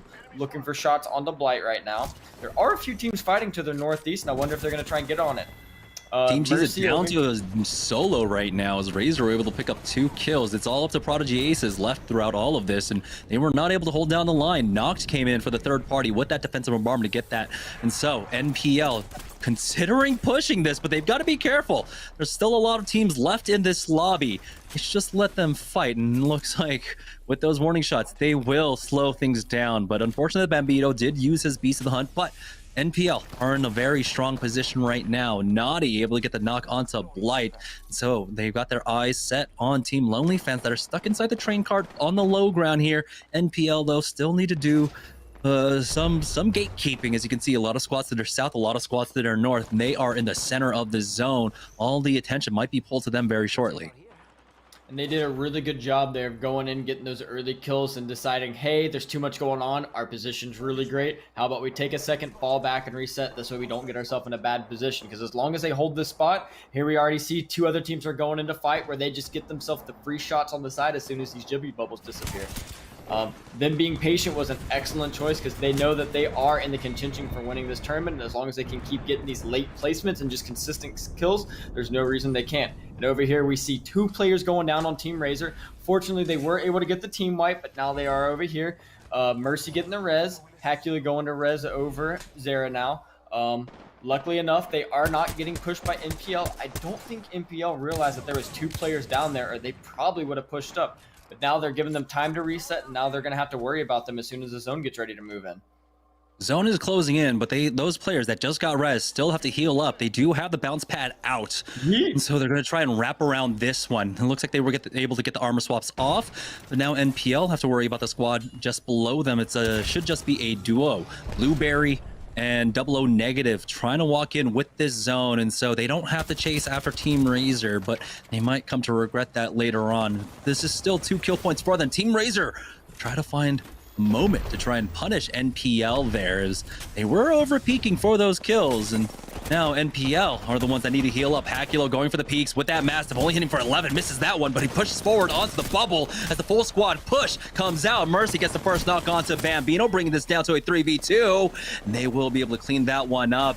00 negative try to come in for the third party. It's going to be Blueberry Smalls that is able to successfully at least get the knock on Zero Tricky. That leaves it open for Team Frenzy to now challenge the high ground. Sailing gets the knock on to Mercy, and now Team Frenzy are coming in for the third party. They're the only ones that are full up, as well as Razor are now down to a duo. I don't know if Blueberry was able to get his team made up, but this should just be a 3v2v2 as Icy Shot will finish off Team Razor. Now it's just Team Lonely Fans left in a 2v3. Blueberry was able to get 00 negative up, but he still needs to heal up, and Frenzy understand they want to finish things off, but they don't even clear the drone for this push. And Team Lonely Fans now making their last stand. They have the cross angle set up. They're pushing up. 00 negative is trying to draw attention away as they do get some decent damage off before getting cracked though, but it looks like Team Frenzy should have the man advantage. They have the HP advantage, and they'll take game number 5. It's nice seeing some different names there at the end of the game. We've been waiting to see some of these other teams who were towards the lower end of that leaderboard to start have those pop-off games to try and get back into the tournament. And right there with Team Frenzy, they did what they needed to. They got some kills on RK Team, cleaning up after they killed Team Pringles, and they were able to keep the momentum all the way out to the end of the game, winning that 3v2 with a pretty good fashion. Yeah, that was still a really good game for ZIN, though. We saw them going down around top 5, top 6. After the game from game number 4, that's a nice way to chain back-to-back great games. So that was, of course, our 5th one. That means we have one last game left. We're going to take a break, and when we get back, we will conclude the games for the night. What's up, guys? It's Bambino. I know you guys see me do the back-to-back bottle flip last time. So this time, I'm going to try to do a back-to-back again.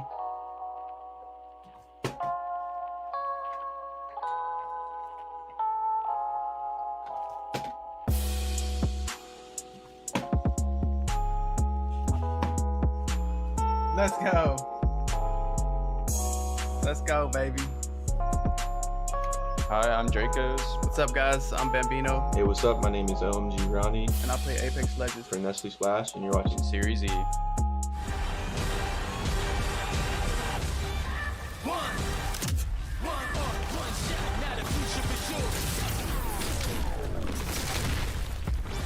Versus coming daily under pressure.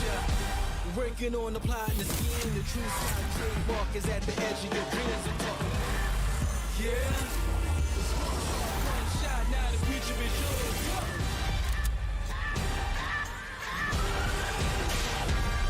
I'm turning dreams into reality. In the lab with the formula and chemistry. Your memories spark and motivate and make the industry shake. With the bars and the breaks, I'm talking one chance that was so close for the goal. It's one shot, now the future is yours. Let's go.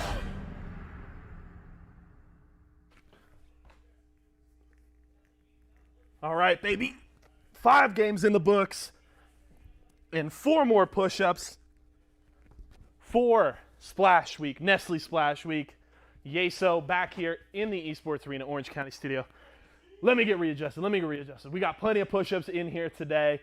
Nestle Splash having a strong performance, and it really seems to be a 2-team duel between them and Razor. And I think somebody else has got to get in here and get some push-ups in. Let's get it. Come on. We're counting them out. Count them with me, chat. 1, 2, 3, and 4. And like I said, he's got a ton more in him. He's got all day. All day. Yeah. Get some more kills. Yeah. Get some more kills. All right, so it's looking to be possibly a 2-horse race here in the end. We got 1 game left. Team Razor and Team Nestle Splash have been super strong the entire day. We're going to have to see how it shakes out. Let's check out our post-game stats after game number 5, but it was Team Frenzy taking the dub there. Carlin fam leading the way. 5 kills there. Great finish for them. It looked like NPL may have been able to pull out another victory. Weren't able to get it, but Dracos, who has been an absolute beast all day today, had 4 kills, all on his own in that game. 1,300 damage for him, leading the way there. So it's all coming down to the wire. Don't go anywhere. We got game 6 after the break.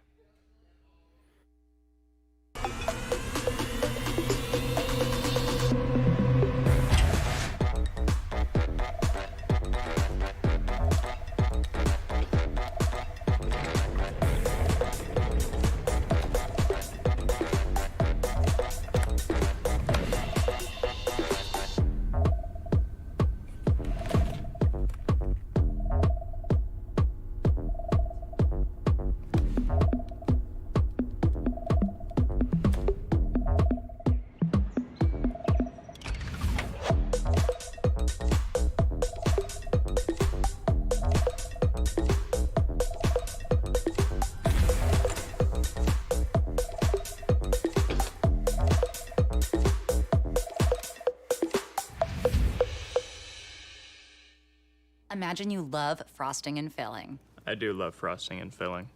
Oh, well, imagine if there was a way to enjoy that delicious goodness anywhere, anytime, out of the toaster, out of the box, out of one of those baggy thingies, with nothing but a thin layer of foil between you and... Pasta. Yes, Curtis. This is a commercial about pasta. I love it. Frosting and filling for your pasta. I like pesto. I wasn't born in the spotlight. Nah. Had to grind and shine like a star on a hot night. And something about the struggle now resides in my muscles. And every trial and trouble helped to hang my hustle. Real rock stars don't chase the spotlight. It chases them.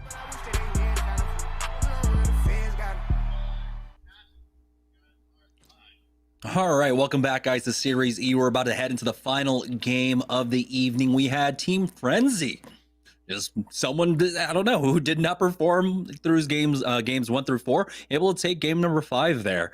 But of course, a lot of notable names in the top finishes as well. NPL, we had ZIN, I believe, in top 5. So the leaderboard should be checking up quite a bit. Let's go ahead and take a look at it. Team Razor are still in the lead now by 2 points, but NPL right behind them, 64, and ZIN now in 3rd place with 58. Yeah, ZIN coming up. They haven't been having bad games, but towards the end here, these past few games, they've been having some really good showings, and they've been able to climb their way back up on their leaderboards, only coming within 8 points of first. This next game could really go anywhere between the top 4. Not saying Team Pringles can't come out and have a really crazy show-out game, but they are going to have to really want it this game if they want to come out and try and get first place. But right now, it really looks like it's going to be between Team Razor and Team Nestle Pure Life. They've just been the most consistent in these past few games. Yeah, let's take a look at the Mobile One high performance moment of game number 5, and we got to see Team Frenzy coming in for basically the finish. It was a 2v3 at the end. We saw a lot of fighting teams that were not able to clear out the north fast enough, and so Team Lonely Fans, who were in arguably one of the worst positions, getting pushed by NPL, can of course count their blessings that NPL got pushed by Team Razor. That fight took place, and they're able to at least get 2nd place for themselves. But Team Frenzy coming in, getting that 1st place finish. Despite that, though, despite that win, Team Frenzy, where are they? Okay. Never mind, we have many different names here, so I don't really see them on the leaderboard. Oh, wait, there they are. All right, 9th place now with 33 points. So despite that win, they seem to be basically out of the running to try and get 1st place. It is looking like it is mostly going to be between Team Razor and Nestle Pure Life, but really, it's not out of reach for ZIN, for Team Pop Tarts. And Team Pringles, it's going to take a miracle for them to try and get this dub. Team Razor, NPL, ZIN, Pop Tarts, they all need to die off the rip. And then Team Pringles need to absolutely pop off if they want to try and get the win here. That's a fantastic artist one says, "Do you believe in miracles?" So we'll see if you're going to come out here. I highly doubt it, but you never know. Anything could happen. But just the way that Team Razor, Nestle Pure Life, and Zen have been playing, I just think it's going to take too big of a miracle that not even they have in them. Yeah, so basically a 4-horse race. Pop Tarts, ZIN, Nestle Pure Life, Team Razor, all competing here for that 1st place finish. Like we said at the beginning of the show, there's $500 on the line. 1st place will be walking away with $350. 2nd place will be walking away with $150. But those aren't the only winners tonight. If you guys want to win, make sure that you guys are subbed to our channel. We'll be doing Deal or Steal every day. That's Tuesday and Wednesday, and it's open to subs if you want to compete for some awesome prizes. And so make sure you're subbed to the channel if you want to enter Deal or Steal, taking place twice a week here on Esports Arena. Lots of awesome gifts. I believe we had, Bond Girl. Oh my goodness, I can't remember the entire name, but she was able to compete tonight. We've had a lot of our repeat viewers, our very loyal viewers that were able to compete. So that's been awesome to really give back to them. So again, make sure you're subbed to the channel. You have a chance to play in Deal or Steal, and it's been a fun going all around. Now, as we head into game number 6, our final game of the evening, like I said, and it's a 4-horse race. Team Razor, NPL, ZIN, Team Pop Tarts, and all of them have been looking fantastic throughout different portions of the night tonight. Yeah, they have been, and I wonder if they're able just to keep that same momentum going to the same game. Looks like the majority of the teams we saw with no points earlier did finally make it off of there, but let's wonder if Hydras are going to keep it there or if they're going to make their way back up. One Team big Hydras game could just get them need out of the one kill bottom. point. Yep. One kill point, survive to the top 15. We'll see. But here we are on board with Team NPL. Currently, though, down 2 points to Team Razor. And so this is going to be a very close finish between our squads. They've been able to utilize this position from Epicenter, get isolated fights, pick up early kill points, 3 from the Refinery squad. And you got to imagine that's going to be their same game plan here. Yeah, I see why they've been able to stay so consistent throughout these games is because they have had this consistent loot. They have all the survey camp to themselves, all the epicenter to themselves, and there's nothing more than that one team over to the northeast at Refinery for them to fight. So it always just gives them some really good early kill points if they want. And just because of how much loot they do have to loot at the very beginning there compared to the Refinery team, they usually have the better gear and it just allows for an easy wipe. And I wonder if they're going to be bringing that same strategy into this game. Or maybe we'll see Lonely fans making a way over and trying to get involved with that fight now since they are going to need some points. Yeah, the pings have gone down as well to the north side of it. They might be challenged. Here is Team Pop-Tarts, though. On the lurk, Team Impulse, Impulse is separated from his squad as he's just lurking inside the tunnel. Don't have any scans quite yet. He does have him spotted out. There we go. The lurk was successful. He cracks that Jibby, and now he's pushing up. Does get pushed by that Wraith, who just hops over him. And what are these gymnastics coming out? Oh, Pop-Tarts. The win up against this squad. And it's unfortunate because it seems like they were playing this one out as a duo. And this was the squad that was challenging Team Applejacks down by Tree as well. Back on board with Lonely fans who do have this squad backed up in a corner over here at Overlook. Yep, they're over here in this fight. I just want to point out, even though they did die, that movement was phenomenal to watch in the middle of all those fights going on. Hats off to that Wraith. That was pretty fun to watch. But now we are here with Blueberry trying to get these shots off on the team on Dome. They do have a pretty isolated 1v1, so depending on, as long as they do want to take this fight, the other team really isn't going to be able to push away. They do have the caustic barrels down, holding off that push from being able to make them to rotate, and Blueberry using that stim to try and cut off the rotation. This way they can't make it out, and they just keep him in between this choke point. Oh, he's hitting. He's got the Spitfire. He's taken a lot of damage, but he's done a lot himself. Will pop that bat while the rest of his team joins him. They do have the Gibraltar, has climbed up top, so now he has to be careful about that climb up, but it looks like they will be able to win out that one very shortly. Here's GGD. We haven't seen them much, just on the other side of the kill feed, really making their way through survey camp for now. Lonely fans, though, were able to win up that fight. 00 negative. He's going to be sitting on that purple armor for himself. Blueberry is close to having the purple Evo, but Blight is still sitting on that white. NPL, once again, taking that fight over at Refinery. Got the knock on to Exotics. No, never mind. This fight is taking place over here by Survey Camp. So this squad was running away from them, and NPL are chasing them down. They have to be careful, though, as Team Razor have rotated that in a strange way out of Skyhook in this direction. So they could be running into them as well. NPL versus Razor, maybe that takes place. Here is the defensive bombardment getting thrown down, but he utilizes Pathfinder zipline to just catch up to this squad. They're hungry for these kills, but Ronnie has to be careful. He's gotten tagged, but Bambino, he's got full confidence, will swing on him, take him out with the help of Dracos, and now that's going to be additional kill points for them. So NPL really able to turn on the pressure here in the early game. And I'm pretty sure, but I think Team GDD was the team in last place, so unfortunately with, I assume, this Bloodhound going down, they are wiped, and unfortunately they were not able to get any kill points. But Team NPL doing what they've been doing for this whole game, getting that early game loot and going to take that early game fight and then capitalizing on this free 3 kill points. Now they're going to have the opportunity to either keep fighting or go for zone. Now we're over here with Team Rockstar over in No Name, getting bombarded all around. Luckily, that door is surviving to give him a little bit of cover and to poke out of, but Crummy running around looking for these teammates. And now we have here Team Razor, Hakulo getting hit by that Arc Star, barely not making it into that bubble. And we have Razor pushing up into the enemy team's Jibby. Octane stemming up, Nade coming out, just barely missing it, but it does look like the team will be escaping through the balloon to just get out of there because they are not about this fight. They are not trying to die this early in the game, and they figure they will just go get position. Can I call it, or do I just call it? I mean, NPL again.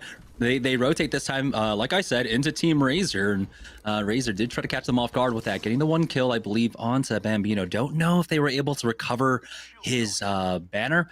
We'll see. NPL still, they are in the game, but they are damaged for now. On board with Applejacks, who are rotating their way up. They have a squad down here. This time around, of course, they weren't challenged off drop. They've got better loot. They've got 2 blue armors. And this is how they fight.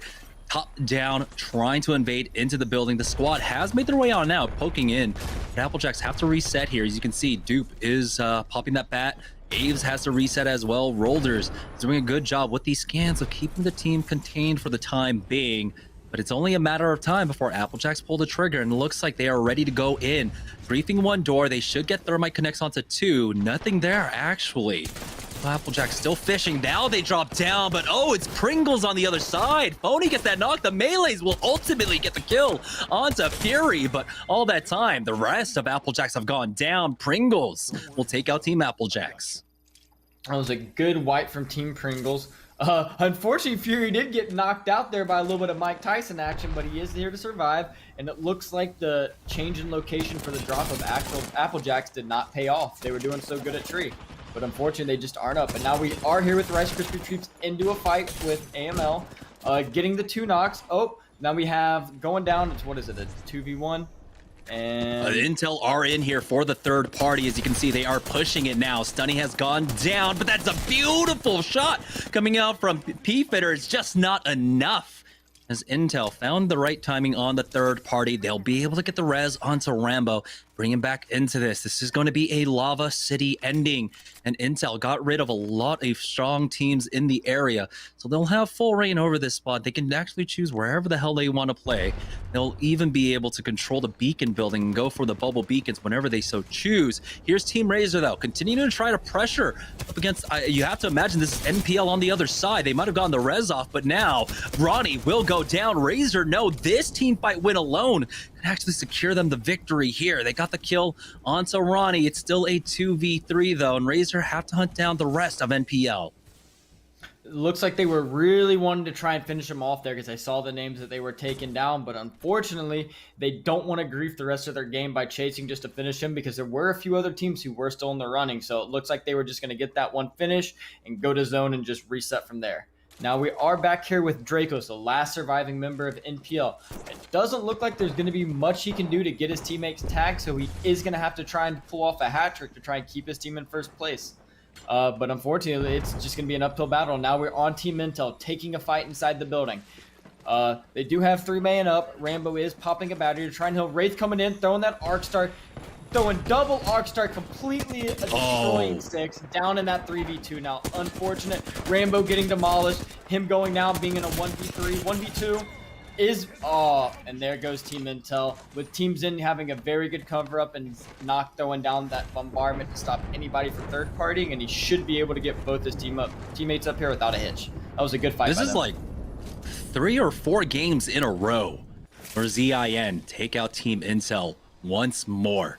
And so that kryptonite definitely is their kryptonite. ZIN, though, now they're the ones that control Lava City. They've got the loot. Here's Team Cheez It on the south side of the zone, trying to find themselves an isolated fight. They do have a squad over here at Harvester. It's a long distance to cover without that much cover to work with as well. They'll slide in to make it over to the respawn building and and struggle to get up this side of that building. Oh, that's a nice little turnaround as Prodigy Aces spots out a rat behind him, but he does have to worry about the full 3 here. It was Matt Pickett on the other side that does go down. Rakanishu picks that one up. They are turning around for this fight. It looks like it's 2 separate squads, actually. It wasn't a rat behind them. And so, Team Cheez It fighting a 2-front war, but they can turn their attention to one side. Joey Blackout took a lot of damage. But again, the distances are so long for them to try and cover. Joey Blackout will have time to heal up the scan as they want to try and hunt down the rest of this team. Prodigy Aces look to the skies, and they were able to get the knockout to Oe Senpai. So Team Rockstar now down to a solo, and here's the final member, and it will be Matt Pickett falling. So Rockstar out, Team Cheez It still alive. They picked up a few kill points, and now they have hit top 8. That was a really good decision of Team Cheez-Its to decide to stop fighting that team that was over there to the northeast and just to take a push on the team that they had the down with. It did end up in getting them the nice 3 kill points, pushing them a little bit up further on the leaderboard. I think they were hanging out around like 34, 37 points going into this game. So they are quite a bit behind first place, but maybe if they have a standout game here, they can get closer in the top 3. But although even with that going on, I don't really see them being able to pull off the win. So they're just trying to push themselves up on that leaderboard for the end of the game. But they do have triple purple, really good guns, really good loot. So whoever they run into, it is not going to be an easy fight. Yeah, we are at 8 squads, 22 players. NPL are still alive throughout all of this. And I'm trying to remember, I want to say it was Dracos. That'll be ratting this one out. But right now it's Team Cheez-It. They're making their rotate in, and it's looking relatively free for them. A lot of the squads have already made their way over towards Lava Fissure. That is where this ring is ending. And they do have pings on the buildings to the south side of Lava right now. See if they get there for free. Dracos is trying to rat this one out, and there we go with our final rat cam of the evening, the Tomcat rat cam. He's going to have to move soon. Zone is closing, but he's going to try and walk in with this one. And he hasn't seen Team Razor go down yet, and Razor taking a delayed trials, surprisingly enough. And it looks like that was the game plan for Team Razor. Loot up faster, go over towards NPL and take them out, because they are getting trials now. Yeah, and that trials loot is just gonna just be so much more on top of what they already got. They already have some really, really good armors, really good guns and gear, but now they're just trying to get those extra few attachments to make their arsenal that much stronger. Now we are here with Team Pop-Tarts just moving in from the zone. They are on the edge. They are opting to go from the south end of Lava Fissure there. Looks like they are going to be running into Team Cheez-Its here if they keep on pushing. Team Cheez-Its is probably going to be looking for these kills since they know they have to go up on the leaderboard. I'm not sure there, but it does look like Cheez-It spotted them tossing the nades in. Prod. The Dracos is right behind them, by the way, as Team Cheez-It are engaging upon them right now. But Dracos is making his way on in from behind. It is still zone number 2, so it doesn't tick for that much. A lot of utility being used, and it's going to be the port out from that squad to keep them alive. So Team Cheez-It, they tried. It was a good effort. Just, of course, the Wraith Portal to save them for now. Might be the turnaround, though, as Pop-Tarts. They tried to go for the peak. Stomps got punished. Impulse went down. There's only one left for Team Pop-Tarts, and Team Cheez-It now are able to take 2 down. They just need to win out this 3v1. Stomps does get finished off by Phony there from Team Pringles, and looks like Impulse will go down as well. So now we have 2 rats left in this game, as Team Cheez-It will continue to push up on the eastern side here. The zone continuing to pull on up towards Lava City. So now Team Cheez-It, they've got a minute to work how they want to rotate into this. They haven't committed to this side. They can still rotate around if they need to. They need to make this decision soon, and it looks like they will just back away from this one. Yeah, Team Cheez-It's really deciding to pop off in this last game. They just said, we are not out of this fight yet. I'm curious to see where Draco went with Team Nestle Pure. Since he was the last guy alive in Team Razor and them being so close in contention, I want to say like Razor's only like 3 or 4 points ahead of them right now. So depending on how this plays out and if Draco's able to stay alive till the end of the game, he may be able to pull a hat trick off for his team and potentially get those few extra placement points and maybe even a few kills to put his team above Team NP or against Team Razor. I'm kind of excited to see that play out. He needs Team Razor to die right now. We have hit the top 7, so we get incrementally more and more placement points here. And the top 7 gets you, I believe, 3 points, might be 4. And here's Dracos making the very wide wrap, but he's going straight into Team Razor, who might have another squad ahead of them. We'll see. He has to stop because of the barrels, and he has to be careful about how he uses his Q here. That sound cue will tip them off, but he is up against it right now. He's moving in, and he does have the ring to his back. It's actually going to be Team Lonely Fans that are here. Team Razor are playing on top of Trials now. And if they spot him out, if they spot out an Octane, they might know that it is Draco's left here. But eventually, Team Razor will stop taking a look over there and focus on this late game circle. Here's Team Pringles, though, trying to control what's left of Countdown. You can see the ring is pulling away from them, going into Lava City. Great connects with those nades. The defensive bombardment, he's not even going to continue to look after them as they've got Team Cheez-It underneath them, but Dracos did get finished off. And so now it's all about Team Razor trying to take the win. I believe throughout a lot of this fighting, ZIN lost out on a few or are out, and so this might just be the Team Razor win. Here's Team Pringles turning around on Team Cheez-It. It's going to be the full fight now, as DePressley was considering going for that bat, but he needs to buy some more time. Fury has taken a lot of damage. Great bubble right on top of him. He's going to allow him to heal up, but Team Cheez-It are trying to full send it right now, going straight into the bubble, challenging him now as DePressley goes for that peak for himself. Team Cheez-It are fully healthy. Here is the black hole with the nade spam to go in. Just one arc star, actually, but Joey Blackout gets the knock onto Fury, and they try to commit for this fight. But Blueberry will help out, getting the knock onto Rakanisha from range. Blueberry finds a second one, taking out Prodigy Aces, and 00 negative. It looks like Lonely Fans come in for the third party. Yeah, I mean, this entire fight here has been so good. I'm not sure if you've been paying attention to everything going on, but Team Pringles there, when they jumped off a countdown, they were just getting themselves out of third party to reposition, but unfortunately, Team Cheez-Its was just able to bring too much pressure, and they were able to take them down. But unfortunately, kind of the same thing's been going on. The third party, fourth party, fifth party. Now we have Team Lonely Fans coming in to wipe out Team Cheez-Its. It looks like it is just Joey Blackout alive for the squad, trying to see what he can recover for the rest of this game. I'm not sure if anybody from Team Pringle survives. It does look like the Presley's over there, so maybe one player did. But this entire game, it's just going downhill fast. If I had to guess, Team Razor up top just being full health and having full gear, I don't see them losing this game, and overall, I see them winning the tournament. They do have to drop down, as we're on board with DePressley. I called it earlier on, but no, we got more Rackham going on. He did survive throughout all of this. Joey Blackout as well, so we have two solos still running around right now. But Joey Blackout, he is in a very tough spot. You've got Team Razor looking down on him. Maybe he goes for a Hail Mary res. Maybe he's got a respawn beacon. Naughty is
themselves in a pinch here. If they aren't careful, they could potentially throw the end of this game.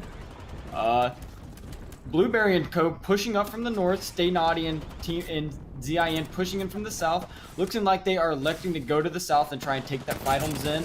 Hakulo pushing up from the side, getting some good damage off, but he does go down. Zeratricky trying to come up, last man alive, getting that knock on down on knock. Stay Naughty in the 1v1, but unfortunately it does look like Zen is going to come out on top, and he's going to try and get that last second res out, but it does look like Blight and Blueberry are pushing up, and this win does look like it's a shoot for him. Yeah, Don't think Blueberry Smalls coming up huge in this game. Picked up a lot of kills. Naughty, though, with the PK. Brings it down to the 1v2. And the PK is a very strong gun, but doesn't have any heals. He doesn't have any armor. Lonely Fans will take game number 6. But the big question here is, did Team Razor do enough? They did go down to ZIN in the end there. ZIN were in the running for the dub as well, and so a lot of questions left up in the air as we take our final break of the evening. So we allow time for our admins to tally up the scores. When we get back from our break, we'll announce the winners after this. All right, guys, let's push up to this rock right here. We're in zone right here. On me, on me, on me. I have my ult. I have a jump pad. It's the last two teams. We gotta make sure we do this right if we want to get the dub. All right, be ready to throw. Be ready to throw. Jacob, make sure to pop the dog when we go in. Make sure to pop the dog when we go in. All right, go, go, go, go, go, go. Bubble up on this. Come on, throw your bubble. Let's go. You ready, guys? You see this give? You see this give us on the bubble? Shoot him. Just pop in the bat.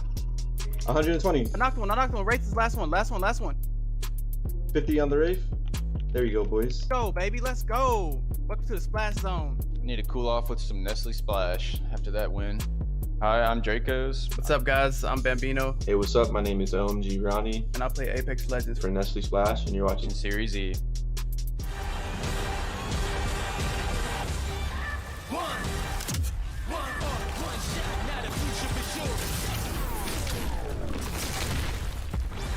Verses coming daily under pressure. Working on applying the scheme. The true side trademark is at the edge of your dreams. I'm talking. Yeah. One shot, now the future is yours.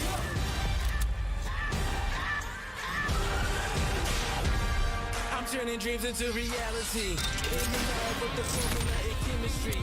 Your memories spark and motivate and make the industry shake. You put the bars in the breaks. I'm talking one chance, see how it's so goes for the go. It's one shot, now the future is yours. Let's go.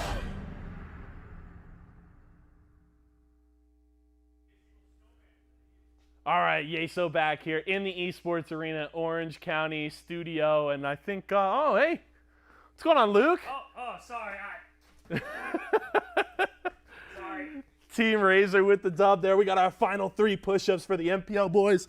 1, 2, 3. There we go. Closing out the day. Shout out. I need some poggers in the chat for Luke Shimona Hebrew. Going along with me in all these push-ups all night long. Shout out to my boy. All right, let's settle down. 6 games in the book. Lonely Fans taking the final one there. And as Jamerson mentioned, all our staff in the back tabulating all the points here. We will have our Mobile One leaderboard to check out in a little bit when we go back to Jamerson and Gabe. But let's check out our post-game stats here for game number 6. It was a really fun day. We talked about it earlier. It was the competition between Team Razor and Team Nestle Pure Life. MPL going out early, sadly, knocking themselves out of contention. But it was Lonely Fans finishing strong. Blight and Blueberry leading the way there, 5 kills for Blueberry. And Team Pringles was kind of an up and down night for them. They looked really strong in the first 3. Games 4 and 5 didn't quite go their way, but Presley there, 1,600 damage for him.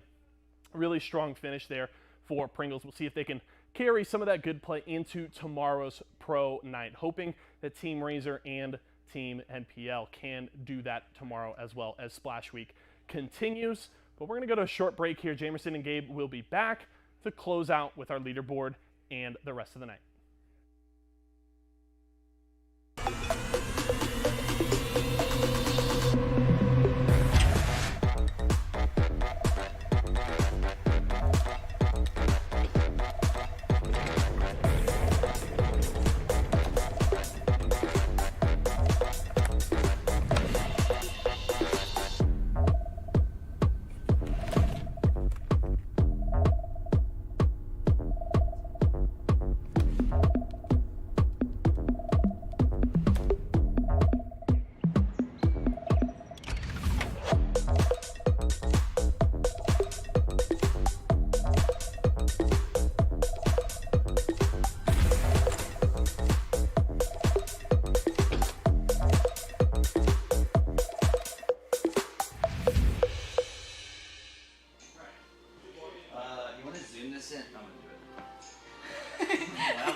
Yo, Bundy, where do you get this merch, dude?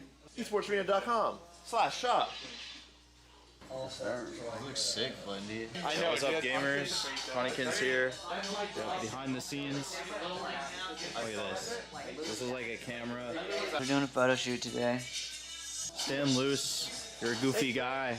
Yeah. Look at that. That's cute. That's a wallpaper. I don't see anybody else's esports org with this many sponsors. That's all I'm saying. What? You don't like that? Why are you laughing? Do like, I don't know, is there like a Fortnite character that you like that doesn't take out storyline?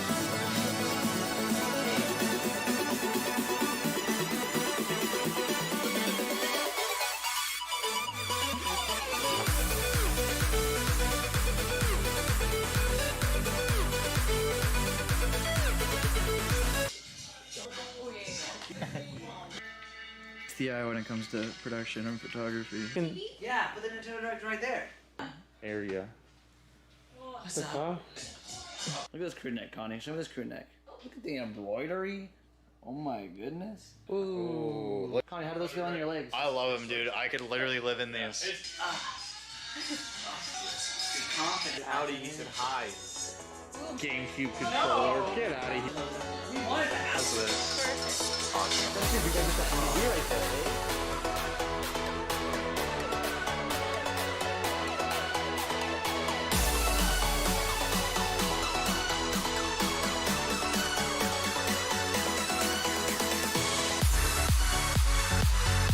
Phone and I just saw it. Oh my god. Like this thing right here. You get that on camera? Watch your fingers. Yes. Put the camera down. Can you guys put these cameras down and like actually help Kyle? No, here, you're gonna take this. No, Brandon, keep vlogging. Yeah, I don't know. We got Tyler posing over here looking like a badass. We got Kyle doing some great shots where he pulls back and 3, 2, 1, go. yeah. You know, it's just a whole vibe, Connie. Gaming, dog. Gaming.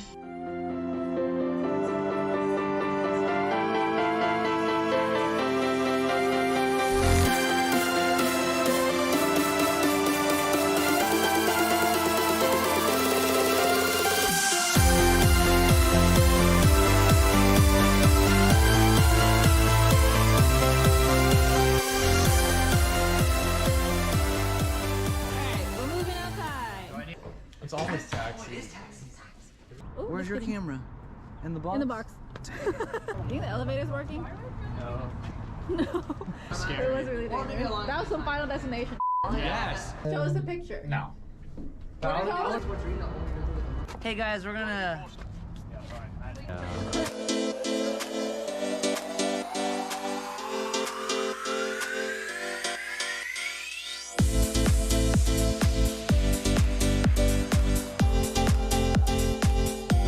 Yeah, we did it. We made it. Right before the sun. 540. That's a whole lot.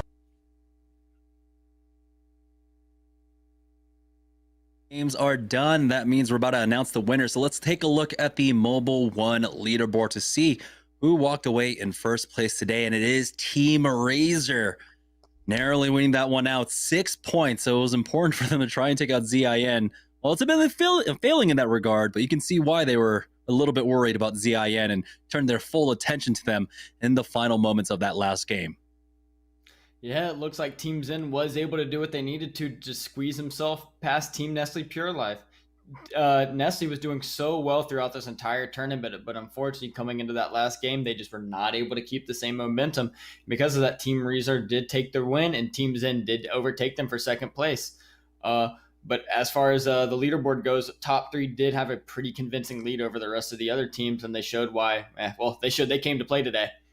Yeah, let's take a look at the Mobile One high performance moment of game number 6. And this had to have been just when Razor tried to full send it onto ZIN. They had to have done the math as well, knowing that someone was playing it out as a duo. They had information about Lonely Fans playing it out as a trio. So they knew they had at least the numbers advantage up against ZIN, but they did not have the coordination here. Ultimately, Naughty clutching that one up. And this team fight win alone actually propels ZIN forward past NPL to take second place. You can see Lonely Fans coming in for that third party to take the win at the end. And Blueberry had some great moments throughout this game, and we saw him able to third party a number of times as well. So Lonely Fans, great third party for them, taking the win here ultimately. Final game of the evening, but it is, of course, Team Razor.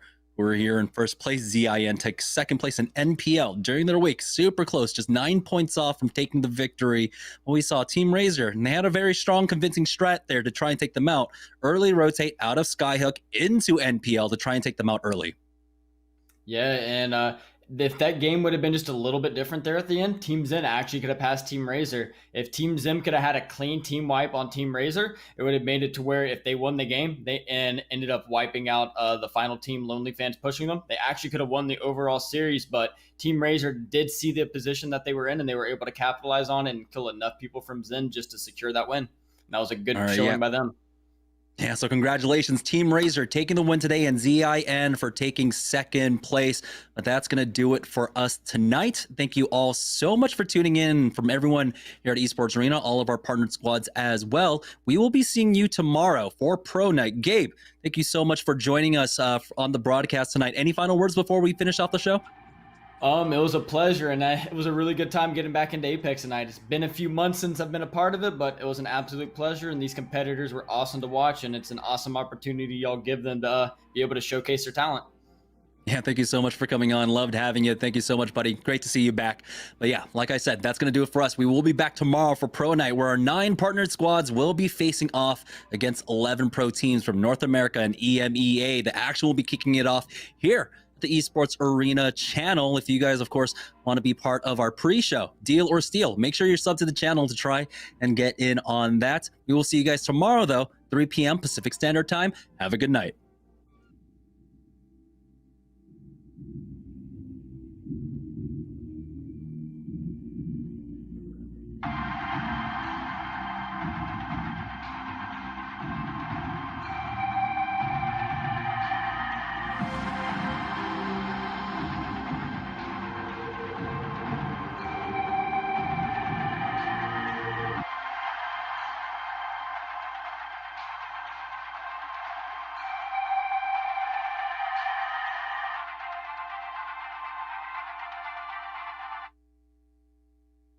Hi, I'm Dracos. What's up, guys? It's your boy Bambino. Hey, my name is Gianni, and I'm about to try Nestle Splash flavored pineapple mango. And I'm gonna tell you, I'm a real big fan of pineapple and mango, so I'm gonna let you guys know.